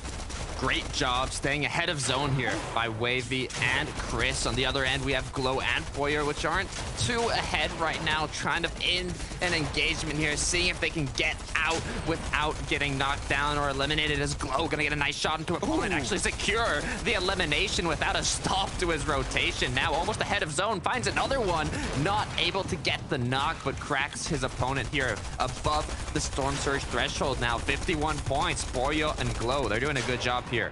Yep, see Kaizen, Tiny, both of those going out. Nevitz and Balance Photo with the high ground. But for how long can they hold it? Javier and CZR, it looked like they were kind of go for an attempt, but with that jump pad, they just go right past it. Sunseed and Salt Lover, back-to-back games. This is their attempt at the high ground. It didn't work out for them last game, but second time could be the charm as the battle will continue. Chris is going to go down in the elimination feed to Aguilar. Gotta wonder what Wavy Jacob's able to do as a solo, as Balance is trying to hold on. The second attempt is going to be denied as Nevitz and Balance Photo will hold on. They're gonna hold on, but for how long? We've got another duo. They want it. They want that action. It's cool. It's his duo partner, but Balanced Photo, they're doing a good job here of holding the high ground, even using reinforced walls to not allow those opponents to take them down.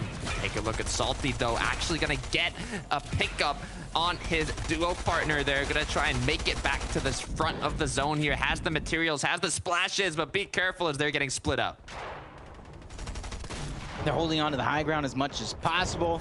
It looks like Chris did go down. 4 eliminations for this duo. Jacob is just going to go ahead and pop the med kit, give himself time before he tries to make his way in towards zone. It looked a little too close, a little too scary there, as now he's just found his position. 26 builds. He's going to have to make his way here and try his hardest. Gosh, now as a solo as well towards the low ground, a little bit in front of zone. Him and Jacob side by side, back to the high ground though. And third time is definitely the charm, Takada, as they finally have achieved that high ground status.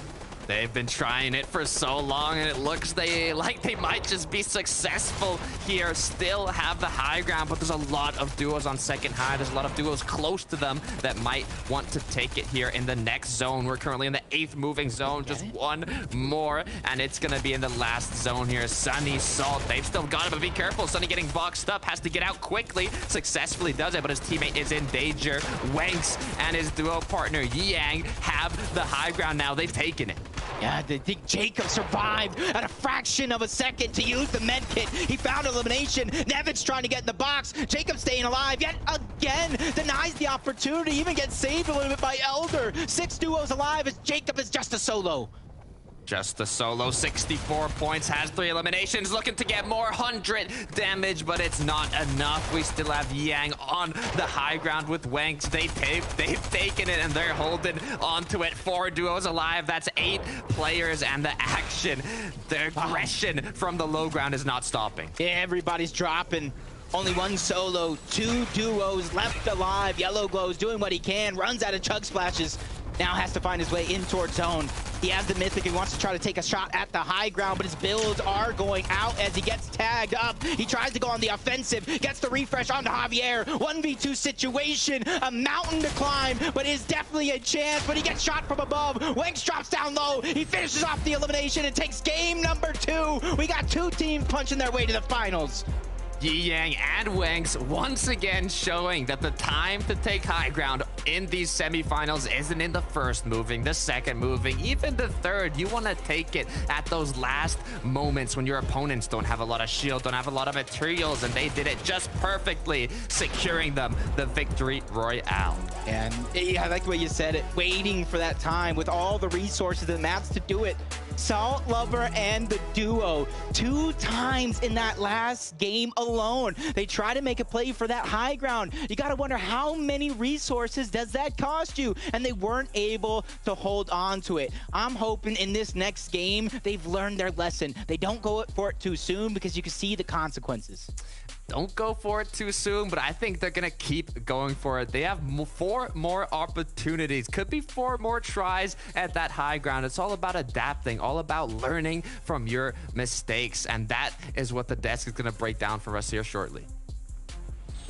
Thank you so much, Takada and Jacob. And we just talked about this, guys. When is the right moment to take high in a secured way? And that's exactly what we saw from Winx and Yeon, Clay. And exactly, and it comes down to experience, right? Like Jacob said the other day, no matter how many V-Bucks you have, you can't buy experience when it comes to those moments. And sometimes it just comes down to that. Do you have the experience of knowing when to take high ground? And it's like they did. And Panda, there was a moment there where Glow on the low ground, I thought we were going to see Evil and Bozo again, but as a solo, there's only so much you can do. Yeah, there really is only so much you can do in a moment like that. I mean, look, when we break it down here, right, obviously Yellow Glow and Polo, this was another team that I wanted to pay close attention to because they were right outside of that qualification range yesterday as well.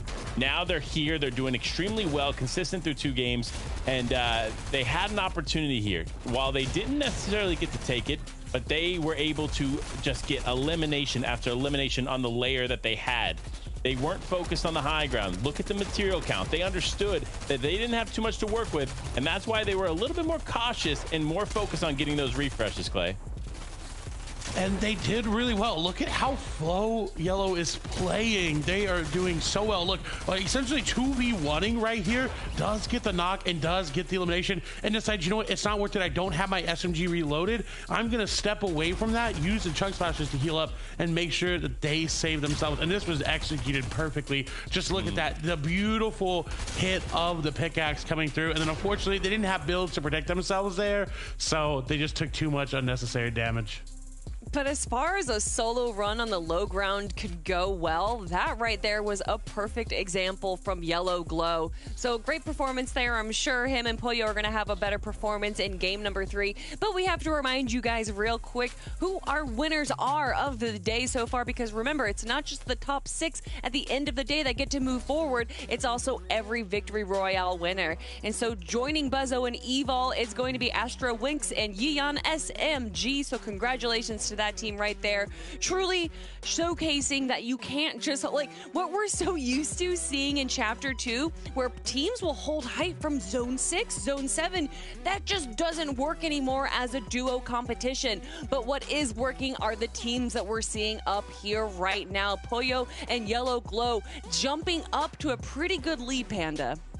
Absolutely. Looking at the way that this is set up here, this top 6 is starting to run away with it in the top 3. So listen, if you're in a position where you're not in the top 10 right now, you need to be adjusting that game plan. You're going to need some serious points going in the next few games if you want to continue to climb, because some of these teams are staying consistent and they're putting some major points on the board, Clay. Yeah, 48 points there. It's still in contention for a lot of these players as you take a look at the second page here. Down to 25 points there in 20th place. That's just a Victory Royale's worth of difference. That is well within anybody's range here, or even a second place, right? You get that Victory Royale, you're out. But again, those top 6 teams, if anybody gets a Victory Royale in there, they're plucked out, and that just makes that top 6 a little bit more close when it comes to overall points. You know, I think we need to keep an eye out on one of the teams there that only had 2 eliminations total compared to everyone else. So I definitely think that that team right there is going to be going for the Victory Royale win. But game number 3, this is going to be the halfway point real quick. And obviously I need to talk about Chris and Wavy. They seem to be able to make it towards the end game every single time, but they're not able to break into that top 10, top 8 area, Panda. Yeah, you're not wrong, but it's still working for them. Obviously, finding them in the top 3 after 2 games is really solid, especially when they went into this not in the top 10. So this is going to be a huge improvement over game number 1. However, can they remain consistent? Like we talked about, they're veteran players. We know them as such, but they only made it into day 3. So again, it's kind of that story of, despite them being so good as we know, Will they be able to clutch up and continue to stay consistent, or even walk away with a VR here, Clay? And it's about that chemistry as well. Look at how well they played together. They boxed out together. When it was just Wavy Jacob, he was getting Elam after Elam. It seems like Zeno ended up going down here at the perfect moment for Wavy Jacob. He did get pressured by a couple teams here. And look, just the experience of, hey, I know I had to change layers. Changes 3 layers back to back. Beautiful shots from him. Is able to get the refreshes right when they need to. Got it. 15 builds there, only had 1, and really put himself in a great spot. Unfortunately, right there did take a lot of damage, and you do see him being just taken down there because there were just too many players. You can only clutch up so hard when you have 22 HP, but a really great performance, and that bodes well going into the next couple games. Oh, without a doubt. I'm sure game number 3, I mean, in game number 1, they were 13th. Game number 2, they're 6th place, so it's only a matter of time before they claim that VR. But will it be game number 3? Well, let's find out and join our casters, Takata and Jacob PR. Thank you, Kelly. Thank you, Panda. Thank you, Clay, for breaking that one down and getting us ready for our 3rd game. And this is where I think the 3rd and the 4th game, Takata, they're kind of like swing games. Where you are on the leaderboard after these 2 games is very, very crucial and important because it really dictates how you got to play the rest of this one. Exactly. If you're very close to that threshold, or maybe already in that top 6 threshold for qualifying through consistency, you want to not take too many risky plays, right? If you need Storm Surge, you want to look for it from afar on a high elevated position. We have a lot of awareness on the map, but if you're more down on the leaderboard and you're playing for that victory royale, how are you going to make it happen? When are you going to take high ground? If you want to play high ground, maybe you want to go for the low ground VR like we saw in game 1. I mean, there's so many options. Definitely so many options, and the option is to get ready for this next game because the battle bus is ready and game number 3 is right now.